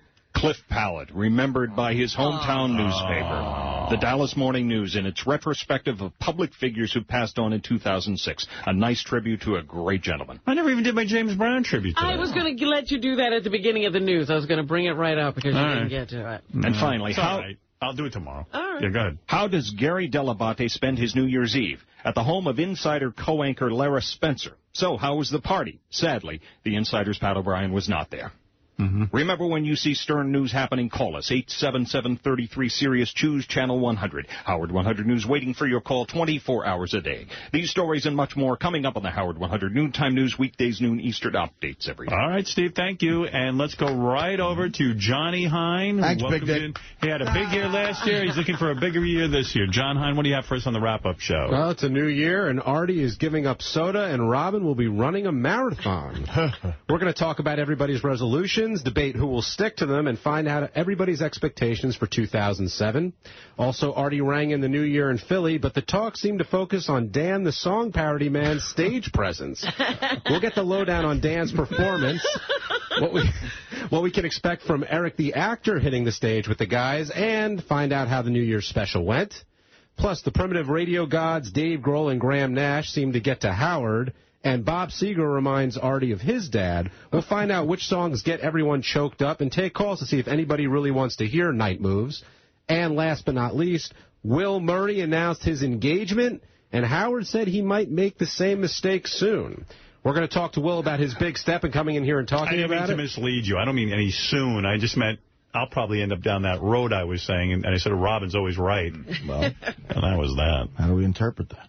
Well, we're going to speculate when and if Howard will get that $1 million ring for Beth. Yeah, fuck that. That's all in the wrap-up show. I'm just waiting for him now to admit that he's going to become a father. No. There you go. That's the next step. Oh, my life would be ruined. My life would be ruined. You're going to do it. No, I'm looking forward to, this is probably the last couple of years of my life. Oh, stop. I mean, I'm not a young guy anymore, and it's like... Howard, this I have is a plan. Be you. No, don't, please. I have now I have the time to be with my child. I don't have the time. And I'm a better father this time. You mean I'll be like Tony Randall, like a 90-year-old dad? Yes, I'm really involved with the children. I told Beth, you go have your career, I'll stay home. Oh, man, that just doesn't sound right. That's going to be you. You got to think of it, because honestly, how much longer do you think you could do this? Like this schedule? This schedule? You're 50... 4 more years.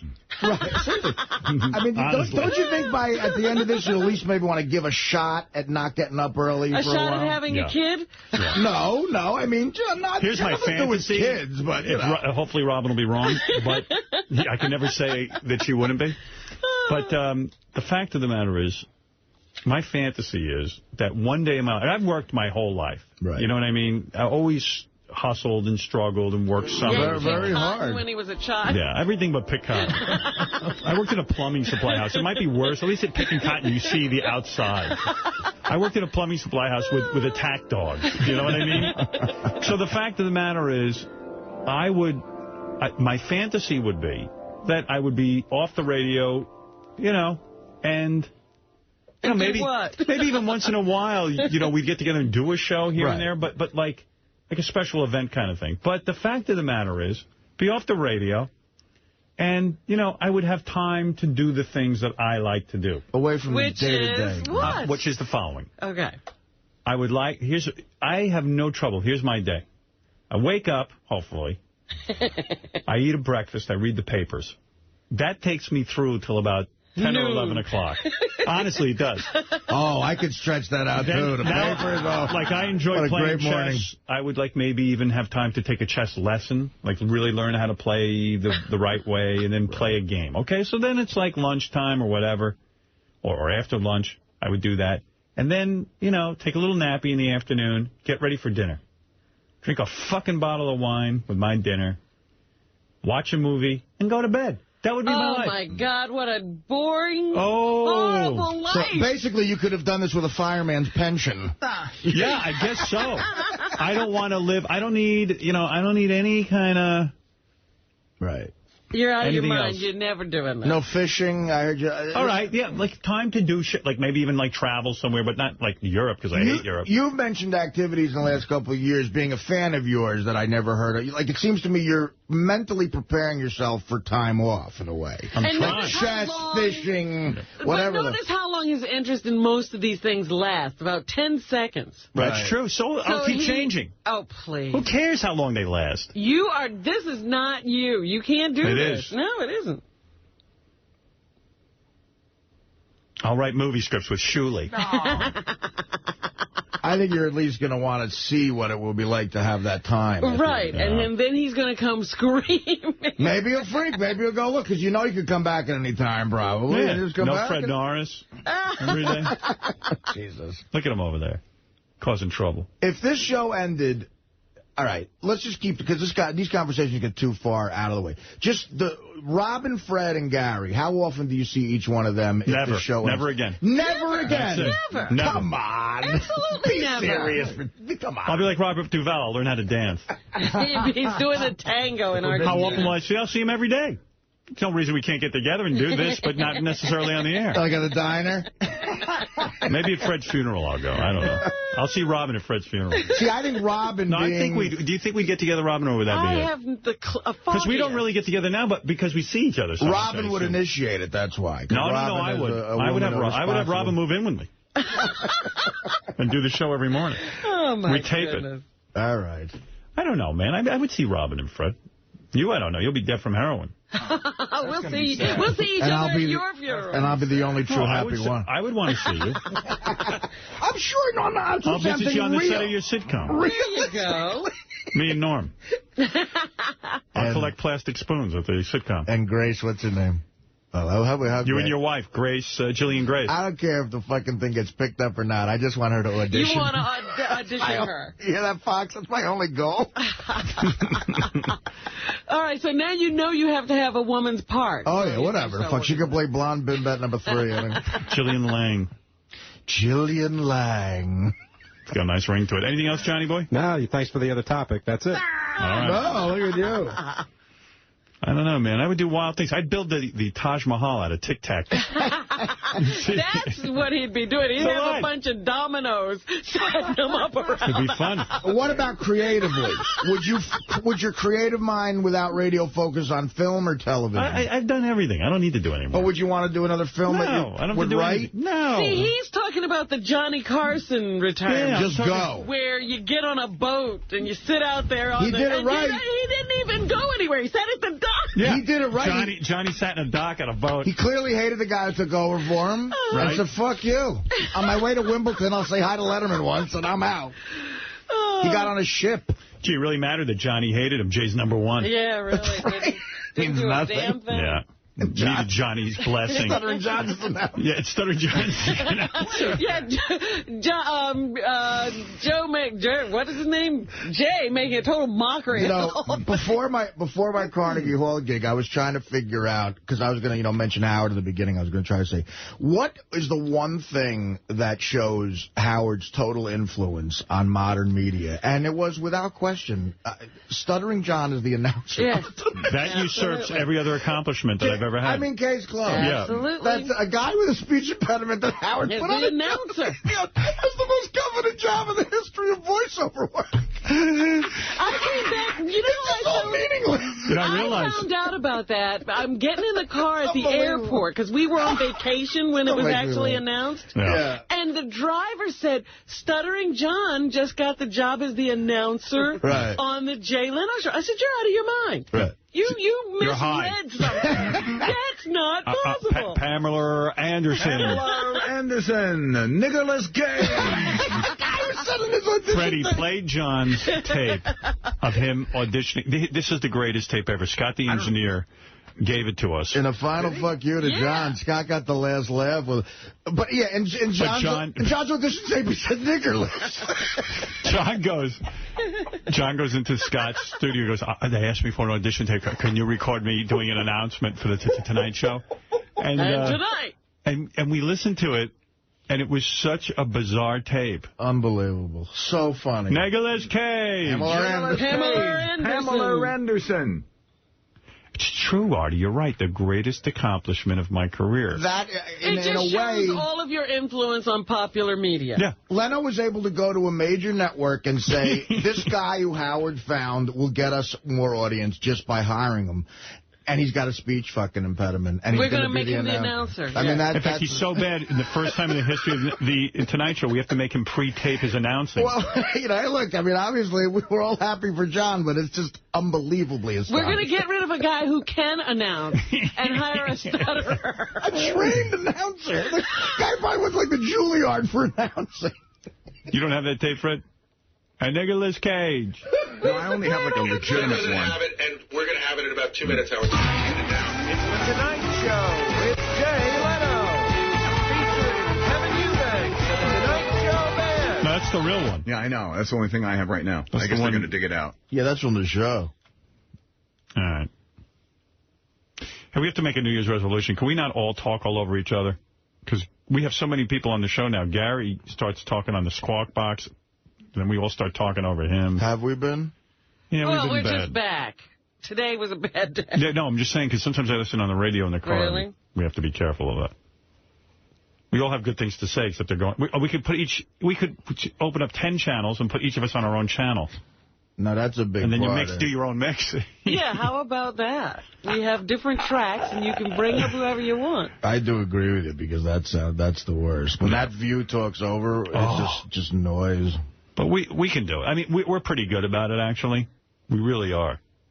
But my greatest worry when we got here was you were going to start listening to those things and obsessing about certain things on the show. No, I listened to the replays. No, but it's great. You seem to be happy with it. But it's like, oof, oh, my God. No, I listened to it. I think we're really good. Thought you'd be getting show notes. I kind of feel like, yeah, right. Here's why you suck. This week. All right, let me take some break, and then Robin's going to do the news right after these words. Hello? Gary. Yes. Hey, this is Rusty, the intern for the Howard Stern Show. Yes. Richard Christie needs you to call him. Okay. Just give him a call. It's about being on the show. Okay. Hello, and welcome to the Howard Stern Show voice messaging system. To leave a message for Richard Christie, say, leave a message. Richard, leave a message. Call me, 541. Did you say, transfer me, please? Transfer to me, please. Did you say, I would like to talk to sales? No, I'd like to talk to Richard. Did you say, I would like to disconnect? No, I gotta do this shit until I get to the Richard. Did you say, I am a fucking idiot? Do what? Eat my asshole. Yeah. Fuck you too. Did you say, I am a cocksucker? Do what? No, I ain't no fucking cocksucker. Did you say, I love to fuck guys in the asshole? This is a bunch of bullshit. Goodbye. Go fuck yourself, asshole. Oh, fuck you. You know what? This shit sucks. Bye. You are a dumb fuck. I love it here at Satellite Radio. I do. And 2007, let's forge ahead into this new era.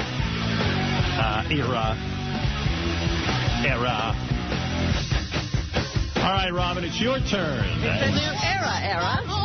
It's my favorite place. Era. It tastes like meat and vegetables, what sits down on my face. And I don't give a damn if it's dirty or it's clean. Just give me some Viagra and a jar of Vaseline. Robin's Farm. Wow, Robin's Farm. Robin, get down on your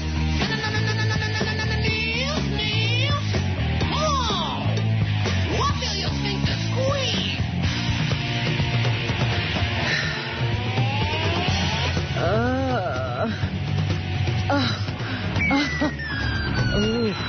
When this was performed live New Year's Eve, Dan the Songcard Man did these sound effects on stage. That's why he was standing there. That's right. He wasn't a guy waiting for a bus. Yeah, don't make fun of him. I'm in your bubble, baby. You're just inside. It's the bubble. I'm in Robin's bubble.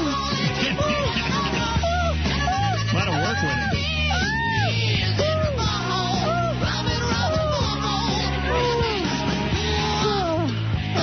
It's not too clean in her bubble. Not too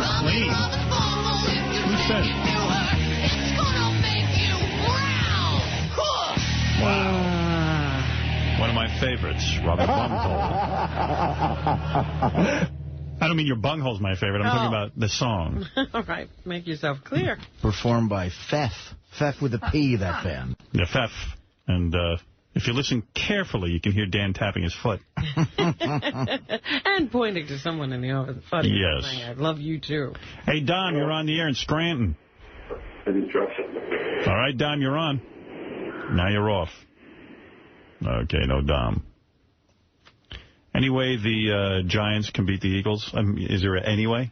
It's in Philadelphia. The Eagles won the division. The Giants are getting 6.5, so the Eagles are a big favorite.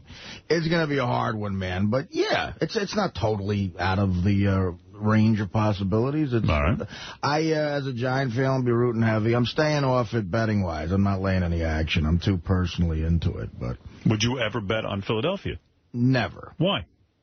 Because you know they're the better team. It's probably a solid bet. Just to put some money in your pocket. Well, there's a lot of people who tell you I should, as a Giant fan, bet on Philadelphia if I'm the Bush. No, I can. You know what? I call it corny. I could never do that, even if I thought it was sure money. I couldn't root against my team. All right, Robin. Let's go to you, who I know you've been working very hard on the news all morning. So let us all profit by listening. I just saw this in New York Minute, and I could not believe it, and you probably won't be able to either. O.J. Simpson drew stares in a bar in Vail, Colorado last Thursday, waving a pair of black leather gloves in the air and slapping them on the palms of his hands, according to witnesses. Wow. Yeah, O.J.'s showing no shame whatsoever. Is he losing it? You know, there was the whole book thing. Yeah. It's all been downhill since he killed 2 people. He's trying to come out and do an interview about what he would do if he had killed somebody. I think he's close to it, just a crazy public confession. Yeah. You know what I mean? And now he's running around with leather gloves, showing them to people. Right. Did we get to talk about the fact that the woman who was going to publish his book and also published my book, Judith Regan, got fired? No, we didn't. I didn't know that. See, I've been out of the country. I did not know. We left early. We left on the 14th. A lot happened, and yes, I think that happened since we were gone. I was wondering if she was going to be able to survive that whole thing. No. The people in the know told me she wouldn't, that once you embarrass Rupert Murdoch... That's it? That's it. It's gone. And, you know, as much money as you might make for his company in publishing... Right. It's such an infinitesimal amount compared to the rest of that company that there is no one person there that would be worth saving when it comes to controversy. Nobody's that important. Right. It's sort of like us at, the company we used to work for, in the sense that even when Clear Channel, it was like, you know, as much money as we made for them, and compared to the empire they have, no one person is that important. Although maybe some in the radio division that we just left would say that we're certainly valuable. I mean, things haven't been going that rosy for them. But once again, Judith didn't blindside them with that whole thing. I know. I'm sure she got approval. It was a number of months in the making. Well, whatever. But I know her whole career is who she is. I wonder if this just devastates her to the point that she just can't go on. Or will she be able to start her own publishing thing? Bring back. All right. She did a lot of things, and, you know, would you, again, do business with her? Would I? I mean, you're considering doing another book. Yeah, but I'm probably not going to. I mean, but you have one in you for sure, at least one. Yeah, I would. Sure, I would. I would work with Judith again. No, I'm just saying, if you actually plan to do it, you'd want to do it with her, right? Yeah, she was great. All right. So there are people who want to do things with her. Oh, yeah, no, I'm not saying that. As a matter of fact, she's supposed to have some kind of a deal cooking with ABC. All right. So maybe she'll just land on her feet. Details of the late soul singer James Brown's funeral are being finalized, with his widow confirming she'll accompany the body until it's buried this Saturday. Yeah. They're keeping him out a long time. He's on tour. Hardest working man. Wow. Still. Tommy Ray. They should keep him out for a while. A lot of people want to see him. Tommy Ray Heine. Did you know that was her name? Yeah, I didn't know that was her name. Tommy Ray Heine. Tommy Ray Heine. What did I do with my James Brown clips? It's on one of these many pages. Oh, God, Lord, I don't know. Well, she has been attending a string of memorial services that are being held in the singer's honor. I know some newspapers make it seem like they weren't that tight, like she hadn't seen him for 2 weeks. Hey, Gary, what page is the James Brown shit on? Gary, preview page 1 in red. And her attendance at this was questioned when she was locked out of their South Carolina home after his death on Christmas Day. They maintain her marriage to the star, henceforth, was invalid because she was married to another man at the time. Here's some remembrances of James Brown, Robin. All right. Here's James Brown praising us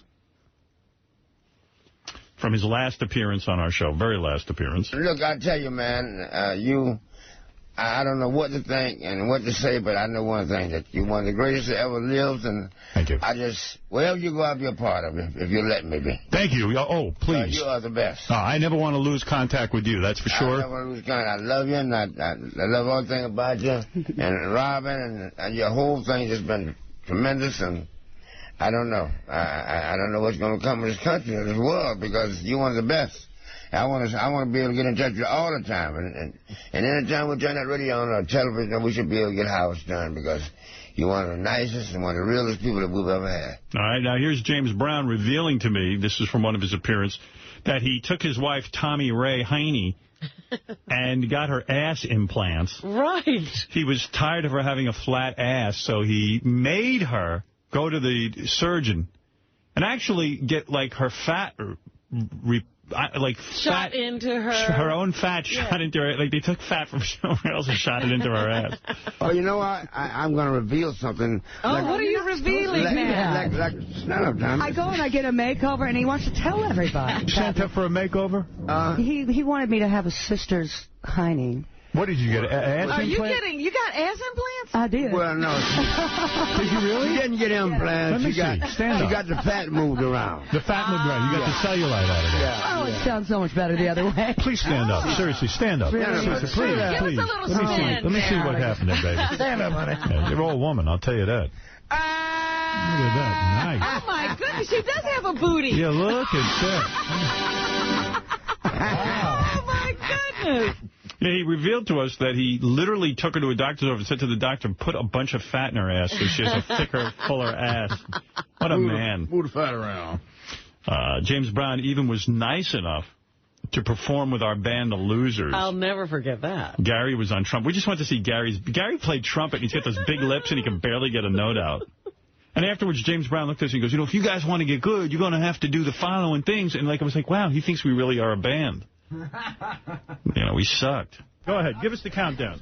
The Godfather is so. Whenever you feel like quitting, you quit, okay? Come here, sister. Papa's in the swing. Ain't you here? Good God. That new beat thing. We don't send that back because Fred can play guitar. Right.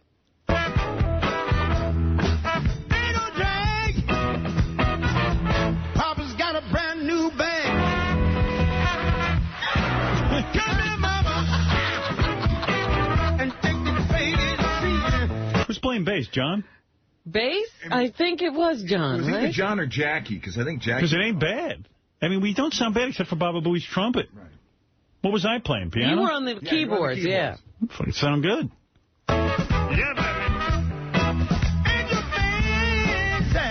I'm like Paul Schaefer.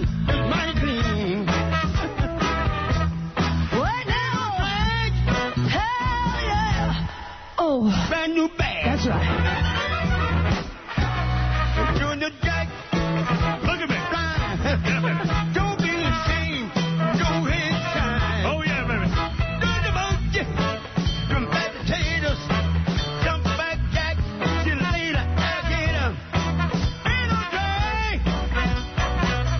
Papa's got a brand new bag. Little trumpet solo. So, look at him. Look at that guy over there.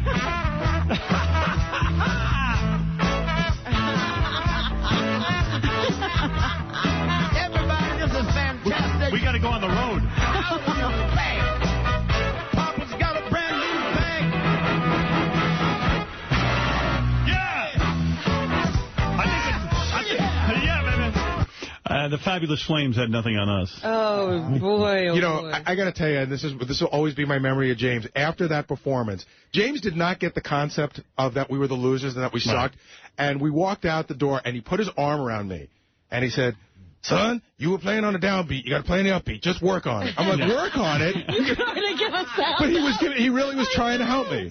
I know. We took the great James Brown's voice and, of course, made a phony phone with it. Here it is. Flower shop. Yes, good morning. Hey. My name is Jack Brown. I'm here with my sister, Rhonda Brown. Hi. We have our daddy here, and we have an anniversary present we'd like to give our mama. It's going to be flowers. Okay. Well, you have a pen and paper handy for the I card? have everything ready, huh? Rhonda? Hello? Hey, hello? All right, so what I want to do is I'm going to put Dad on the phone. He'll let you know what he wants to put on the card. Okay, appreciate it. All right, thanks. Here, talk to the flower man, Daddy. Well, let me say something to you. I love him very, very much because he started kind of coming around with me. Let's get that written down. I love you very, very much, okay? Yeah. Now what you want to say? Sir? The world was made way before we got here. And everything that we've done has already been done, so Hold on just a minute. everything. Wait a minute. The world was made... I've been around the block, but like you said, I'm with an old bum. I've been around the block. That's right. Okay. She's been very lucky here lately, but arguments are really developing one of the most positive things in the world. Okay. I've got down to say to her, I love you very, very much. The world was made before we ever got here. I've been around the block. You made quite a contribution to music in the world today. You're a very lovely lady. I don't know. I don't know what's going to come in this country or this world. What I get fun from is the same as you creating what we do. Well, I certainly will. I'll create as beautiful an arrangement as I can possibly make for you. They started kind of coming around with, me. Well, I'll have it ready for you, Mr. Brown. Has you always got to have you in a highlight. If you don't have to have you in a highlight, then okay. We'll talk with you later, okay? What we want is plenty of Howard Stern. We'll do it. Well, I tell you one thing is everything is better and better and better. I've got to get back to work here, but I'll talk with you later. I appreciate it. I'll have this ready. You got to have you in a highlight. If you don't have to have you in a highlight, then... I'm going to let you go so I can... lucky here later, but arguments are really developing. So I appreciate it. I'm going to have to let you go. I've got to catch you in a minute here. Reminisce with my early days, and she and I got on a couple of rides together. Oh, well, we'll do it. I'll tell your son and daughter. I'll take care of it, and I'll see them then, okay? That's right. Okay. So appreciate she's kind of living out that point. Okay. Bye-bye. What we doing? Have a good day now. Well, a lot of advice, but I can't discuss it. Okay, we'll talk to you later. Bum. Okay, bye-bye. Well, let me say something to you. That's great, James Brown. He just goes bum.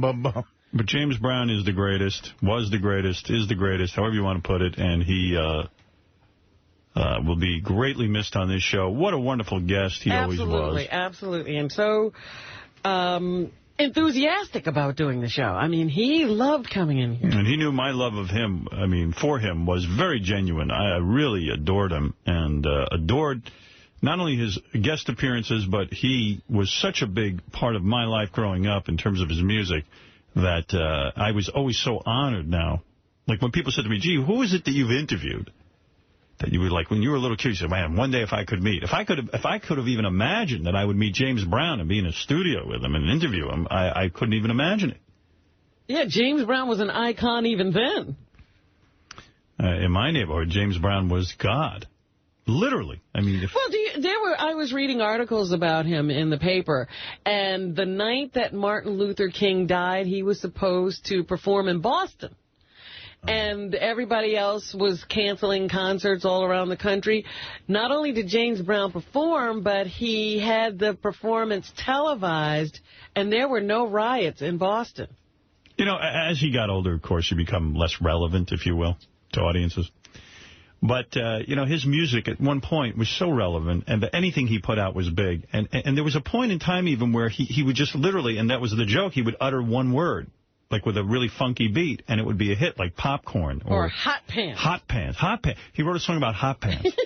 And it was literally, the song went like this. Hot pants. Hot pants. Hot pants.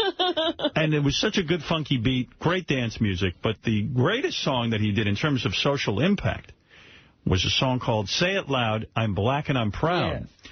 Because I do remember that up until that time, the black movement, if you will, the black power movement, was sort of... people didn't know whether they were Negroes, black, colored, whatever the hell. But when he said, say it loud, you're black and you're proud, it became the thing to say. You're black and you're proud. And that's what used to be said at rallies. Yep. You know, they'd be, the black militants would be on the stage saying, say it loud, I'm black and I'm proud. But it wasn't like everybody in America who was black was saying they were black and proud. James Brown took it and he made it universal. Yeah, he said, no, we're going to be black. And he was so influential that it actually became the thing. We can't quit until we get our share. Say it loud. Say it loud. One more time. Say it loud. I've worked on jobs with my feet in my hands. You know, all the work I did was for the other man. But now we demand the chance to do things for ourselves. We're tired of beating our head against the wall and working for someone else. Say it loud. Say it loud. Let's get some calls in for James Brown, Pocono City, Pennsylvania. Hello. Hi, James. You're great. Thank you very much. God bless you. James, do you like Howard Stern? Yes. You like him? I love Howard. Howard's a very, very loving person. A lot of people don't know Howard, but Howard is a great guy. He's a loving, caring, beautiful human being. Yes, he is. I love Howard. Deep down. deep. All right, there you go. One of the other things I always loved was we used to play that clip of when James had put out, he was going on tour and that woman was interviewing him right after he had been charged. The Sonia Live show. Right, with domestic violence. Oh, yeah. Grammy-winning soul singer James Brown is about to embark on a South American tour, but it's this tour that prompted his latest brush with the law. Brown says that he and his wife had an argument because she wasn't going on the tour with him. Adrian Brown and South Carolina police say that in the argument, it resulted, as a matter of fact, in Brown assaulting his wife with a lead pipe and firing a gun at a car that she was in. These are charges that Brown denies. He was released yesterday on $15,000 bond. He joins us from Atlanta to discuss the charges, and we welcome you, James Brown. How did all of this trouble begin? Living in America. Nothing wrong. Nothing wrong at all? You're not in any difficulty, but you're out on bond. No, I'm not. Have all the charges been dropped? Yeah, I'm out on love. Well, are you out on love or out of love? Which is it? Out on love. Alone from night to night, you find me.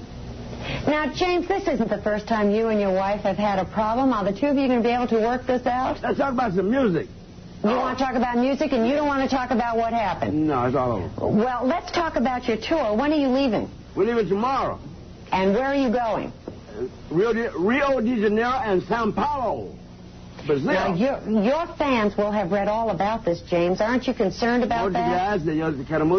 No, Dankeschön. I'm concerned because there's nothing wrong. And what did he start babbling? In African? I think he's talking another language. Swahili. Yeah. I don't know what it is. He said Dankeschön. What are you going to say to your fans when they ask you some questions about it? I'm going to say I feel good. Papa's got a brand new bag. It's a man's world. Well, that's the second time we've heard that in 2 days. That's very interesting. Now, don't leave us, James. You stay right there. We have more that we have to talk about. Well, tell us a little bit about what you're going to be doing on this tour. What's that? What are you going to be doing on this tour? I'm going to be doing Papa's got a brand new bag, living in America. Sex machine, get up off of that thing. I feel good. Yeah. Now, I understand that you have already... James, I have to ask you one serious question here. I understand you already have started divorce proceedings. Does that mean that you're now eligible? No. Yes, I'm eligible. I'm saying I want to mingle.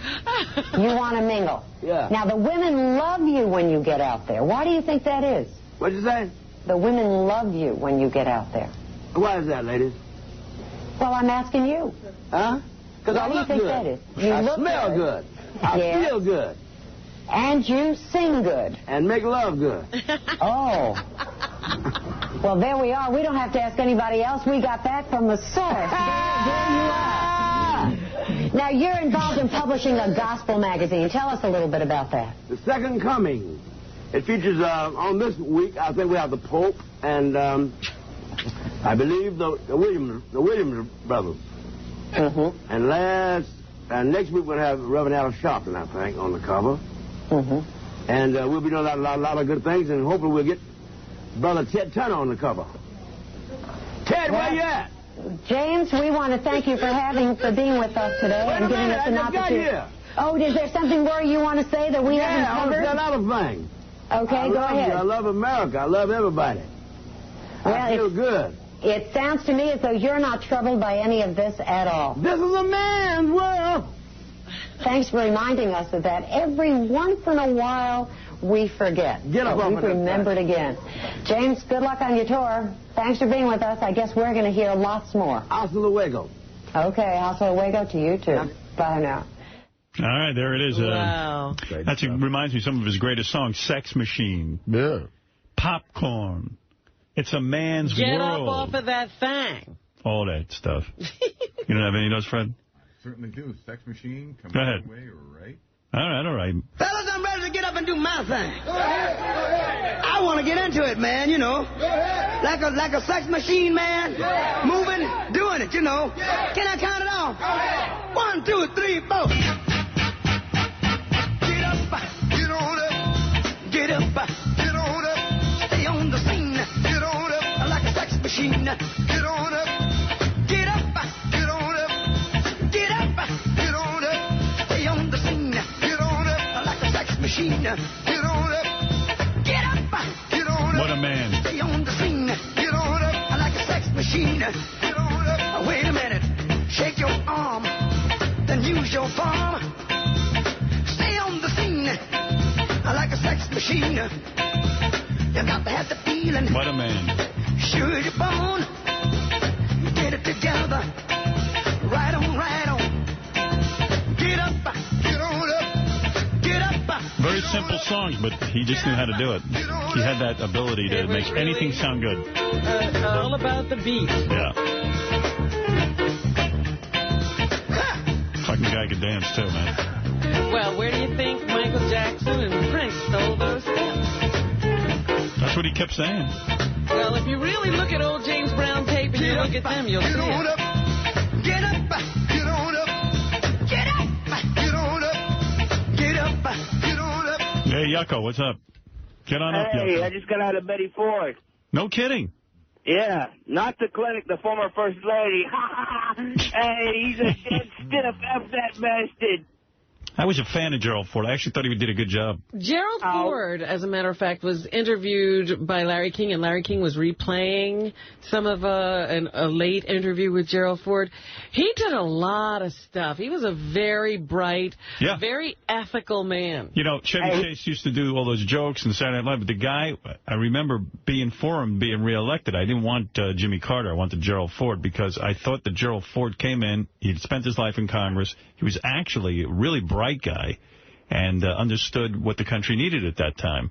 And I thought he was a really good president. And he was sort of reduced to being a joke. And sorry to see him go. Oh, who'd you like? Who were you sad about? Reagan or Ford? I guess Ronald Reagan was. I don't know. I was sad. I mean, I'm just saying. I thought Gerald Ford was a good president. Are you getting a political interview from Yucko the Clown? Right? Yeah, I think he's interviewing me. Yeah, I guess so. So go ahead. Blitzer. So anyway, you were saying you just got out of Betty Ford, literally. Yeah. She was wet. She looks real shook up. I hope, like, when I die, that some woman would sit there, like Beth would sit there and look shocked like that. Well, she had over, like, 60 years with the man, didn't she? Yeah. Okay, I wanted to also wish you a happy New Year, you cocky baby. Wow. Yucko on fire. Yucko. I think 2007 is your year, pal, based on this call. This is it, man. I think you're going to be out of the clown makeup. I think it's going to be the year of Yucko coming out. Poor Yucko. right, see you guys.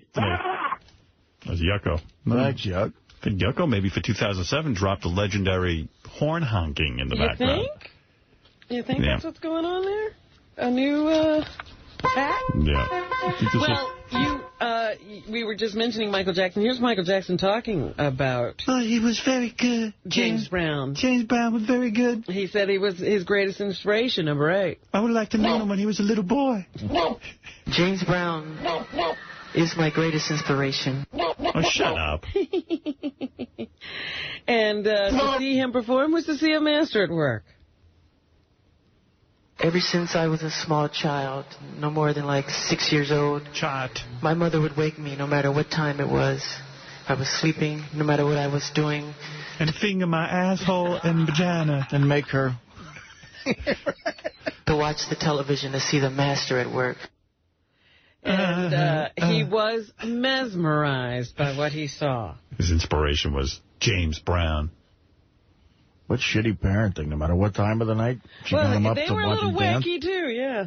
When I saw him move, I was mesmerized. I was mesmerized. Where was he born? Where was he raised? I was mesmerized.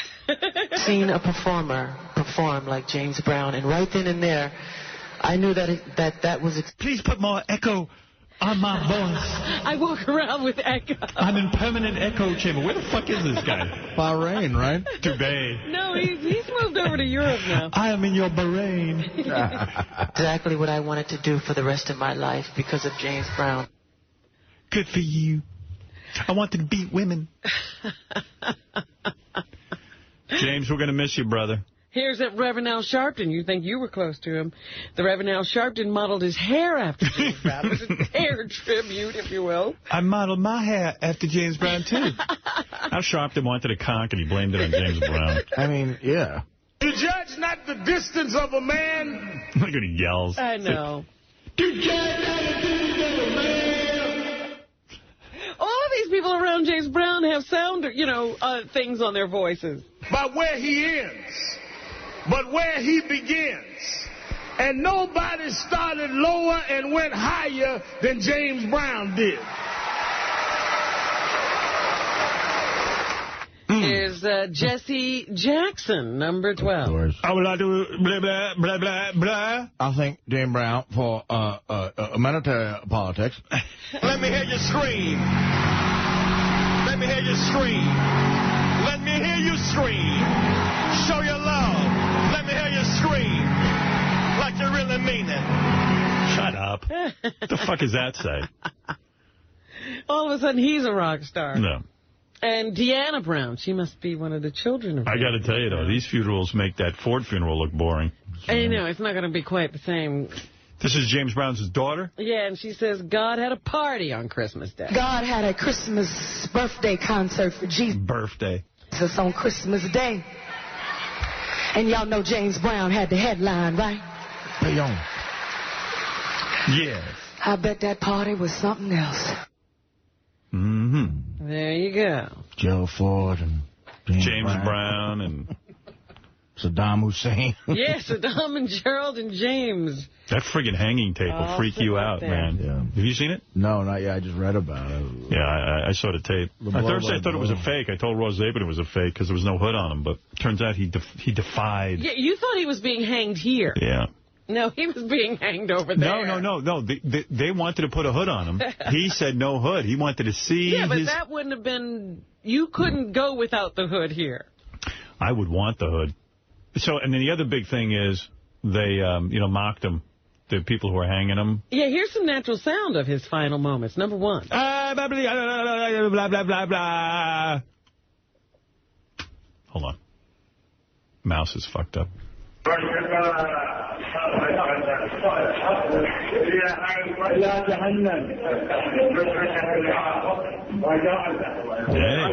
sounds like a party. Sounds like James Brown. James Brown talking about his tour. Yeah, so there was a lot of talking going on before they hung him. Did you get the impression at one point, because I watched that thing, which was really creepy, did you get the impression at one point it almost looked like he was smiling a little bit? Like, it almost like he didn't give a shit. Well, he gave, he had some balls there. I thought he was going to cry like a pussy, but he maintained that stoic thing going. But wait a minute. What happened between the time they found him in that hole and now? Because then it didn't look like he was going to be such a courageous guy. I think all I know is that the guy working the camera was an asshole. I'd like to get a hold of him and wring his neck because the guy took it with his cell phone, whoever this Iraqi dude was. And, like, when the good part happens, when they hang him, the whole phone moves, and, like, he can't even watch the hanging. But it looks like... That's why I thought it was a fake. It looks like every event that they do in the Middle East, complete fucking disorganization, 50 guys running around. There's no real ceremony, but these guys yelling at him, they don't know how to do everything it. over there's a mob. They're all looking into it. It wasn't dignified because, like, they were mocking him while he was done. And the whole country's in chaos. What do you think? They're going to find some legitimate people to hang him? You know what the best part was? Like they can handle things. The best part was they rushed it so they could do it before this religious holiday where it would be a bad thing to do it. Right. Like the religious holiday, they go, we can't hang him then.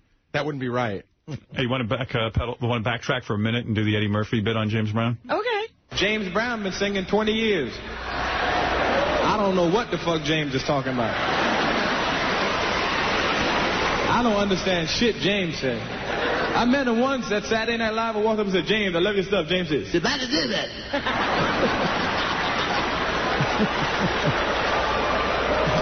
And whatever James is saying is some real heavy shit to James. Because it's real meaningful shit to James, because at the end of every sentence he ended off with, he meant that shit that he just said, boy. Everything. You get mad, you start putting the needle back saying, what the fuck did I just miss? 700 people say,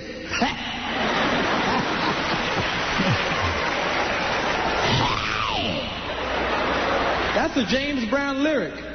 He wrote that shit. He was writing a song, so I need a word here. That's good.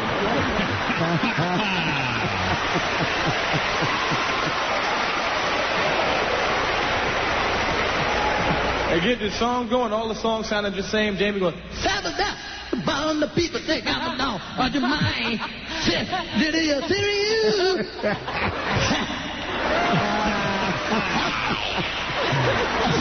No.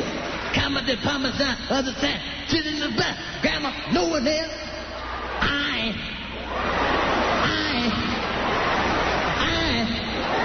Remedio, that was not more people know you now. Come down, find the people say, jump back, want to kill myself.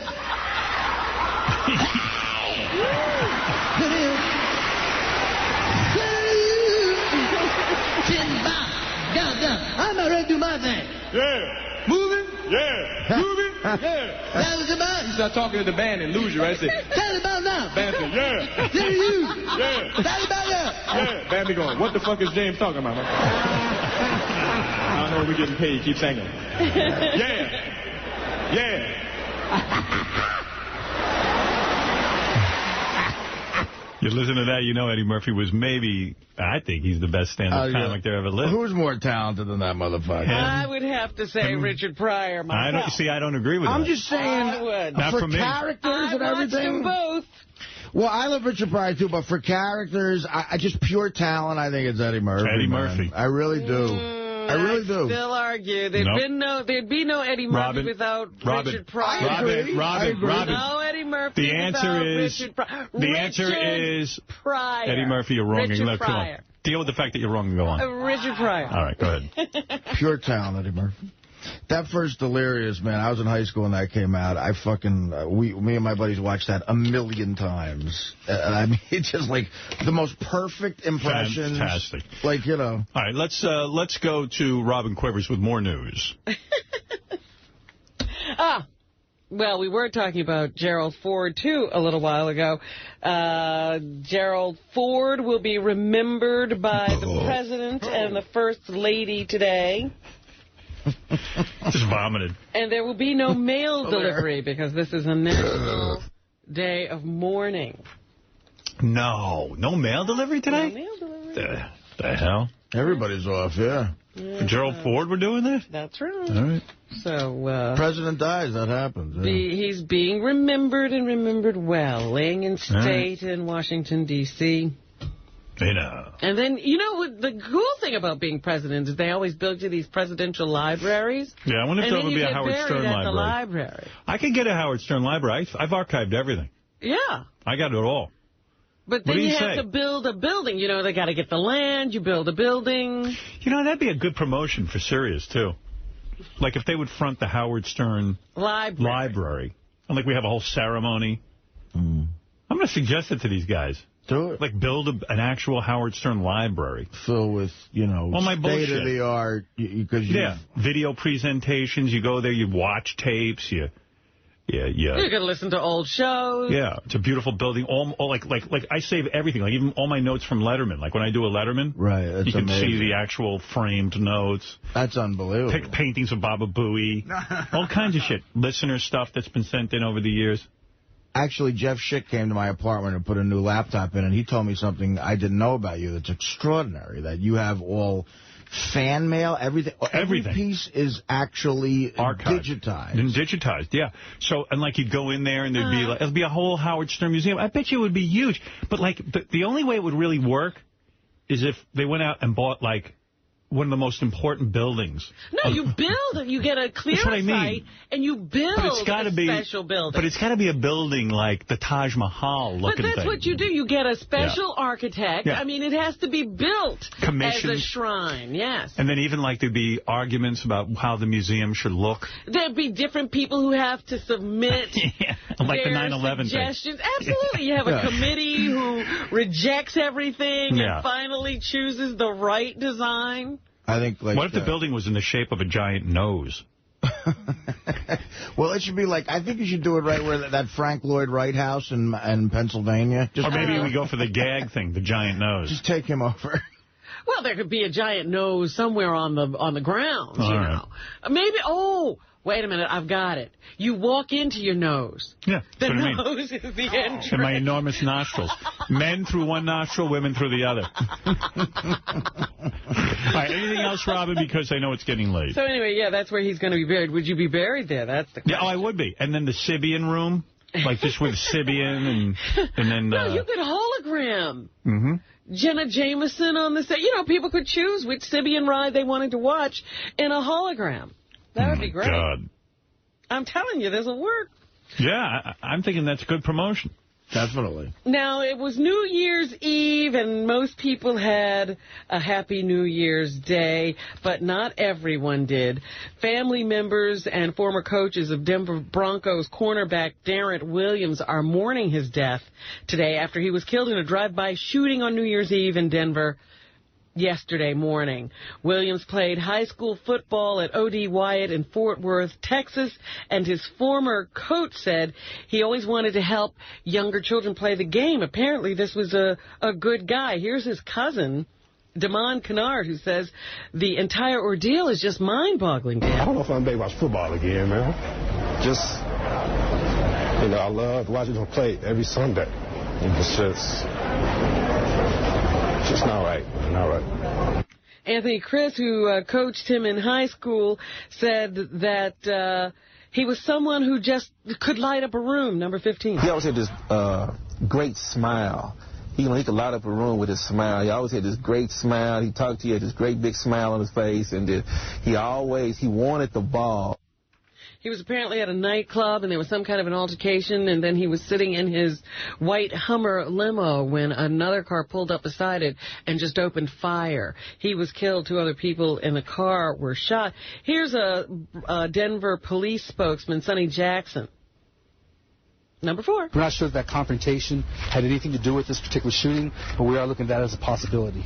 What country are we living in? Beirut. Yeah, I mean, it's crazy. People shooting each other. To a party without getting away with it. Shot. So they are looking for that other car and trying to figure out exactly what went on. Britney Spears was having her own party out in Las Vegas, and there's an argument going on as to whether she fell asleep or fainted or collapsed as a result of her partying the other night at Caesar's Palace. How hot is it? What's going on with Britney Spears? You think it's hot? Yeah. She's all alcoholic type drinking, you know, sloppy drunk. Already out passing out. Yeah, and she's got 2 kids. She's probably don't even She probably hardly spends any time with him. It's unbelievable. I passed her perfume in a department store, and I looked at it and went, "Oh, who would want to smell like that pig?" No. She's like the new Liza, you know, like it's so self-destructive. She's what my parents would refer to as new money. Yeah. It's great. Soon to be no money. I'm enjoying all the pictures and her vagina sticking out of her dress. And I love it. Witnesses said the mother of two fainted after leading the countdown at a Pure nightclub in Caesar's Palace. Her management, however, is saying she just got tired from overwork and fell asleep for a little while. Others who now she's a real pig, you know, like her arms are all thick. She had 2 kids already. The body's all fucked up. Well, you look at that dress she was wearing, you know, with the 2 slingshots over the breast, and her big fake boobs are hanging out. She looks terrible. That's great. I love it. Who would ever predict she'd be so entertaining? She had a little too much to drink. They're saying she was in a rented cabana bed with one of her dancers, and she said she wanted to leave. She stood up and went into a dead faint, according to some of the witnesses. They say she was assisted out, but her feet weren't really moving, according to Perez Hilton. So already married twice. I mean, it's great. The 2 kids somewhere. You know, one of them's only 3 months old. Yeah, it's great. Not long before that kid has his first Meisterbrow. They even have pictures of, like, Pam Anderson out in the museum. She's always got the glass of champagne in her hand. You know, she's always drinking. Britney Spears always drinking. Living it up. Living in America. Lindsay Lohan. Yeah. It's great. These girls are all wild, man. Now, did you also see there were some bowl games last night? I know you don't pay much attention to the bowl games. But I was watching 40-Year-Old Virgin. That was pretty good, man. It is a good movie, but, you know, guys were watching the games. This Boise State game was right, that's what I was going to talk about. The running back, Ian Johnson, had like an incredible moment where they decided to go for the 2-point conversion. The quarterback fakes a pass and then slides the ball off to him. At first, he can't see an opening, and then all of a sudden everything opens up, and he runs it in, and they win the game. It's the option play. It's what makes college football. Hey, by the way, Howard TV voted their best television shows for 2006. This is based on listener poll. Best Sybian ride, Jenna Jameson. Most disturbing, actually a tie, Jenna Jameson and Jessica James. Most disturbing Sybian ride, Buck Angel, beating out Siobhan, Rapping Granny, Sal and Richard, and Blue Iris. I'm with Buck Angel. Best celebrity interview, Jenny McCarthy. She beat out everyone. Oh. Best emotional breakdown was Artie, 46%. He beat out China Doll. Wow. John the Stutterer, Gary, and Sal. Thank you. Best Whack Pack appearance, Stuck on You with Jeff the Drunk. Boy, Artie beat out everyone out. Let's see what else. Jeff the Drunk. Craziest stunt, Bubba the Love Sponge shocked the balls, 50%. Richard Waxing was second place. Most passionate lesbian kiss, Jamie Lynn and Cassie. Yeah, they're great. Grossest moment, world biggest hemorrhoid contest that we play on Howard TV all the time. It's so great to see it uncensored. Oh. Yeah, on regular TV, it didn't do it any justice. Oh, it is such a great episode. This is my favorite category. Guy who eats dog shit, high-pitched Mike and Siobhan kissing, or whatever they did, you know, with him squatting over his face. Robin taking Sal and Richard's temperature. And a couple others on here, too. Most intense fight, AJ versus John, and sexiest female guest, Valentina Vaughn. Yeah, I agree with that. Nobody cared about Artie kissing Blue Iris? That was on there, but didn't take top prize. Grossest, or yeah. What would that be for? Most insane. Most romantic. Yes. Well, you interrupted me when I was doing this Boise State story, because the running back, after he had that great moment, then with the Fox cameras on him, he did something really crazy. Whipped out his penis? No, he proposed to his girlfriend. All right. Yeah, so... Stupid. There you go. 2-1 is Ian Johnson talking. What's his name? Ian Johnson. What number? 2-1. Oh, 2. Jeez. I wanted to do it when I went back to California. I didn't even bring the ring here. The ring is actually in the hotel. And, I mean, I didn't want it to be a distraction. I wanted to wait for this whole thing to blow over. But as soon as it blew over, the first thing on my mind was, hey, that girl deserves it. I mean, why not let the nation know? All right. So there you go. When I hear that, you know what voice I hear? What? the great Gazoo in the Flintstones. Hello, dum-dum. Harvey Korman. Hello, dum-dum. Oh, my goodness. So, anyway, yeah, he made it official last night and proposed to her. Sounds great. Great fucking game. That game was extraordinary. What was the #1 movie of 2006? Barely. I don't know. What was it?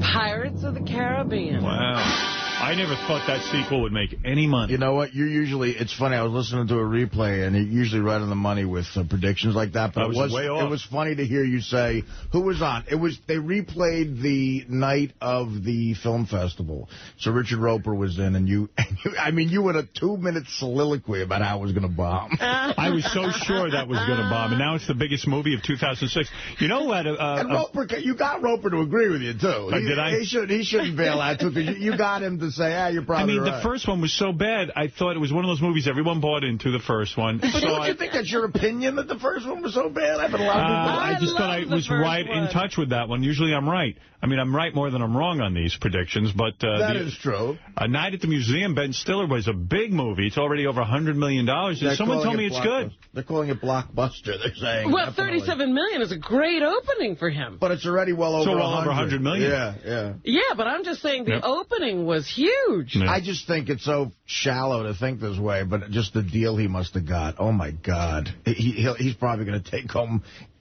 $70 million from that. Good for him. Yeah, God bless. Yeah, but when you look right, I mean, Johnny Depp, they've got a third one coming out this spring. It's going to be huge. Hundreds of millions now of dollars. You're jumping on the it's going to be huge. I guess so. What do I know? Well, you mentioned that Night at the Opera was the #1 movie at the box office. Here is a little clip. Night at the Museum. Film. Night at the Museum, I'm sorry. #6. Theodore Roosevelt, 26th President of these United States of America, at your service. Okay, I'm Larry Daly, the new night guard. You'll have to excuse me, though. The hunt is afoot. Isn't everything in this museum supposed to be, dead? Go back to the Eddie Murphy clip. Yeah. Right? And Courtney Cox is returning to television. Courtney Cox Arquette is going to be in a new show called Dirt, and she says she couldn't pass it up. #7. I had no intentions of doing another TV show, but... That ad with her in the red dress that's in every magazine looks disturbing because she's been Botoxed up, and it's like she's going for the glamour puss. And it's like, when they get the Botox, it ain't glamorous anymore. Well, how did she age so fast? I don't know. Wasn't she just a friend? Wasn't she just in that Bruce Springsteen video where she jumps and she's got kid on the stage? When the script came in, I thought, how could I pass this up? How could I pass this up? Okay. And finally, who's better than Oprah? Me. No, you're not. You. Everyone. No. Baba Booey. We're all pikers. Baba Booey. Oprah. Oprah is opening a school. A $40 million school for girls. Oprah Winfrey, Negro woman from the South. In South Africa, according to Newsweek, she handpicked the first class of 12 and 13-year-old girls. 152 out of the more than 35,000 applicants. She said she was moved to start the school by South African children's desire for an education. They will have linen sheets on their beds that are 200 thread count. They'll have a beauty salon at the school. Wow. And several other amenities, because Oprah says these girls are never told that they're pretty or cute or have nice dimples, and she wants to add that to their childhood. And they should have beauty because beauty is inspirational. Wow. She is a good person. You know, it was a funny feud while we were gone with great quotes in the paper. It was Trump and Rosie O'Donnell and Trump. You hear the shit Trump was saying? Boy, when you get Trump mad and attack him and get him in a corner, well, it seems like all she did was comment that he doesn't have... Well, she was kind of vicious toward him, but she said that he didn't have the right to judge this woman. You know, she was an anti-beauty pageant. Right, but he's not coming off well. I mean, like, that's what he's calling her a fat, pathetic slob. I mean, like, really, like... Yeah, he just went for it. He didn't even decide to have any argument that needed any justification.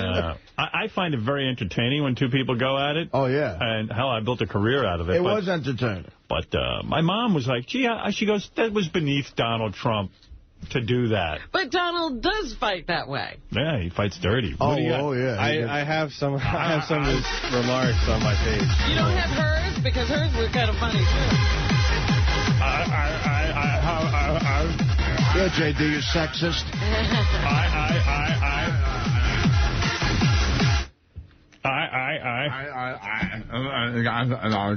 That whole morning was on the Best of Two when J.D. became. That was so funny. Well, Rosie O'Donnell's disgusting. I mean, both inside and out. You take a look at her. She's a slob. She talks like a truck driver. Rosie attacked me personally because I was very happy when her talk show failed. The other thing that failed, and this was a real monster, and everybody was suing her, was her magazine. Her magazine called Rosie was a total disaster. So I loved it. I gloat over it. I think it's wonderful because I like to see bad people fail. Rosie failed. I'm happy about it. She's basically a disaster. Well, she called me a snake oil salesman. And, you know, coming from Rosie, that's pretty low because when you look at her and when you see the mind is weak. I don't see it. I don't get it. I never understood. How does she even get on television? I believe Barbara made a terrible mistake putting her on, and I think Barbara's probably paying a big price. If I were running The View, I'd fire Rosie. I mean, I'd look her right in that fat, ugly face of hers. I'd say, Rosie, you're fired. We're all a little chubby, but Rosie's just worse than most of us. But it's not the chubbiness. Rosie is a very unattractive person, both inside and out. Rosie's a person that's very lucky to have her girlfriend. And she better be careful or I'll send one of my friends over to pick up her girlfriend. Why would she stay with Rosie if she had another choice? She's trying to use ABC and The View to get even with me. But with me, we fight back. I'll probably sue Rosie because she doesn't tell the facts. As an example, I'm worth many billions of dollars. Now, she said I was bankrupt. I never went bankrupt. So probably I'll sue her because it would be fun. I'd like to take some money out of her fat-ass pockets. I actually think they ought to look at her whole life and see where she's coming from because I think she's got some very deep-seated problems. Perhaps it should be Rosie that goes to rehab. Rosie is a loser. I think that's from Larry King. Larry King was right in the middle of it. Well, he was on that one, and he was on the Big Idea, that Donnie Deutsch. Oh, maybe from there, yeah. I don't know if we have tape of it, but the best was he was so pissed off, he called Larry King one night from his airplane. You could barely hear him. And he was on his private jet to yell at her. Can you imagine what Kelly has to put up with living with this pig face? Her girlfriend cannot be happy. You look at that mess that she's got to look at every night. She's got to eat her out. She's got to kiss every night. She can't be thrilled kissing Rosie O'Donnell. Can you imagine that? What's worse than that?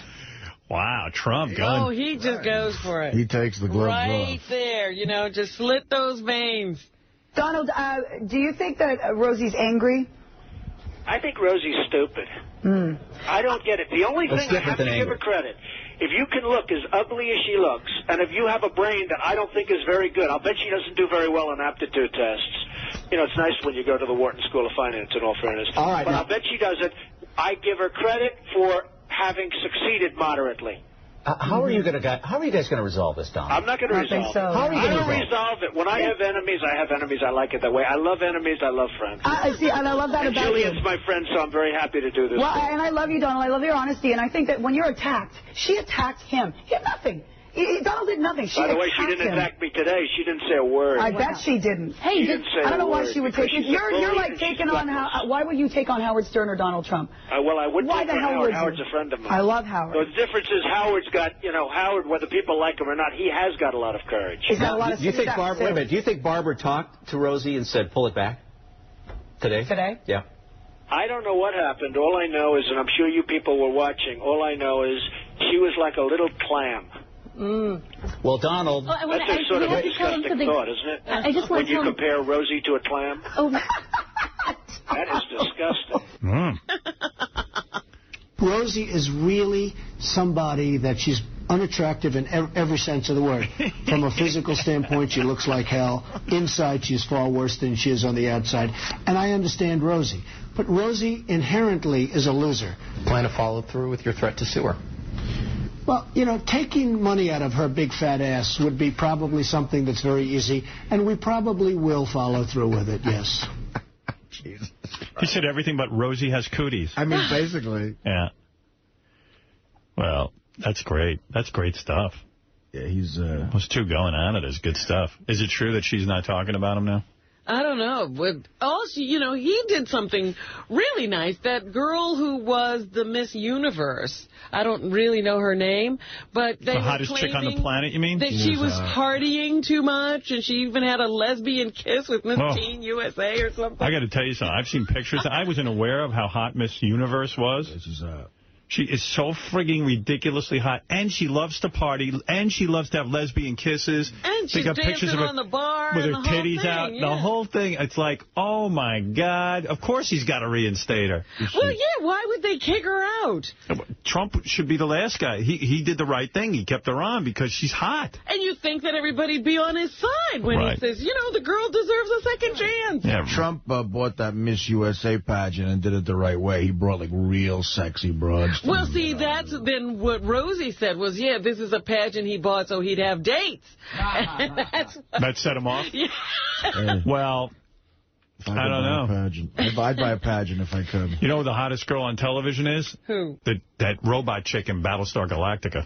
You know what? I told Beth that should be her role. I think she'd be great as that character. Yeah, I had her dress up as that last night. I think that's exactly her look, and that's what she should be doing. I don't know if we talked about this, but you know that all the winners of the pageants that he owns, they all live in, they live in the same apartment. Yeah. So it's Miss USA, Miss Universe, and Miss Teen USA all share the same apartment. I wonder if he'll get it on. Which is like, you know, of course, 2 floors below him.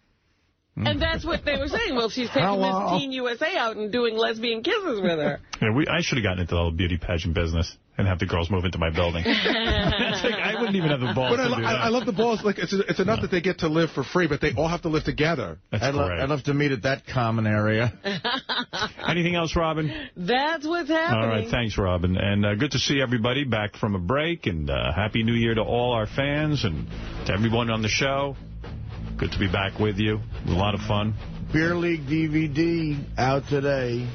Thank you. When is your signing coming up? January 9th. Wow. Right. I'm doing a signing in New York at J&R. That's the anniversary. January 9th, yeah, so you got to let me know what's happening. You're on a roll. You got to let me know. You got to let me know I'm off the soda for a day. You look good. You look better already. Beer League DVD out today. Yeah, January 9th, I'm doing the signing. You got to let me know if we're having the big concert. Artie's belly in his new pants. He got self-conscious.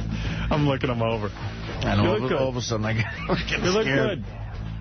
Dude, I'll tell you, I think you lost weight already from not drinking soda for the morning. It was probably the cold. I think I dropped a couple over the week off. Yeah, you look good. You look good. Well, you're going to be getting some pussy now. You got to really get your shit together. Thanks, man. Hey, Miss Universe is out there waiting for you. All the pussy that Will's given up by getting married. That's it. Now it's yours. You'll be the single guy on the show, the hot guy. Now you're the hot guy on the show. I had the same thought looking at that Miss USA. What a score she would be. Well, watch Battlestar Galactica and see this chick. I don't even know what that is. I don't know what care. Her name There's is, a new one she's on? Beautiful, yeah. Doesn't matter her name. She's beautiful. And the thing is, they clone her, so there's 50 of her on the show. She's just magnificent. And very sexy. Sexy. Now you're talking. Now you're talking about something important. But I really did. I told the first season that you can ask Beth. I said, you should be doing that part. Yeah. Why would you think she'd be good at it? She doesn't want to act because she has the look. And I think that girl's face is not as good as Beth's face. Oh, there you go. I think she's, I think that Beth should, because she could really sell that. I'm taking Beth out of it, though, when I talk hot chicks. She's always the hottest chick, and then the rest. I know, but I said that's your role. That girl got your role. Yes. Check out Casino Royale, too, for a smoking hot Bond broad. Who's that? Just one of the first chick he fucks in it. Yeah. Unreal. You didn't like the second girl, the girl who was the main? She's hot, but that first one, the one riding on the beach on the fucking horse. And who has the husband? Who is the hottest girl in the world right now? In the world? In the world. Oh, my God. Might be that Miss Universe from Donald Trump's story. Well, think about it for a moment. Don't jump. That's a very important designation. I know, but the whole partying thing, she's sexy. There's a lot going on there. Yeah. I know what you're saying. She's so young. It's not Angelina Jolie. I'm sick of hearing that shit. You're sick of that, huh? Yeah, she's dirty. I agree. I don't Billy Bob Thornton, Brad Pitt. Wait a minute. She's dirty, and you're saying Britney Spears is so hot? No, I mean, it's just, it's fun. It's like she's a dirty, filthy girl now, Britney Spears. She was like a kid 2 years ago, and now she's like a woman with 2 kids, and she's got a big sloppy vagina that she's flashing all over town. And legs are spread. Yeah, I mean, she's just a big pig. It's great. It's funny. I never would have known that. Is there a Carmen and Electra, Carmen Electra and Pam Anderson, the Ruth and Gehrig of our time, are pushing 40. So there's not really anybody's coming along to take their place. There's not a new... I think it might be this Battlestar Galactica chick. Oh, I got to check her out. I think you need somebody younger than her. Yeah. Well, by the way, check out Jessica Alba's ass and honey. That's all I got to say. I did read that Lindsay Lohan is apologizing to strippers all over the world. Yeah. She referred to them as whores last month somehow, and that got out. She went to Scores for 3 hours and hung out in the back room. Why, when I go to Scores, is Lindsay Lohan? Yeah, where the fuck is she? Well, maybe because we're there on a Tuesday afternoon at 4. Yeah. That might have something to do with it. That could be it. But, sorry, we're not the kind of jobs you could be there at 3 in the morning waiting for Lindsay Lohan to show up once a year. Exactly, when Ralph's there banging her. But Lindsay Lohan, that story was hot. That was hot. Her fucking apologizing to strippers. Oh, and then they mentioned the stripper. I get so turned on when they mention a stripper in those stories in Page 6 that I've met. And I go, I know her. Oh, Who do you know? There was this one chick they mentioned, and then they quoted her, and it was in an accent, and I knew the accent. What the fuck is her name? I think, hey, dude, you got to get longer T-shirts because when you lift your arms, your whole belly pops out. You got me to do that by thinking of a stripper. He's training to... Oh, my God. He's training to remember a stripper and his belly pops out. His whole belly popped out. Oh, dude, on YouTube... How bad... Do you look okay naked, or do you, Are you kidding? How does your ass look? Is it all awful? Cellulite when I catch a glimpse of my ass in that fucking... Because my ass is bad... And I'm kind of skinny. When I get into the shower and catch a glimpse of my ass, I almost have to go right to therapy. There should be a shrink in the shower. Me too. Ready to go. Look, dude, sit down before you shower. We'll get into this. I'm as skinny as ever, and I got dimples all over my ass. I'm thin. I think I'm gross. Gross looking. So why not just be fat? If you're gross when you're thin, that's how sometimes I think. But that thing you just caught me doing on YouTube, it might even be a Carnegie Hall. There's a picture of me, my total gut hanging out, going like this. And your sweaty armpits, too. It's so embarrassing. Yeah, I saw that. All right, the stripper's name was, is it Katia? Kasia? Yes, Katia. I know her. I totally know Katia. Her quote was, she was Big Tipper. She was Big Tipper. Yeah. That's her accent. You a Big Tipper. You Big Tipper. I think you're great. That was the one whose favorite movie was Lethal Weapon 4, I think. Is that right? Well, she told you that? Did I ever tell you that? Well, No. I've told this before. She said that Lethal Weapon 4 was her favorite. She said, well, Lonnie came over and said, guys, this is Artie Lang. He's the star of my favorite movie of all time, Dirty Work. And the girl goes, really? Mine's Lethal Weapon 4. And then Lonnie grabbed her arm and said, tonight it's Dirty Work. And she's shaped right up. Yeah, me like Dirty Work. Me like Dirty Work. All right, we'll see you tomorrow. Bye-bye.